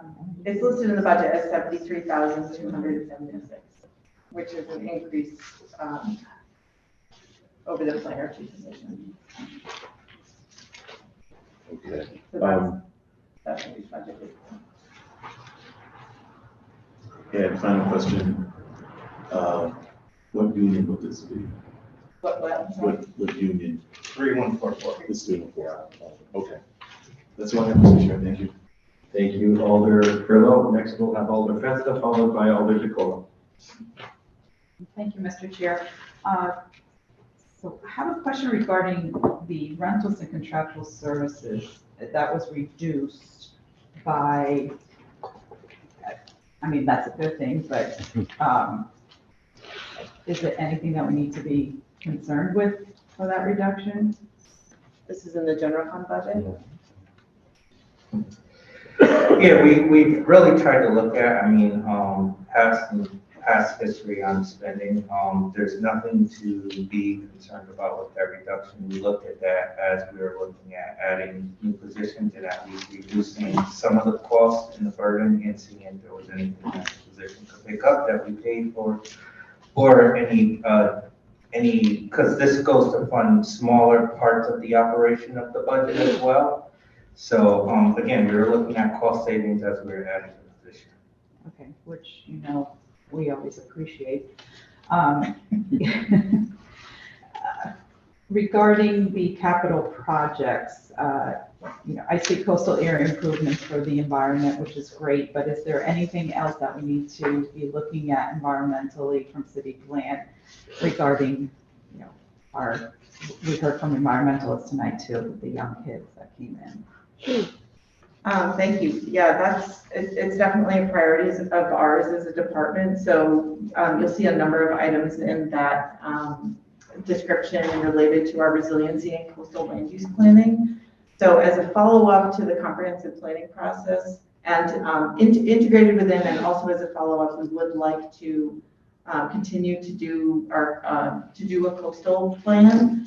I will mention also that and we have a number of items here related, we have a line item here related to neighborhood planning. That's not in the coastal area improvements, but it's in the on-call planning. And that's where we really see opportunities to address local, let's say, climate change issues that are coming up at a neighborhood level related to resilience and climate change, and being able to address those as a follow-on to the comprehensive planning process. Okay, because we have some vulnerable neighborhoods that are of great concern for heating. Yep. And I just want to make sure that we are understanding that, which I'm assuming you are, and addressing them. Also, I noticed is here office hours, walk-ins, or by appointment. Does that mean city plan is still remote, or is everyone in office? Everyone is in office. They are not all in office all the time. We all have remote schedules that are set. So we've aligned our schedules such that we always have staff available for walk-ins. Even not during walk-in hours, there are always staff in the office. So anyone can drop in at any time or give a call, and we're happy to meet with folks by appointment. Okay, so if someone shows up at 3 p.m., on a Thursday, there'll be someone there to address. There will be someone there. Our doors are currently locked on Tuesday, Thursday, so they'd have to give a call, but it happens all the time. Okay, I just want to make sure, because accessibility is also very big with our residents, and we need to make sure that we're available to address their concerns. Absolutely, thank you. All right, thank you, Mr. Chair. Thank you, Alder Festa. Alder DeColo. Thank you, Mr. Chair. Thank you for your presentation and attending a lot of your meetings, because a lot of things have happened in Ward 18 on many fronts. And, and what I want to get to is now that we put the zoning enforcer in your department. Now, the size of our city, going forward, we need a dedicated zoning enforcer. And that is something that I've been talking about for a while, and everybody knows that. It would assist our building department, LCI, many departments, because a lot of our officials cannot enforce zoning when there's violations. So going forward, are we planning to finally designate, hire one zoning enforcer to take care of all the issues? And now with the new state law, it has to be certified by the state or it cannot work in our city. So thank you. Mr. Chair, I can answer that if you may. You may. Yeah, Alder DeColo, we are very close to submitting a requisition to the HR department for a zoning enforcement officer. So, the job would stay open for, a month or so, the job posting, and then we will, look to hire someone. And I believe that we're working out of the building department, but we work closely with, she now has or Ms. Brown now has a deputy director of the zoning. Correct. I understand that. Being in the trade, I know it's a big struggle because a lot of our departments, we have issues talking about enforcing, but a lot of our employees don't have the authority to enforce zoning violations. They can't take them to court without a person doing so. And are we going to be paying them fairly because the market has changed in the building section? I mean, you can't even get material now. 10-month wait on material is forcing issues in buildings. And I just want to know that we're going to move forward to try to help our city enforce our laws. Thank you. I want to thank you for raising that, because one point that I didn't make earlier that was that I think is relevant is that the salaries of our staff are important in order to retain them. Salaries for engineering, planning, technical staff, and zoning, we're losing competitiveness compared to other municipalities and the private sector. So to the point of the Planner 3, part of that is starting to move towards parity in providing a salary that is competitive, so we don't lose some of our existing staff to other positions elsewhere. Thank you, Mr. Sure. Thank you. With the call of further questions from colleagues about the city plan department, I have a couple. First of all, thank you very much for the work that you're doing. I get a front row seat from time to time on these things. Yeah. So when I look at the organization, there's a variety of different titles that your staff have. Yeah. Depending on the different functions that they play. But are they all effectively planner twos? Is that like a generic title and they have different particular titles? Because I see two planner twos in this description of it, and then a bunch of other people with different titles. So I'm trying to understand, because I think the deputy director of zoning probably has a salary that's bigger than a planner two salary, right? That's right. The deputy director of zoning is not a planner two. We have project management staff that are not planner twos, but the regulatory staff are all planner twos. Okay. All right. And so the project, like Donna Hall, for example, who's Not a planner two. she's not a planner two, but she's been there forever.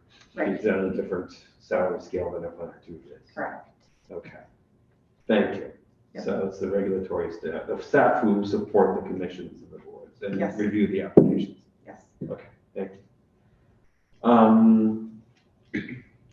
The comp plan of development, conservation, development, equity, and resilience is quite an acronym. We might want to change those letters around a little bit to make it funky. It's curly, it's PICTER. I think PCRED would be better, but in any case, that long title. It's gonna be the 2035, which means we need to approve it in 2025. Right? Correct. 2 years. Which is 2 years from now. Yep. Are some of these interns and investments you're making in temporary staff, is that in part of the gear up for the comp plan, or is it other projects that those folks are gonna be working on? Part of it will be, I wouldn't say it's directly gearing up for the comprehensive plan. The part-time staff in particular, is that your question? Yeah. They'll be interns and they'll also be support functions for the department. The comprehensive plan, we're close to being, to contracting with a firm right now for the 2-year plan. And we will have a lot of support functions, not only support functions, but we hope to stipend residents to participate in the plan as part of the contract that we're setting up with them. So there will be a lot of support functions related to the plan and its efforts. Yeah. We used to have a planner, Susmita Atota, whose job was like helping to drive, basically driving the comp plan. Yeah. She was, at the time, she was like the assistant city planner for comprehensive planning or something. Do we have someone who has that analogous role? We have an assistant director of comprehensive planning, Ann Harchin. That's Ann Harchin, okay. Yeah. Yeah. She's also like really good on landscaping and stuff like that. Yes, she is. Okay. All right, that helps me understand. So then we might anticipate seeing further requests or maybe grant applications in the future to help fund and support the kind of gearing up and additional supports you're going to need next year and the year after for the comp plan. You mean financially? Yeah. I would say You're going to need yes. more resources. Yes, But- yes. so we're In not- terms of implementation of the plan, yes, but we are close to bringing on a support team for that. Okay, great. Yep. Further questions? Thank you very much. Further questions from colleagues for our friends from City Plan? Seeing none, thank you very much for your time. Perhaps you can catch the very tail end of the other meeting. Thank you. But maybe you don't have to. All right. Thank you. And we'll now move forward in our agenda to the next department, which is transportation, traffic, and parking.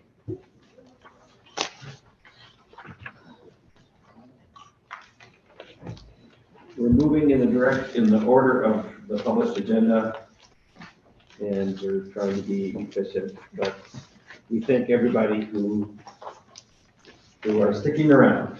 Been a long evening. Name and address for the record, please. My name is Wendy Hamilton. I'm the Director of Transportation, Traffic, and Parking. This is 155 Mansfield Street in Maine.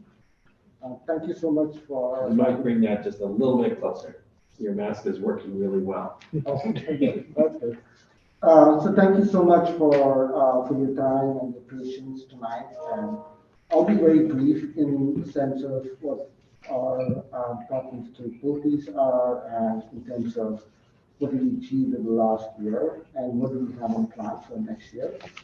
So just a little bit as you go through these slides, the first thing is what exactly is our mission? Our mission of our department is to plan, design, deliver, operate, and maintain a multimodal transportation system that is safe, efficient, accessible, inclusive, equitable, and environmental friendly. So that's where I just put this safe routes for all sort of logo there in the sense that just to signify how important transportation is to all the quality of life and economic development and moving people and goods from one place to another. And this is also important from an equity point of view because almost a third of our residents do not own a car. And we've had almost 10,000 crashes last year, a number of fatalities and serious injuries. So safety and mobility and connectivity are very important to our department.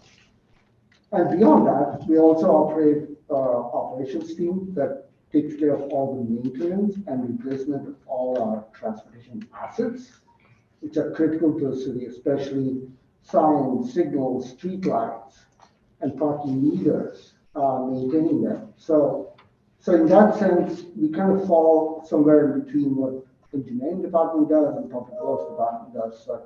So we have this combination of team that makes the city sort of run through different, not only like building stuff, but also, kind of operating them and maintaining them. So our key responsibilities, this is from the legal charter, but I'll skip this. Essentially, it's anything related to traffic. That's where we come in, whether it's traffic safety, public transportation, traffic analysis, parking management, on-street management, and maintaining and operating all our, again, transportation assets. So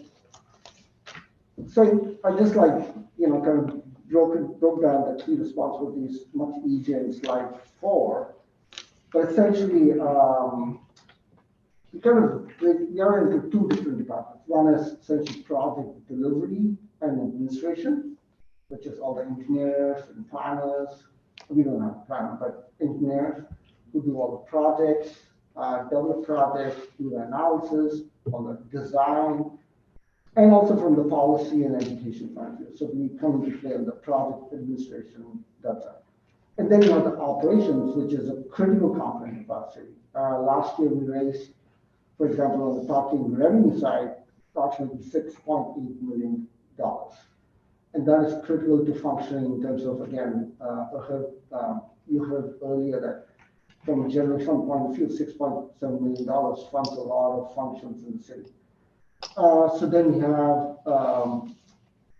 we have key divisions in traffic control, signal, and sign maintenance.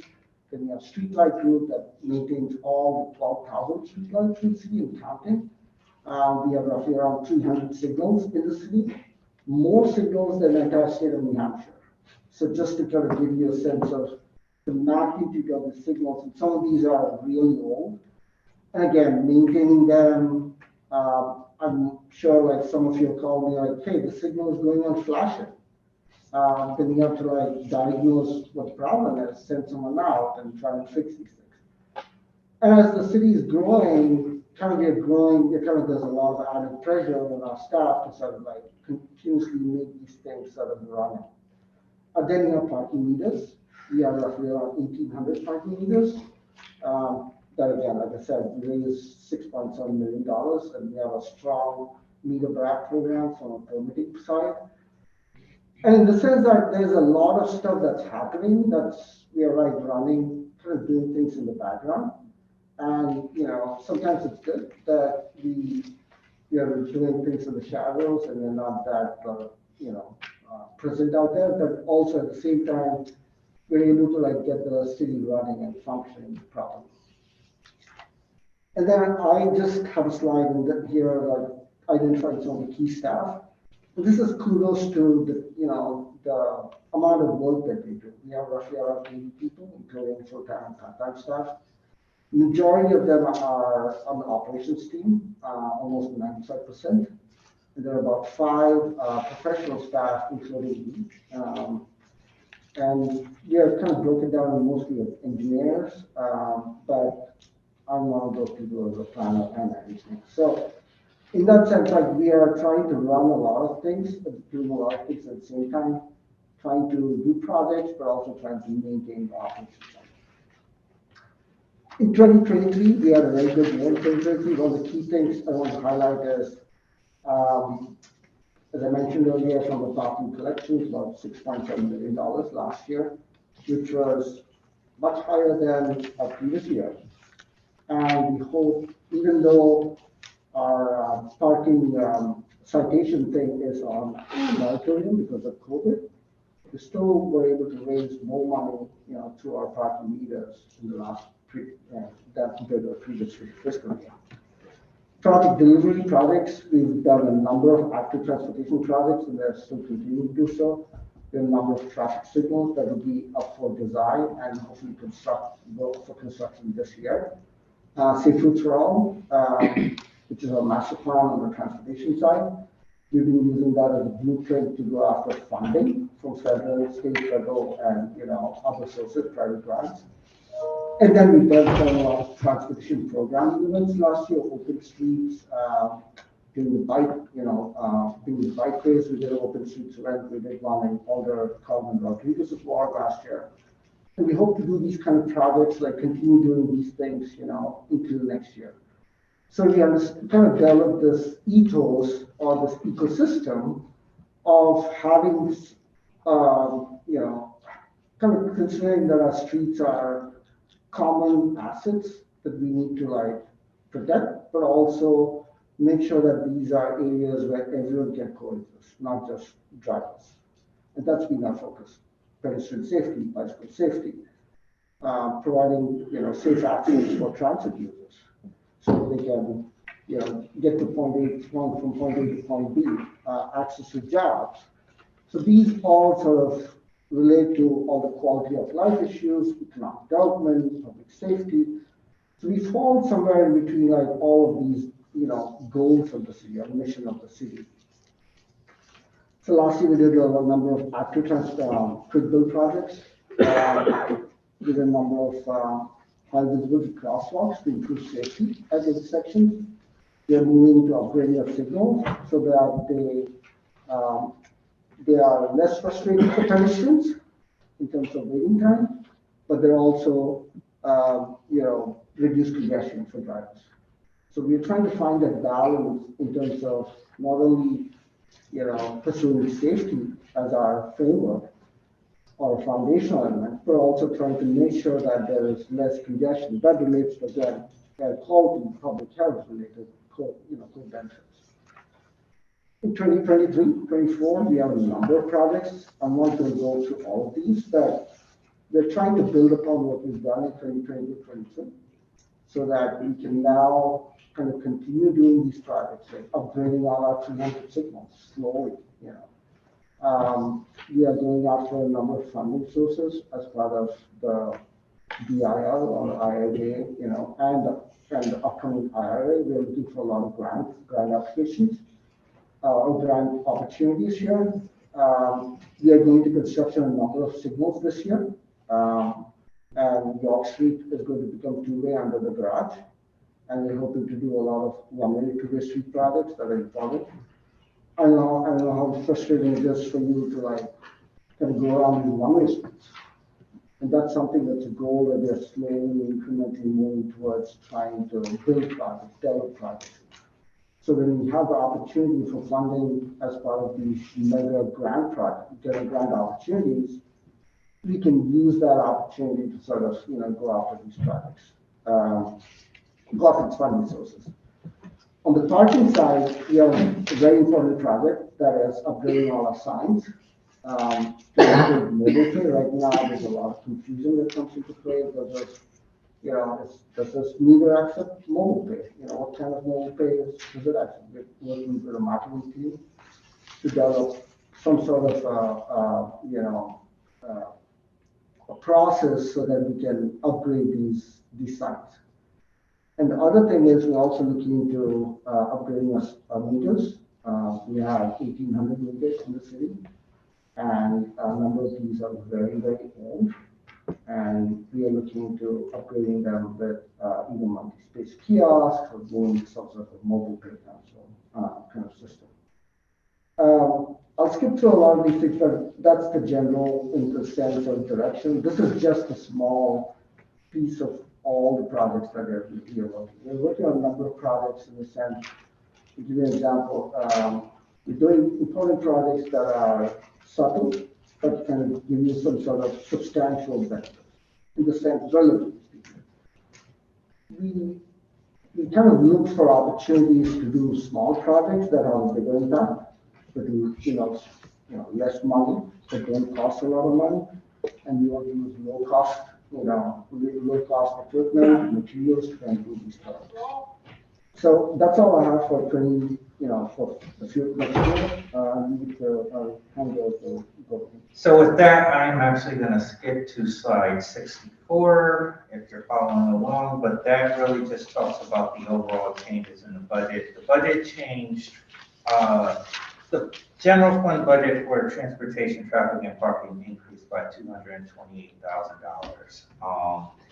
That's primarily made up of personnel, which some you've heard some folks testify to earlier today. So the budgetary increase is primarily in 4 areas. Increase in the executive management position within transportation, traffic, and parking.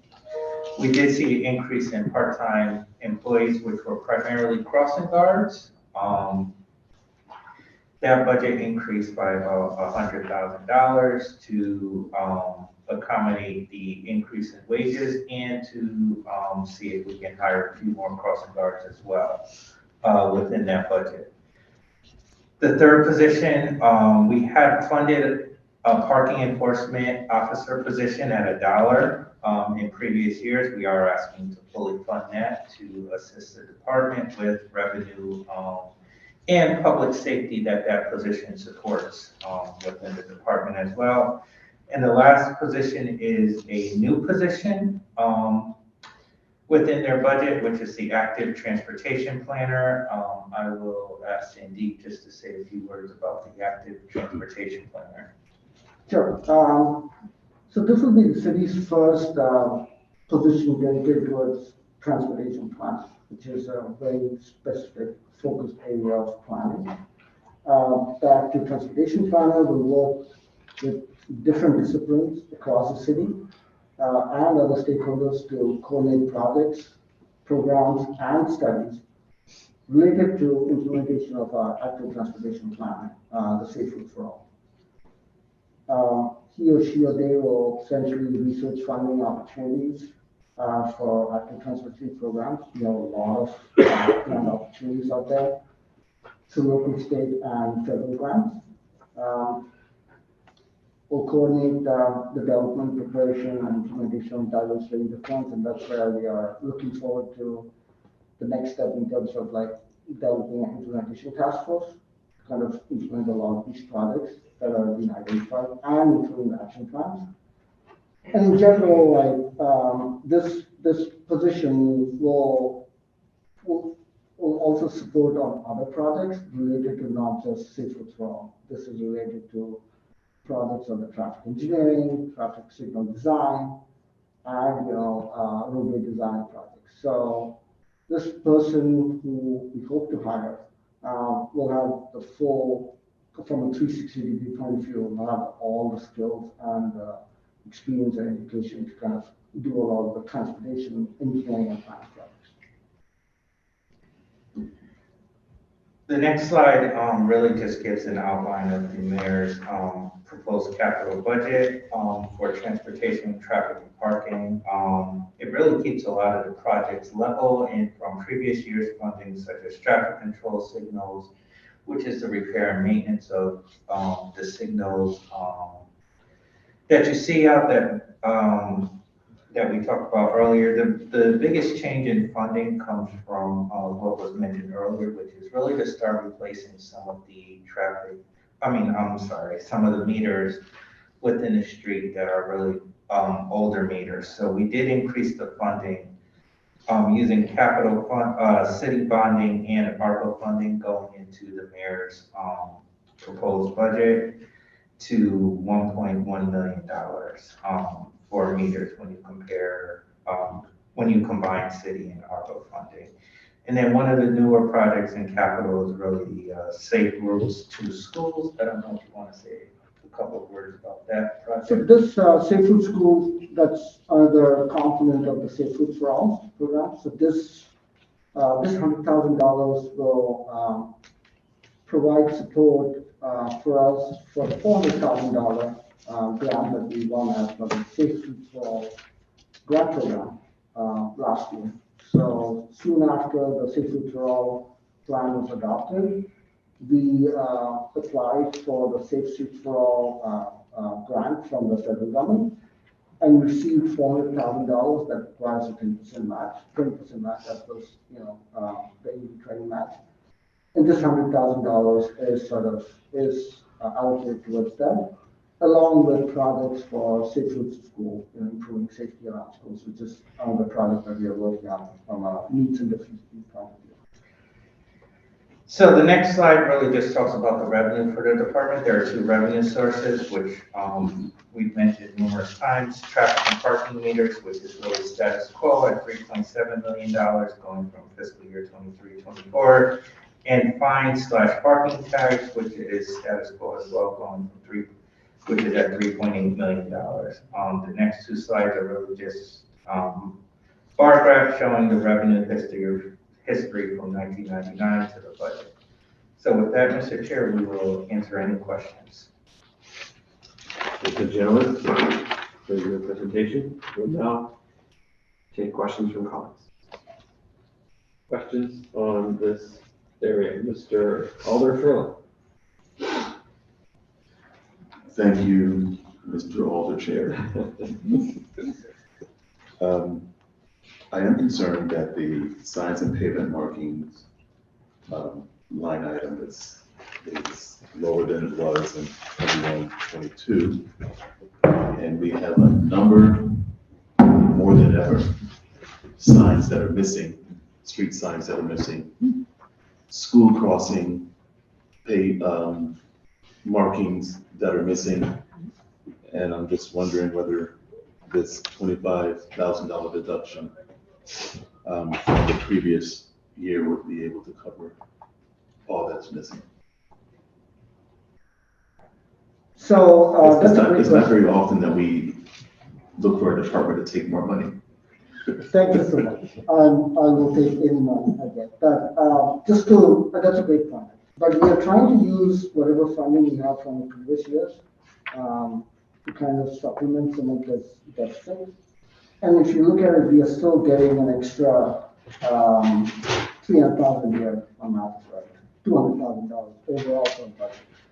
But yeah, you're right. We have some funding from the previous years, and we are hoping to use some of our future grant opportunities. Again, we have to cross into some of the future grant opportunities here. One thing I forgot to mention is next year, we hope to go after the Safe Streets for All grant again. For a very big amount of money, hopefully to do a much bigger project. And we'll try and supplement some of this deficit through some of that external funding next year. Would the safe route, and thank you, would the safe routes to school allocated money, would some of that be used for street paving for schools? Yes. And my final question, Mr. Chair, is for the 1,800 meters? We have 1,800 plus meters. Those that are being replaced, is there any rebate? Or what happens to them when they're just disposed, or do you get some money back from them? So those meters actually have been purchased by us. So it's just like any other technology, it goes obsolete, and you just have to send it back for recycling. So when we do purchase the meters, we'll try and salvage as much as we can in those meters. Because some of those equipment and parts can still be reused in new meters. and like something like screens and things like that. Because the meters, although the new meters have a new communication technology, some of the core components still remain the same. So we will try and use some of the existing meters to kind of, for repair and maintenance of new meters. I bet some antique dealers might be interested in purchasing some of those. Some of the Yeah. older ones. Some of the meters are, if you go to Union Street, you'll see the meters which are still accepting on the phones. From the 90s. I'm just trying to find you some more money, Director. Thank you very much. Perhaps the Cultural Affairs Commission might donate some of them to artists. Think of interesting sculptures. Yeah, absolutely. That's all I have, Mr. Chair. Thank you. Thank you, Alder Furlow. Next in the queue is Alder Picola. Thank you, Chair. Just one question. How aggressive are we getting crossing guards? I know we're short. And Nathan Hale on the state road is left out once in a while. I understand. But how aggressive are we in trying to get crossing guards? So I just want to recognize one thing. Our crossing guards is a testimony to the hard work that we do in the really hard conditions. So in the last few months, we've lost some crossing guards because they passed away. Right? So these crossing guards have been working for decades, and just want to recognize their service here. And many of our crossing guards, existing crossing guards, have been working for a number of years. So right now, we have put together a request to appoint 6 crossing guards. We haven't decided the allocation in terms of when we're going to allocate these resources. Some of the challenges in hiring crossing guards and retaining them is going through the process. And there's sometimes there's delay in the process. And to our point that some of them are not, they may be doing the job, but they're not like how our previous crossing guards was. They were so dedicated to it. So it's hard for sometimes to retain these crossing guards. So we always have some turnover, but we're trying our best to allocate our resources. So right now we still have our crossing guard supervisor vacancy, and we're hoping to fill that position. When that person comes on board, we'll try and reevaluate our crossing guard resource allocation so that we can optimize it a little better. Thank you, Alder Picola. Alder Festus. Thank you, Mr. Chair. Thanks for your presentation. I'm gonna go back to the meters because I've noticed that kiosks are going up versus the actual meter. Is it more cost effective to put those up than replacing the actual meters where we have to purchase each one and then figure out what to do with install them, et cetera? So the short answer is the difference in cost are the same. But we're still trying to evaluate in terms of cost benefit from a long-term point of view. Even though the new single space meter may be, maybe newer technology, there's always these trade-offs that we have to make. In installing, so we haven't made a decision whether we want to buy a kiosk or a single space meter, replace all the single space meters. It all depends on the sidewalk has enough width. It all depends on how many meters are on that block, because some of these kiosks may only service about 6 to 7 spaces.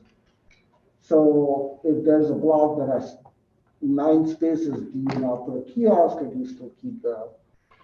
So we are being a little bit more strategic in that sense, but in general, the cost difference is very negligible. What we are more focused on is the long-term maintenance cost of these kiosks versus single space meters. Is that we want to make sure that these meters typically last roughly around, the parking meters roughly last around about 15 years, maximum service life. As technology changes, sometimes these days technologies are changing so fast, but from the meter's point of view, they last roughly around, about 15 years max. But we want to make sure that over 15 years, there's, when we are factoring the repair and maintenance of these things, we're not going to be spending way too much time on these. Okay, so it sounds like it's going to be a combination. Yes. And cost doesn't really matter at that point. Okay, parking enforcement officer. It's going from $1, and we're putting it back on the books. What changed? So our needs have changed. So I don't know if you, all of you probably call that department at some point and say, hey, we need some support on parking enforcement. And these, with a growing city, we're seeing a lot of growing needs for these kind of, services. And especially a lot of, we need a lot of support, especially during street sweeping, snow clearing, and to the earlier testimony about how the city has become one of these major hubs where people really want to live, work, play, and also visit, for that matter. And I said that we are now have to deal with summer events, special events, and then we have yearly trees, and we have long walks and the beach, and a lot of those other things that are happening, so year-round. So right now, we don't have enough, we have a lot of staff constraints. So we're trying to build some capacity in-house, and this is where we need some additional support on parking equipment. I just want to add one more thing. We are also trying to, this is something that's mentioned in the slide deck, but we're also trying to evaluate ways to do these things using technology. So we haven't made any decisions yet, but the city has 250 miles plus of roadway, and patrolling and doing enforcement all over the city is a major challenge for our staff, especially when a lot of focus is on meters. Even that is a very challenge for us to cover, by foot especially. So this additional staff member, we hope will provide that much needed support from, parking enforcement side to hopefully shore up our revenues and, improve quality of life and, kind of ensure their safety. Provided that position brings in revenue, it could pay for itself. Potential, yes.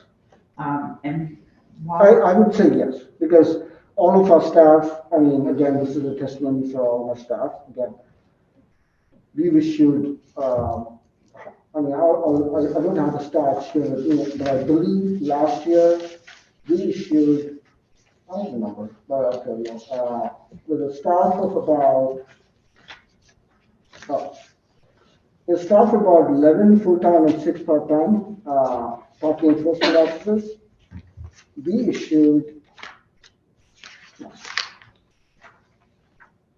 73,000 citations last year, more than 73,000 citations, and that doesn't even cover many of those issues that come in day in and day out.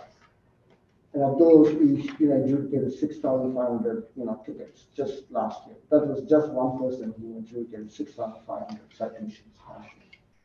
And since COVID, we've been on moratorium, and escalation of fees is on hold, and we're trying to bring that back up.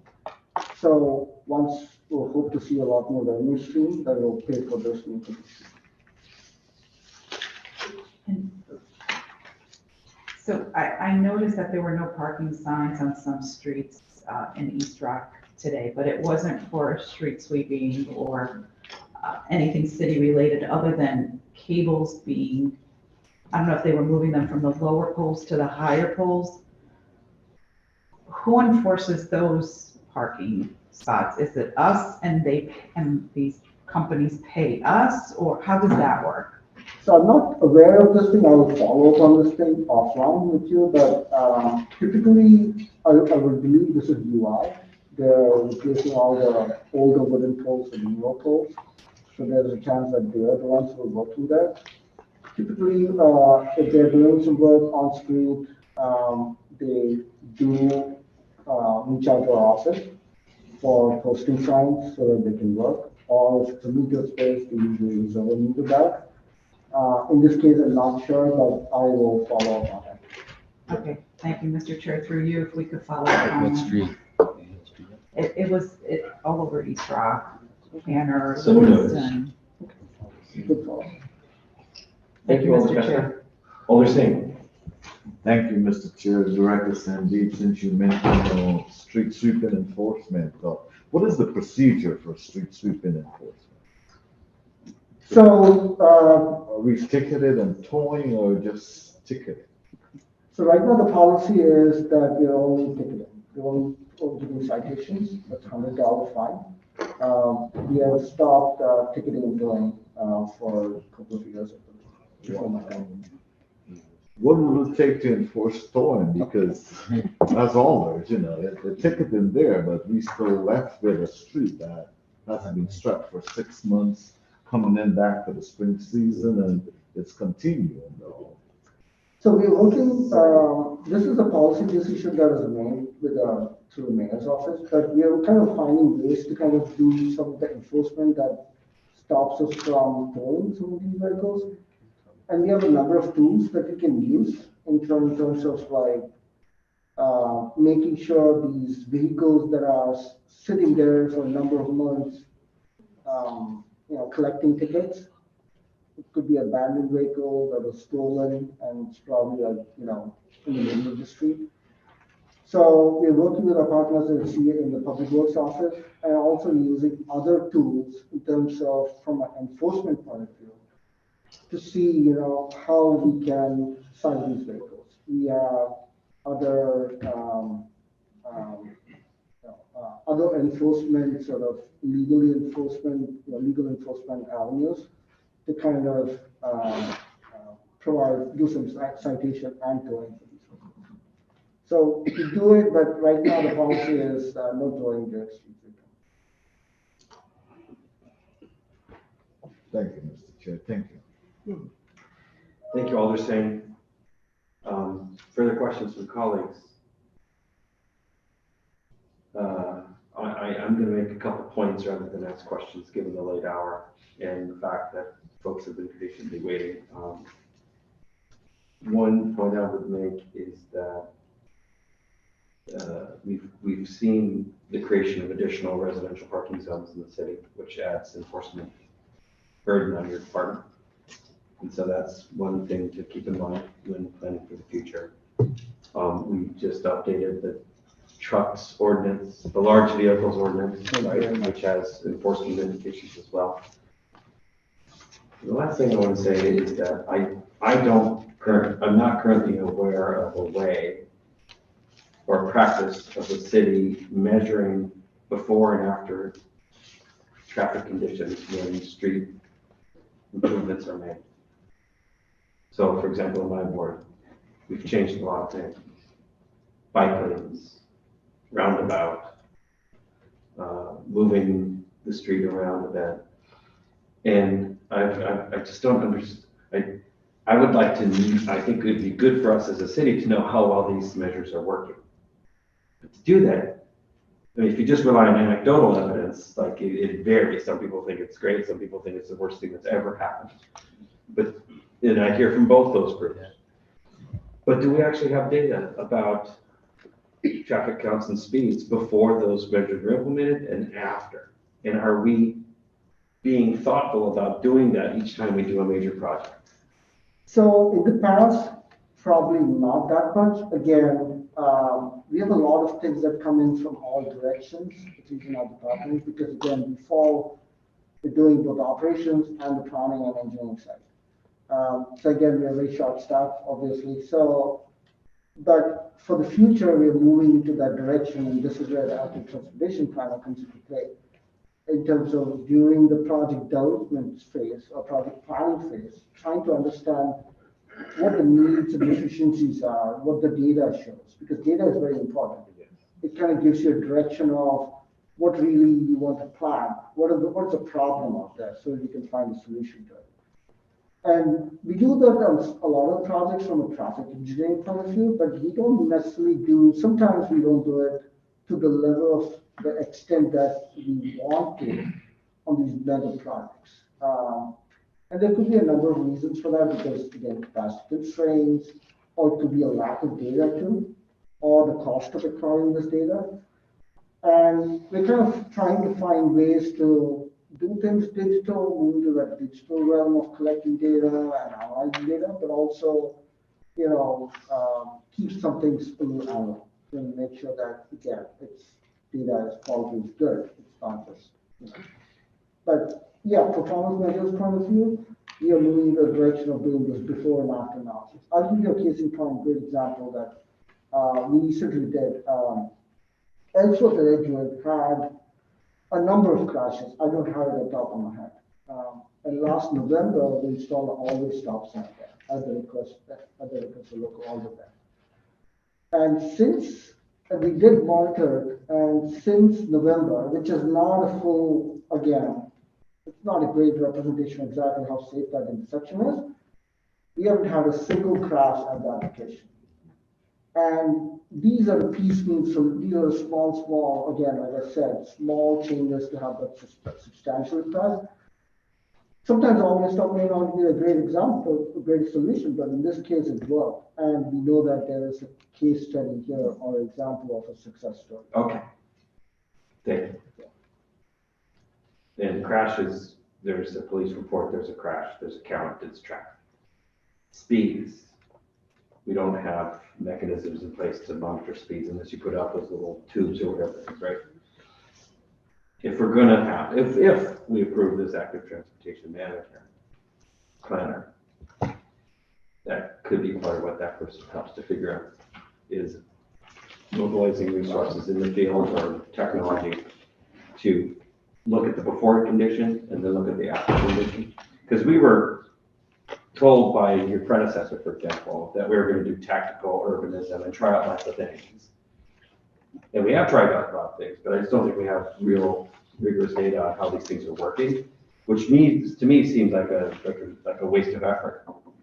And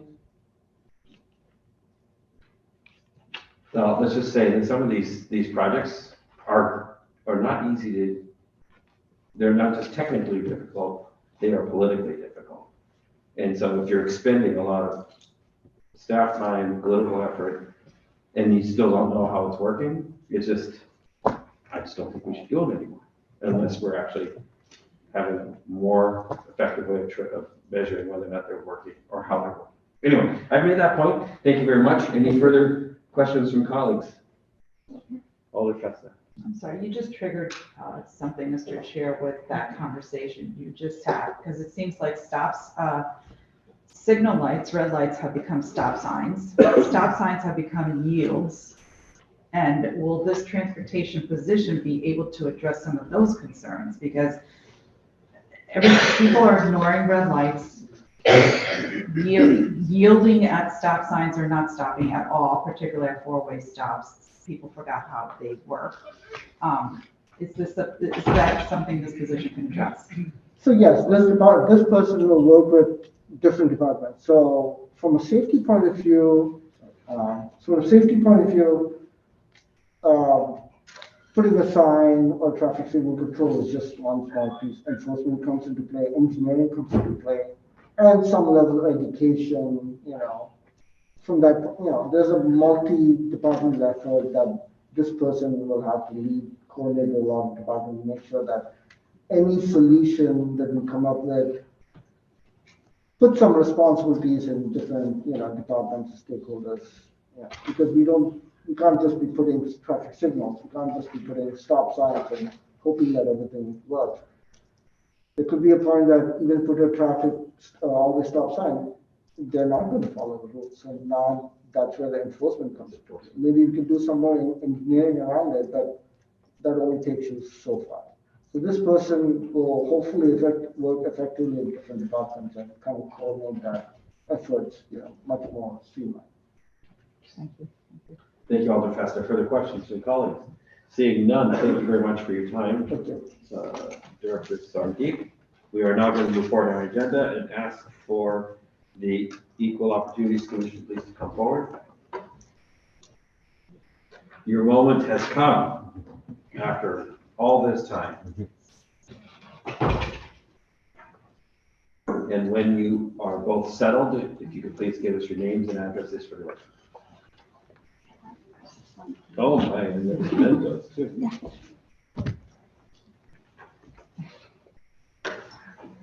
I cannot take one. Yes. It won't affect our budget delivery. Nicole Jefferson, 373 Hill Street. Lisa Wilson, 15 Facebook Road, Waterbury, Connecticut. The floor is yours. Good evening, good evening, older folks, all persons. We know what you Tired mean. right now, sorry. You'll get there. Yes. I like folks. Folks. Our particular office has done quite a bit. I tried to put in the beginning of the report of all of the things and responsibilities in which we have. This year, last year, in 2022, we conducted 307 pre-construction meetings in person. We also, those 307 pre-construction meetings warranted $353,756,493 of construction that was awarded citywide last year. 103 of those 307 were from the EDA department, and 50 of those contracts were awarded from the LCI department. I also thought it was important to tell you that our staff inspected 792 contractors last year. That's on 304 projects. There was 50 verbal warnings, 27 citations, and 15 contracts were in violation. And to date, we've collected $47,491.39. But we still have a couple pending. We also took wage restitution claims. There were 8 employees, including some security guards from the schools that were underpaid, and we were able to get back for them their money of $8,487.38 in wage restitution. We also had to create the new Section 3 plan for the federal projects and change all of our benchmarks within the city of New Haven relative to the 25% of hours and the 5% has to be targeted Section 3 workers. I also included in this particular packet some of the photos of folks working on various jobs across the city. And we're just working diligently trying to get everyone up to snuff.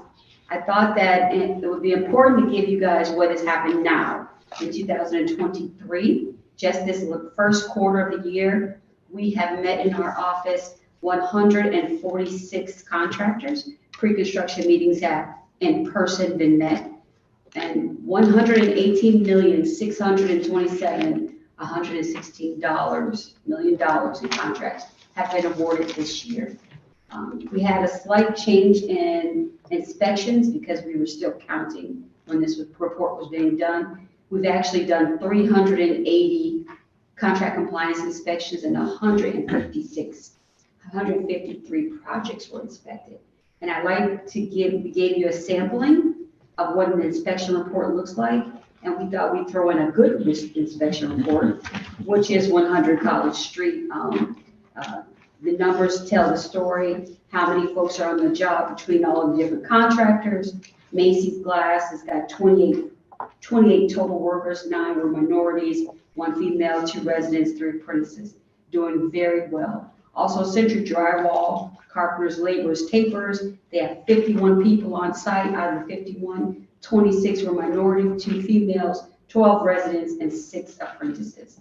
So we like to show that it is working, and we're working diligently to make sure that the companies are coming into compliance. And I think that we've got a long way to go, of course, but we believe that we've done very well in a short period of time. So the CEO's budget increased by $103,000, a little bit over $103,000 for going from fiscal year 23 to 24. The primary reason for the increase is the addition of a regulatory and compliance position within general fund. Ms. Jefferson just mentioned a lot of important aspects that CEO does in regards to regulatory and compliance, whether it's a construction site, payroll, wages, just overall enforcement. And that's what this position will be doing in relation to enforcing a lot of the rules and regulations that we have on the ordinance, related to the ordinances. I lost my notes. Okay. So yes, basically it's going to be doing a lot of the regulatory and compliance, as CEO is one of the oldest regulatory and compliance agencies within the city. It's very important that we have this position so it can enforce living wage when it comes to contractors. Again, as Ms. Jefferson mentioned, some of the inspections that they do. So this position would be overseeing part of the utilization monitors as well, who do inspections. Again, just making sure that we comply with the ordinance. Did I miss anything you want to add? No, a lot of items have to be continually done. We have a small team that have done a lot of things and that we had to put back into place that was not there. And I think we've done a pretty good job, but there is a list of things that we have not done. And that is actually required by the ordinance. And so that's what that position will be focusing on, trying to build relationships that were lost along the way. We've got to get our relationships back together with the building trades and the unions to get more people and more residents in the unions to be paid a prevailing wage, a livable wage. And we've got to concern ourselves with getting folks hired. So that particular person will do a lot of the regulatory to make sure that it gets done. And then in the non-personnel, again, that's just a small part of your budget, but they do have positions that are eligible for overtime, mileage reimbursements, and just a few different registration and fees, registration and dues that the CEO is a part of. So with that, Mr. Chair, we can entertain any questions. Thank you very much for your presentation. We will now take questions from colleagues for the Commission on Equal Opportunities. Alder Fester. Thank you, and thank you for your presentation. Just one question. With a lot of development going on across the city, what are some of the challenges that your department is facing, and have the developers been compliant? Well, truthfully, our department is facing a workforce shortage. Every contractor that we've met out of most of, I would say 90% of the 300 are short people. And they are complaining in the sense that there are none available. They've even sent us their ads that they put in the Indeed and those things. So this particular position will help us get to the point where we can really help them hire folks from our city. And I think that they're really, really hoping that we're able to do some job fairs for them. We're doing our first real job fair next month. So we are needing to get more residents on these job sites, especially on the smaller job sites. The bigger job sites, we're like tackling it, but the smaller ones, it's a struggle. Thank you. Thank you, Mr. Chair. Thank you, Alder Fester. Further questions from colleagues? I just want to make sure I understand something, and maybe delay an hour. It's probably something I should have understood already, but presently you have a staff of 4 people. So that's Yes. you plus a couple of utilization monitors, and your position is Compliance director. compliance director. Okay. So then the new regulation and compliance coordinator, where would that person be in your organizational chart? It would probably be closer to me to actually maintain all of the, trying to get all the programs up and running properly. Yeah. I think that it has definitely been lacking, and then before we would have more like 15 folks because we had a lot of special fund before. And now we only have 5 people trying to do the work of like 15 people. So that person will take on quite a bit. As I said, we actually have a big list of things that is not being accomplished that need to be done immediately. Yes. So you also have special fund positions? Potentially, yes. Potentially. Yes. We're working on that. You're working on that? Yes. Okay. So then if this new regulation and compliance coordinator, if that position is created and you're able to find somebody, that person would work closely with utilization monitors? No, it'll probably work closely with us, both, Okay. yes. Great. And then, the work that you're envision doing is more than just checking the paperwork and doing the site visits to make sure they're complying with the ordinance. It's actually helping them to find people. Yes. Because It's mandated by the Section 3, which is part of all the CDBG funding that comes to the city. CDBG funding has these streams which says that you need to train, prepare, outreach, and get workers on those job sites that are funded with the federal dollars. So that person will be getting those regulatory things in order so that we can outreach to people and get the word out that we have the demand, now we just need the supply. Yeah. Okay. Further questions from colleagues? Alder Hamilton. Thank you, Chair. And good evening, Ms. Jefferson. In hiring these folks, are they skilled trade folks you're looking for? Yeah, it would be great to get some skill. Yes, of course, yes. Because they're going to, the people that have put the ads in the paper they're looking for skilled people already. All right, so testing and going through the application process, you need help definitely in getting, absolutely, reaching folks, qualified people. Yes. Gotcha. Thank you, Chair. Thank you, Alder Hamilton. Further questions from colleagues on this topic? Seeing none, we thank you for coming and for waiting. Thank you. Sticking it out. Yes. We will now continue forward in our agenda with the Office of Building Inspection and Enforcement, OBIE. This is our penultimate department of the evening. After this, we'll have LCI. So now we're looking for OBIE. Obi-Wan Kenobi. And we'll take your name and address for the record. Bob Walsh, Warm Road, Kelly. Thank you. Who shall start?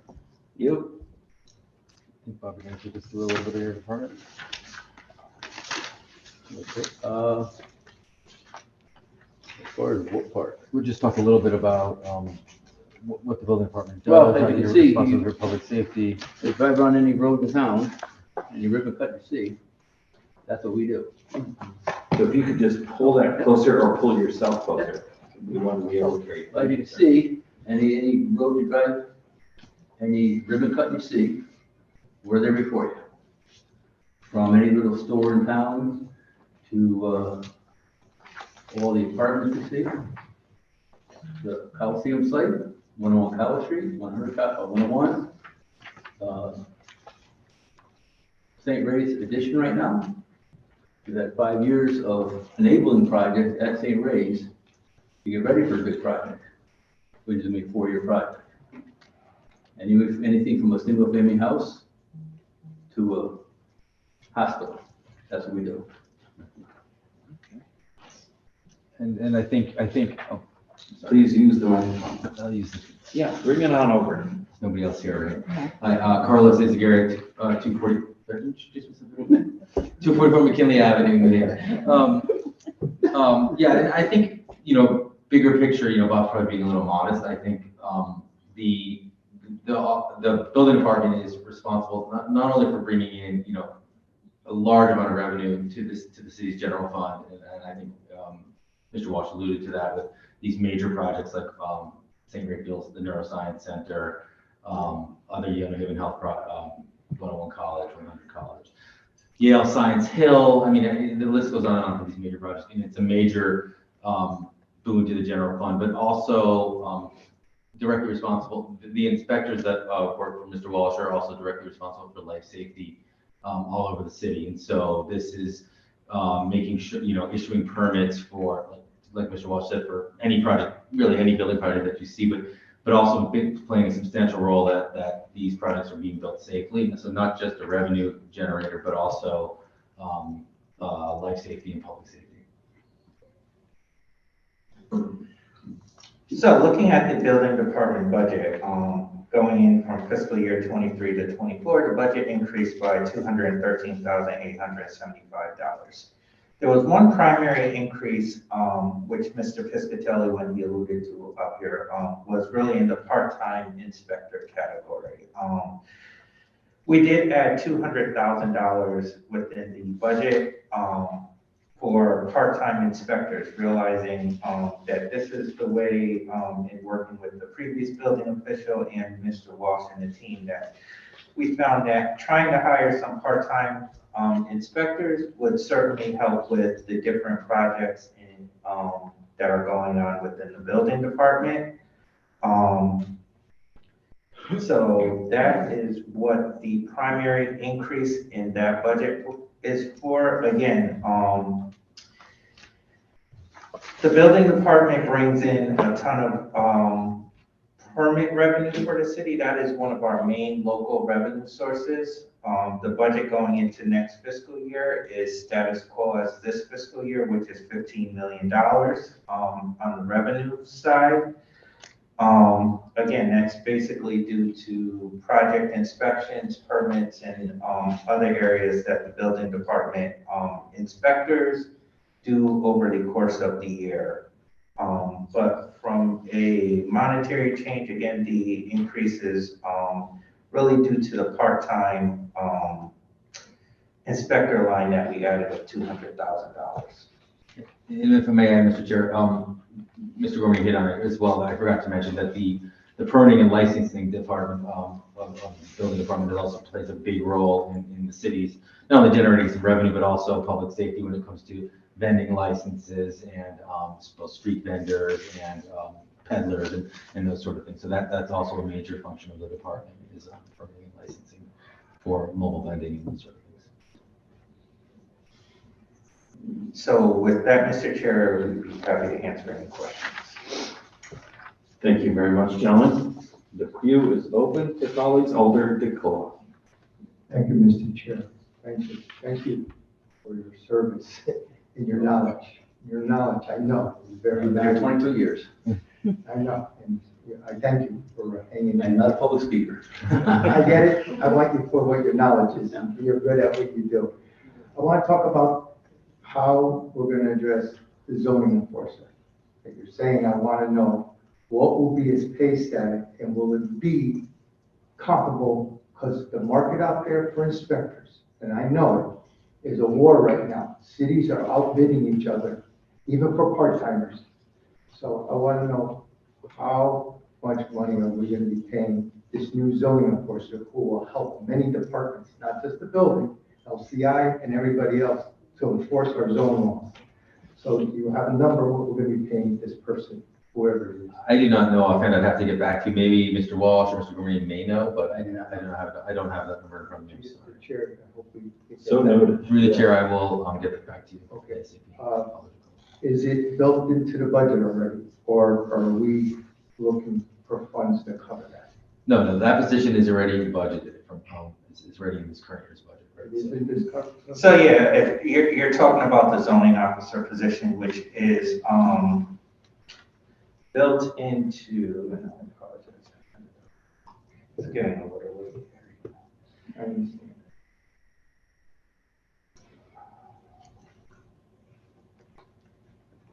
So we do have the zoning officer budget position, which was budgeted in this fiscal year. So that budget is at $78,213 for that particular position. Again, I think there were some mechanics that we were going through on the personnel side related to job description, things of that nature, working with the union to make sure it's done. So I believe Mr. Piscatelli earlier mentioned that we were pretty close to ending that process, so we can get, or Mr. Erzagari, to getting that position posted, but it's actually in this year's budget. Okay, are we willing to go higher? Now with the new state law, that they have to be certified by the state, it has changed the number of their value.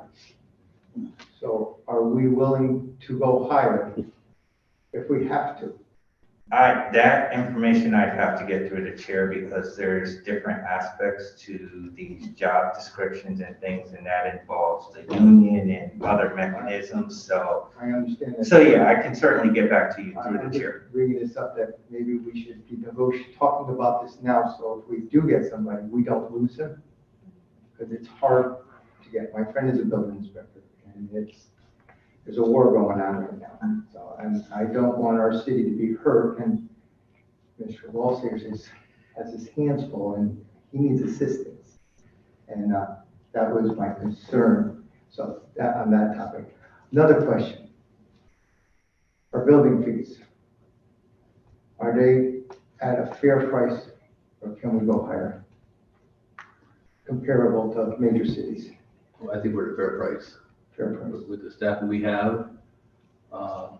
I started out 22 years ago as a field inspector. It was 1 to 2 days for inspections. We're out to 5 to 7 days right now. I don't think it's fair to up the price on a permit fee without upping the ability to get good service. Okay. Right now, we're delaying service through the city with the staff we have. 3 field inspectors is the staff we have. Okay, so we're behind schedule, so that means we're putting a burden to our contractors. It's a delay. Their jobs get stopped until Across the the board. inspector. Yes, that is So correct. there's a cost to all these major projects, 101 down the line. So, okay, that's what I want to know then.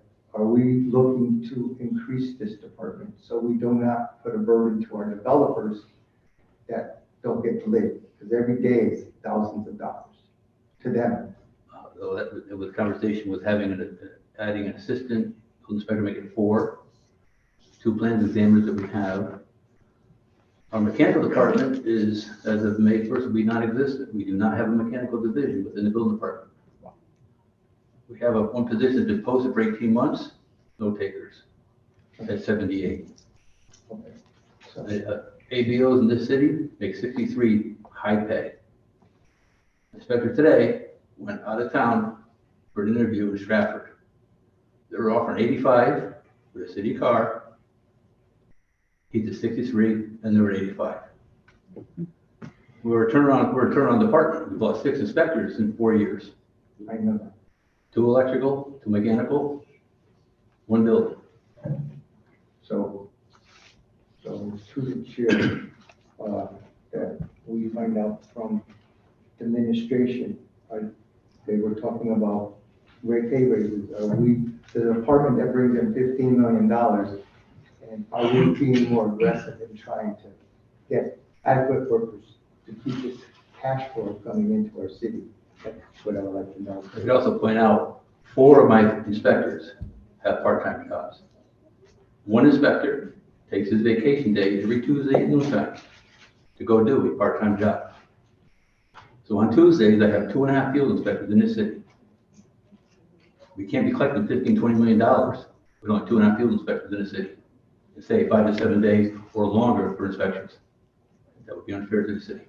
I understand your concern, that's why I brought it up. Thank you, Mr. Chair. If you get this. I note your question, Mr. Alder DeCola, and we will definitely follow up on the administration's thinking about this department. Those are negotiating positions, it's a classification issue, and so I'm sure there's a little bit of complexity to it, some negotiations that may also be required, but your point's well taken. You need boots on the ground, and it's difficult to hold on to people. Give them what's going on in the market. Thank you. Thank you, Alder DeCola. Next on the queue is Alder Festa. Thank you, Mr. Chair.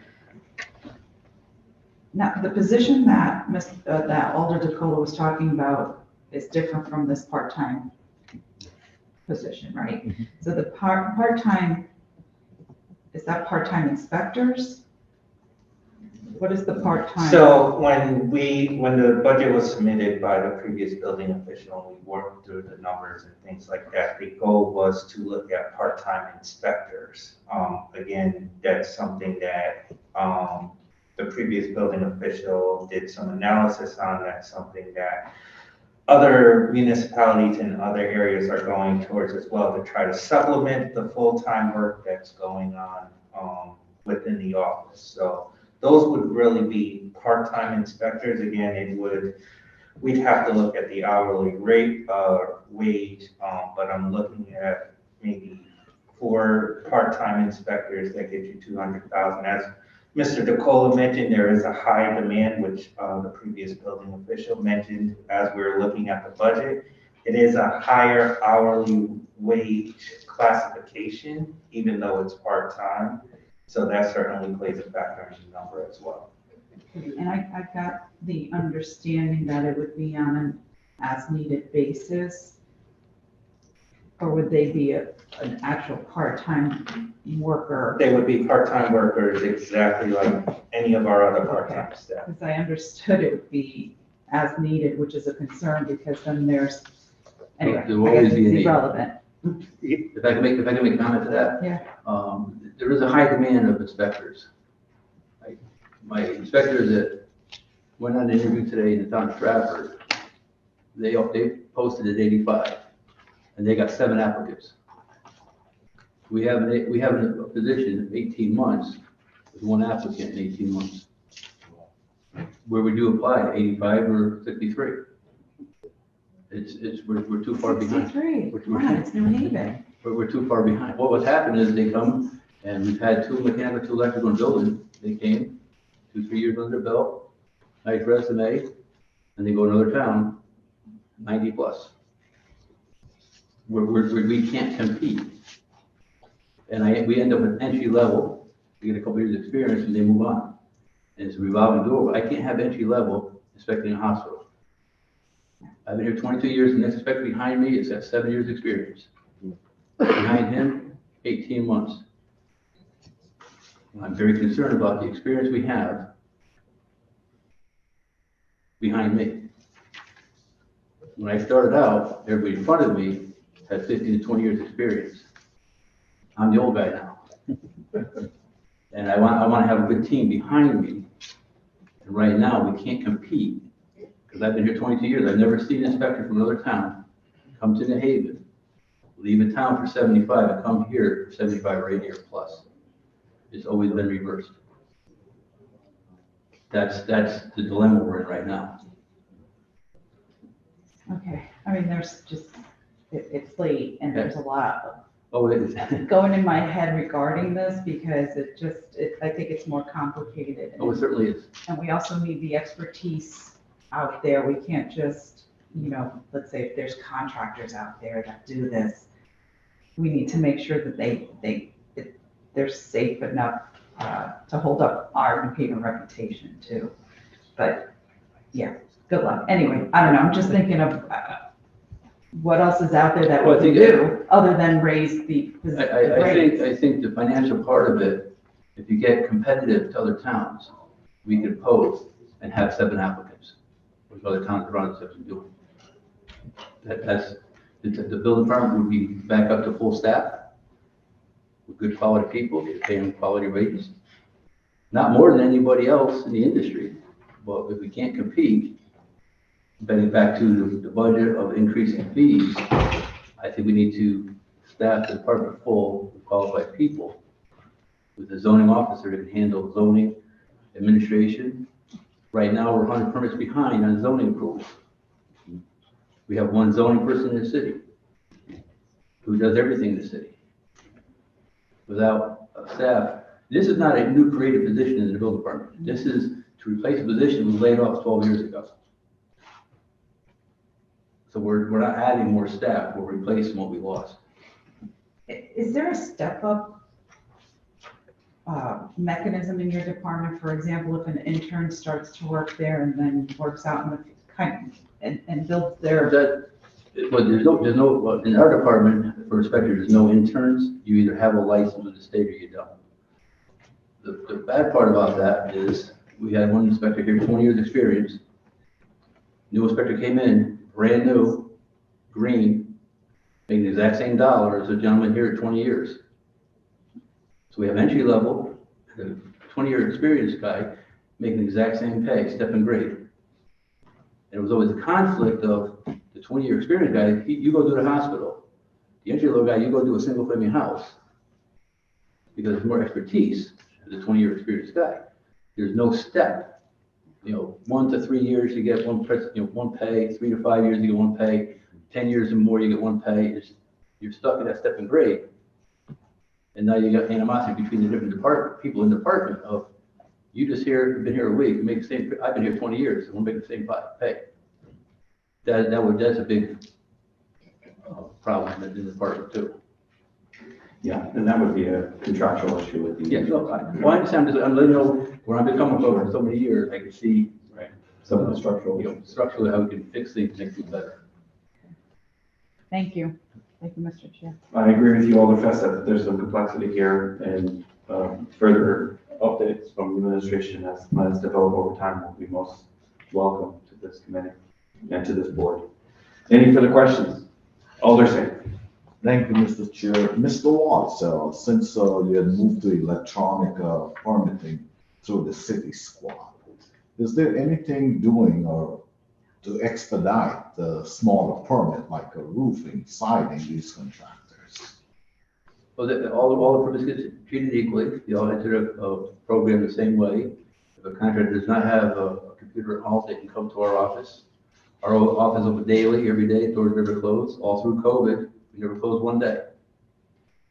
So they have an opportunity, just like anybody else, as they come in through the queue, they get plan reviewed and issued, whether it's a roof or a hospital addition.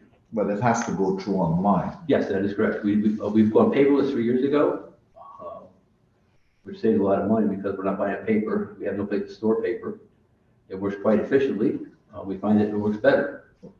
If a permit goes into the queue, in each individual department, city planner, traffic park engineering, they review it, approve it online.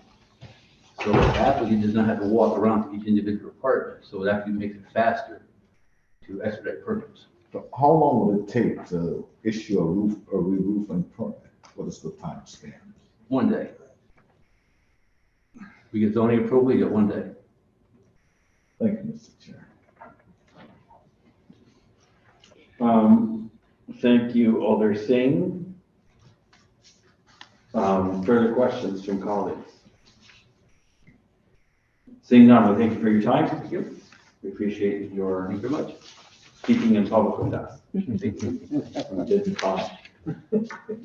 Our next department is the Livable Cities Initiative. This is our next and final department for the evening.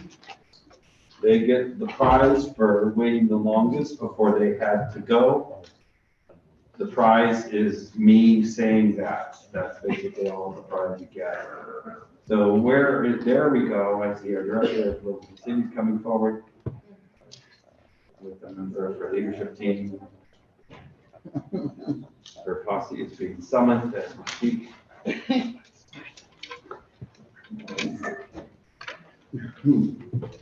Good evening, and when you're settled, we'll take your names and addresses for the record. Mark Wilson, 15 Bracewood Road, Waterbury. I'm sorry, one staff. Thank you.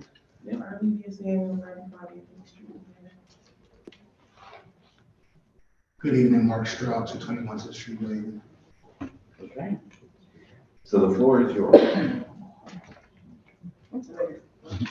Yes, we are going to push through as best we can. I just got sent for our property service last year. We done light referrals, 2,567 inspections based on light referrals. We removed 770,000 pounds of trash from the city. We maintained 180 vacant properties. We relocated 62 households to the tune of $376,000, or $376,050. Our code enforcement division for Section 8 is conducting 2,848 inspections, 9,303 residential licensing inspections, and 5,893 housing code inspections. Our facility improvements division, we've created 25 projects at a total of $1,343,616. And our leasehold improvement program has completed 2 businesses at $20,000. Our residential loan programs under the administrative division of LCR, our emergency efficiency program, ERAP. We've helped 16 homeowners, $475,350 towards helping under the houses. Our emergency elderly repair program, we helped 5 owners, $70,067. In our down payment assistance program, we created 6 new homeowners and assisted them with $109,565 from January 1st, 2022 through March 31st, 2023. Our tenant resources, our newly created security deposit program for the ARP program, has so far helped 67 households, $196,037.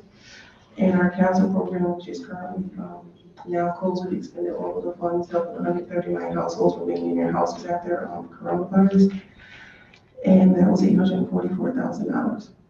Within our housing development division, we have completed, there's been a completion of 736 units from January 1st, 2022 through current.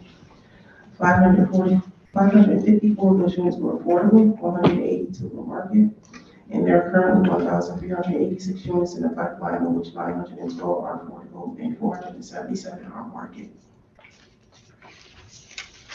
And I believe Mike is going to take over this speech. So the LCI department is one of the departments that is primarily funded through special funds. Their general fund budget is increasing by $213,377. Their general fund budget is $1 million. But when you look at the overall work that LCI does, it's done on a lot on the special fund budget, which is where a majority of the inspectors and other personnel are. So the primary operations for LCI is really through different grant programs that they have. But on the general fund side, again, as I mentioned, their budget is going up by $213,000, in which that budget is primarily going up due to adding relocation services within the general fund budget. So I don't know, Ali, if you just want to explain, or member of the team explain what the relocation services are. Relocation services occur when someone's been displaced from their household, or there's no condemnation from our own place, or there appears that a landlord refuses to make and they will be rehoused. Or if there's a fire in the unit, the fire department's condemning unit, and they need relocation after 2 days of Red Cross services.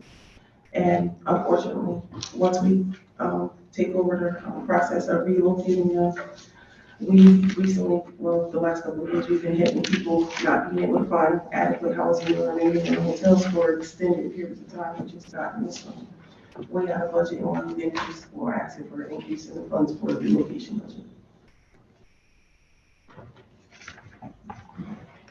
So going over the remainder of the LCI budget, looking at capital projects, which is where they do a lot of their housing services. You'll see that we still have a lot of the funds that we normally have in the capital project budget, such as neighborhood commercial public initiative. We do certain property management, we do residential rehab. A lot of the capital budget really goes towards housing initiatives, which you'll see 2 main buckets within capital projects: housing development and housing and tenant services. So those are 2 of the primary capital project funds that really deal with different housing services that LCI provides to residents. And it focuses on home ownership units, for example,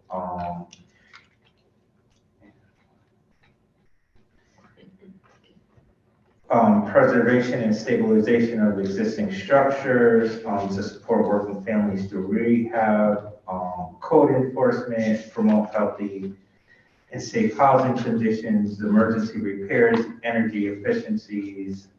This also deals with relocation services as well as part of the capital budget, and eligible homeowner repairs. So those are just some of the examples that LCI's capital budget deals with. And I believe, Mr. Chair, with that is really the extent of the increases in LCI's capital budget. So we will be happy to answer any questions. Thank you, all of you, for the presentation. Before we get to questions from committee, is there anything that you all would like to say, having heard testimony earlier this evening about the need for more rigorous enforcement efforts, anti-blight enforcement, housing and inspection efforts? I asked this just to give you a chance to respond briefly. We're not going to be able to do a deep dive on that topic tonight because that's a whole committee meeting right there. And we're not going to, it's already 11:46. So anybody who wants to have a workshop on that, we'll have to schedule that at another time. We're not going to do it this evening, but it seems appropriate to give you just a moment to respond. I will speak to it. That was actually a pleasant, unexpected surprise. I didn't know that was going to occur. It is a need, but I'm aware of the budget, and it seems every year we, ask for something, so I didn't jump out there to ask for inspectors more so we can do what we have, but it would be a great benefit to our department if we did have more inspectors, because I did actually, April 1st, I did increase the number of inspections that our inspectors have to do as far as our residential licensing program. So, that's a little bit more on the plate in addition to the administrative tasks and going to the schedules and going back out. But now instead of doing what the ordinance states is a minimum of 25% of units, they actually, if it's 50 or less units, they have to do 100%. And if it's more than 50 units, then they have to do 50% of the units. And I plan to move that up to 75% until we're doing 100% of all the units. So we will need more inspectors. Okay, anybody else? Very good. Thank you for that concise response. Questions from colleagues? Alder Just a quick comment, Director Samuel. I want to say thank you for being here this evening, and that my thoughts are with you. Thank you, Alder Fairlawn. Further questions from colleagues? Alder Festa. Thank you, Mr. Chair. It came up a few times, this question, whether or not there is an online database where residents, tenants can file complaints versus just calling. I know we have See-Click-Fix, but outside of See-Click-Fix, is there any online database that a resident can call to file a complaint? No, there's not currently. There is, they can email or they can call our front desk, but there's not currently a database for them to go on or call or to just do a complaint. If they're looking for results of an inspection or something like that, they can go on City Square right now.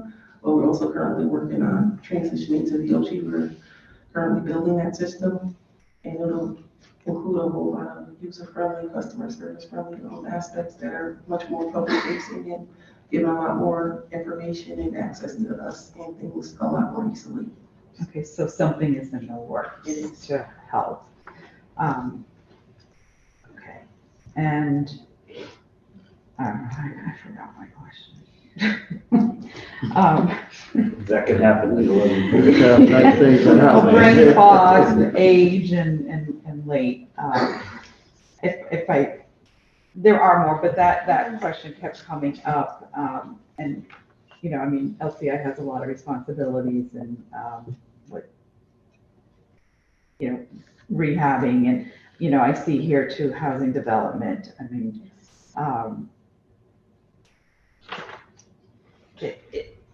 Are we in the real estate business too? With the housing development, we're buying properties. We're going to rehab them to maintain affordability in the city, which has been a big concern, as we heard tonight as well, and LCI plays a role in that. How do you see that affecting your department? That division work runs very well, actually. We've built many houses, we're building more, and what we do is we either properties that we've acquired through blight or purchase or foreclosure, however we acquire them.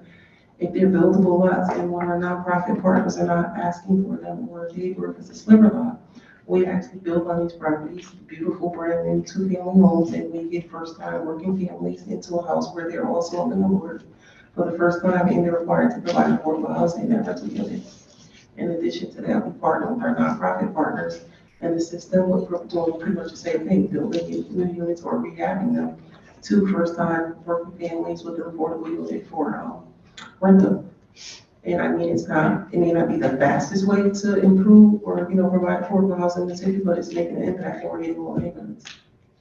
Yes, I serve on PAD, so I see a lot of the results of some of the work that is out there. And just one last question. It's regarding enforcement of repeat offenders, let's say. And and it's probably a loaded question, or if there's even an answer, but we have a lot of repeat offenders. We heard some of the residents that complained about some of these multi-property owners in the city that violate codes, et cetera. They get fined, they go to court, but the fines don't seem to be steep enough, and they keep repeating the same thing and not be punished, I guess, to the extent that residents would like to see them punished. And it's probably out of your control as well. I know that there are some state laws, but what else can be done on this level, even through us, to try and rectify that? I don't think there's much on this level we do to rectify it. I mean, I push my inspection team, my household enforcement team to enforce. Like, we go out, we work with landlords, I meet with landlords, I give them, information sessions on what they can do to improve their services, to the units, improve their tenants, and being more responsive, getting more staff, and how they can make improvements. But if they're just not responsive, and I also want to correct you, it's not just larger landlords, we have smaller landlords who are bad landlords as well. So it's across the board. I mean, I know a lot of people, they see a neighbor, see a lot of units, and they want to point the finger at them, but to me, it doesn't matter how many units they own. I don't care if they own 1 unit or 1,000. Everyone deserves, one person lives in that each unit, one family. Each family deserves a decent sanitary unit, no matter how many units they're on their own. But we do enforce, we did go up to testify in regards to hoping that the state would put in their statutes to increase the fines. 2 or more, I mean, I don't think it'll really make a big difference if it goes from 250 to 1,000. I think they're still, to them, it's a drop in the bucket. They need something more harsher, make them live in their units, or, just some type of a harsher punishment where the landlords really suffer. And I don't think we can do that. Thank you, Mr. Chair. Thank you, Alder Festa. Alder Hamilton. Thank you, Chair Marshall. First of all, thank you all for being here for so long. Director Samuels, my condolence to you and your family. My question is, with the staffing challenges within LCI currently, when a person calls in and the volume of calls that comes in to LCI, I think the process is, okay, a person leaves a message saying, hey, I have a situation with probably my landlord or something, and then someone calls back that person, right? Calls back the resident. What exactly is the turnaround time? How long does it take for, once LCI gets the message, that they call back the individual to say, what's your complaint, and it gets addressed? It is expected for our staff to return the call immediately. Immediately? Okay, so probably a little catch-up time. Are y'all able to keep up with the volume of calls? Because I know a lot of calls come into LCI. You have someone dedicated to just, okay, take calls, field the calls and send them out to a department person to respond? We actually had our phone tree put in place. So when someone's calling in, they can actually get directly to who they're looking for without going through the front desk. If they're not going for a code enforcement. And we've also been understaffed. I'm down for admin, and I've been waiting, maybe it'll be a year for the civil service test for general funds admin. And I did have turnover. Oh, there we go. Yeah, 12 o'clock. I had turnover with another admin. Right now, we're currently short on admin. We've been short on front desk admin for a while, but I think we've been doing pretty good with the shortage. Thank you so much, Director. No more questions, Chair. Thank you, Alder Hamilton. I'm sure that our staff, our director is probably working to restore the lights, but in the interest of time, we're gonna plow ahead and and see if any colleagues have any questions. I see no one raising their hands, and so we'll thank you for your time. And thank you again for being with us for such a long meeting. We'll ask you please to be careful as you make your way from the table, and let's hope that nobody trips or falls. Thank you all. Thank you all very much. You all have a good night. So colleagues, before we descend into post-meeting mode, let's stick together and finish the meeting, which is going to happen presently. Just a reminder, colleagues, that this was our final departmental workshop in this particular budget cycle. Our next meeting is Monday, May 8th, which is our monthly meeting. We'll have some business items, no doubt, to do that evening. We will have a report from Michael Gorman on ARPA project reporting. This is something we asked for, and we're going to get an update on it in our May meeting. Then on Thursday, May 11th, we will have deliberations, right? So that's when we deliberate on the budget as a committee. So colleagues, you are reminded, if you have questions or ideas, please consult with me or Mr. Vice Chair, so we can make sure those deliberations are well ordered and we can be productive. Having made those announcements, a motion to adjourn is appropriate. So moved. The motion to adjourn has been made and seconded. Any discussion on the motion? Seeing none, all in favor say aye. Aye. All opposed say nay. The motion carries. We are adjourned. Good night, everyone, and be careful in this dark chamber.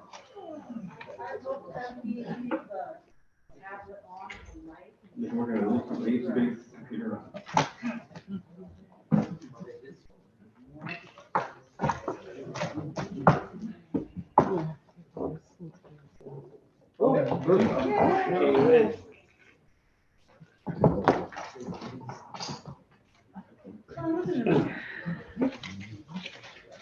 Right behind you. Don't forget your pen.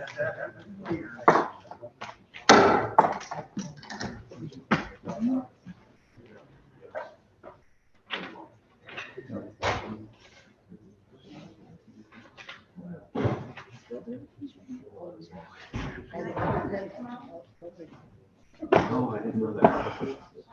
I didn't know that.